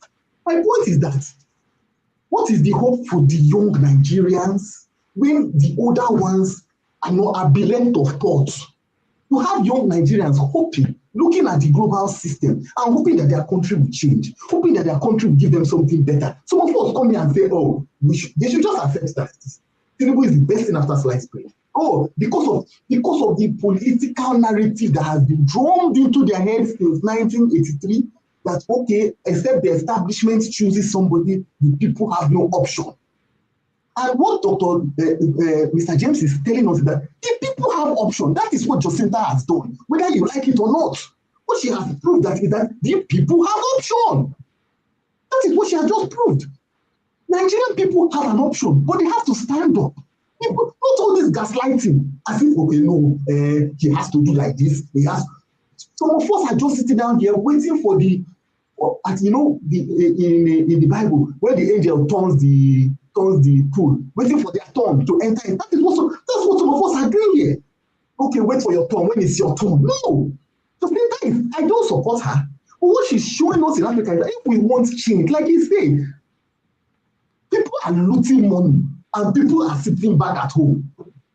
People are look, your president, what was more important to him was to buy jets, build a new house for the vice president. Things that were irrelevant. People were dying, people are hungry. The tractors they said they were going to give farmers, nothing. And then you have Nigerians that are comfortable with it because some of us now, maybe the bread has fallen on the right side for you. Time has come for the average Nigerians to realize that we can't be waiting for INEC to determine whether it is. No. By the time the people take the battle and say, it's not about INEC telling us, okay, announcing the results in the night, or people going to change results in the collation center. No. People have to stand up, like Jacinta stood up. Even if you can say she stood up for the wrong reason, we should be able to stand up for the right reason. And some of us need to go down to the roots and see what is happening to the people. Go and live in Esreket. go and live in Oron. A place that has been feeding Nigeria for ages is left dead. And let me tell you something about mining. You know, the moment the oil, go to Olobiri now. The moment the oil is over, the moment the oil runs dry, everybody will forget that place and it will be desolate. There will be no restoration for the place. The time is now for the people in the creeks to get the best deal for themselves. There's no reason why there shouldn't be skyscrapers there. There's no reason why all the head offices of the oil companies should not be in Bonny. Anyway, thank you for damages. Can I respond to this guy talking about the creeks? I don't know what you know about the creeks. I've got scars of me that I got from the creeks. So when you talk about the You are creeks, from Bakassi. What are you talking about? and then you start to talk about us reprogramming ourselves when you are calling other women's husbands masters here. Who needs to have their head examined? At the same time, then you start saying that Jacinta is doing the right thing. She's backed by the government. It's like somebody that is backed by Tinubu doing something. You want that person to emerge from Nigeria, in Nigeria? And who said I was backing Tinubu for government? You're misquoting me. I didn't say Jacinta is doing the right thing. Don't misquote me. Okay, but you said no. You commended her effort. You commended her effort. A wrong effort. You forget that she's on the wrong side of the spectrum. It's just like this Aburo, who is the head of Tinubu made the NUT whatever in Lagos, the tout guy who is now Lord and Master of the whole National Union of Road Transport Workers. Like you eulogizing him. That's what Jacinta is like. That girl has destroyed the economy of that country. Don't misrepresent what I said in my No. See, this is a we should not Nigerian politics. I am here. So don't miss. I am here. Let me clarify. What I told you is this. I said that as much as I don't support what Jacinta is doing, her actions, what she has showed you that the people of Africa, the Nigeria can decide. She has made sure that the people have a say. But that is wrong. She's backed by the government. Don't you get it? It's not for the people. She's backed by the government. If you guys can see the lessons, I know that you're emotional about it. The lesson is not there. If was opposing the government, it's a different thing. She's not opposing the government. She's working with them. Hold on. Someone like me is not even wrong. Going after her, I understand context. Understand that. That you can't be eulogizing. You can't reinforce a wrong narrative or a wrong action to make it good. That's wrong. All right. This girl has destroyed her economy. Can you see that? All right. Thank you, everybody. I have to reserve my comments for another time. I really appreciate all of you. My sugar is low. Thank you, everybody, for being here. Let me thank those that supported us before we round up. Thank you, Sho, for your support. Thank you, Oriako Tope, for your support. Thank you, BDB, for your support. Thank you, Oscar Blackstone, for your support. And, of course, thank you, Kulata, for your support. These are people that help us to keep the light going. We appreciate them. I want to also remind people who are just joining us that tomorrow on 90 Minutes Africa, we are going to do something different. We are going to get somebody to report to us directly from Nigeria on the ground. Hopefully he will be moving around and we'll be able to talk to people there. Again, thank you everybody who joined us. We'll see you tomorrow. Thank you, Dexter, for being here. Sorry, thank you, Mr. Going to be? What state? In Lagos. Oh, cool. Thank you, Mr. James. Thank you, Ike. Thank you, Anela Chuku. Thank you, Ovie. Thank you, Forefathers. Forefathers, we have a show immediately after this that will continue the conversation. I appreciate all of you. Thank you, my producer, executive producer, Show, for all your help. Thank you, the writers, Ngozeka, IBK, and Ola, our graphic designer, for all your support. I will see you guys tomorrow. Bye.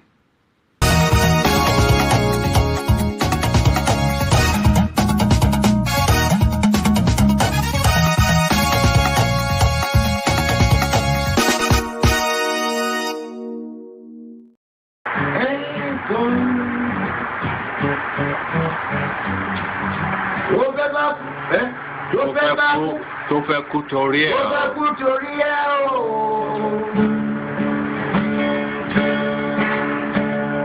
Ọwọ́ ẹni ló ti ṣàánú kọ́. Ayé la bá, ayé la fi sílẹ̀ sí. Ọ̀nà èèyàn. Thank you so much for watching. Thank you. Have you subscribed? Yes, you. Have you subscribed? You. Yeah, before you go, click. It's free. Click. Just that's it. Have you subscribed? You're laughing. Have you subscribed? Have you subscribed? Thank you. Thank you. Thank you. Hey, madam. Thank you so much. I can see you. I can see you. We have to get to 100,000 subscribers. By the end of the year, how are we going to do that if you don't subscribe? Yes, you. Yes, you're about to click off. Why? Have you subscribed? It's free. If you don't, ask your son, ask your daughter how to. Just one click. Thank you. Thank you. I see you. Aha. Thank you very much. Thank you very much. I'll see you tomorrow.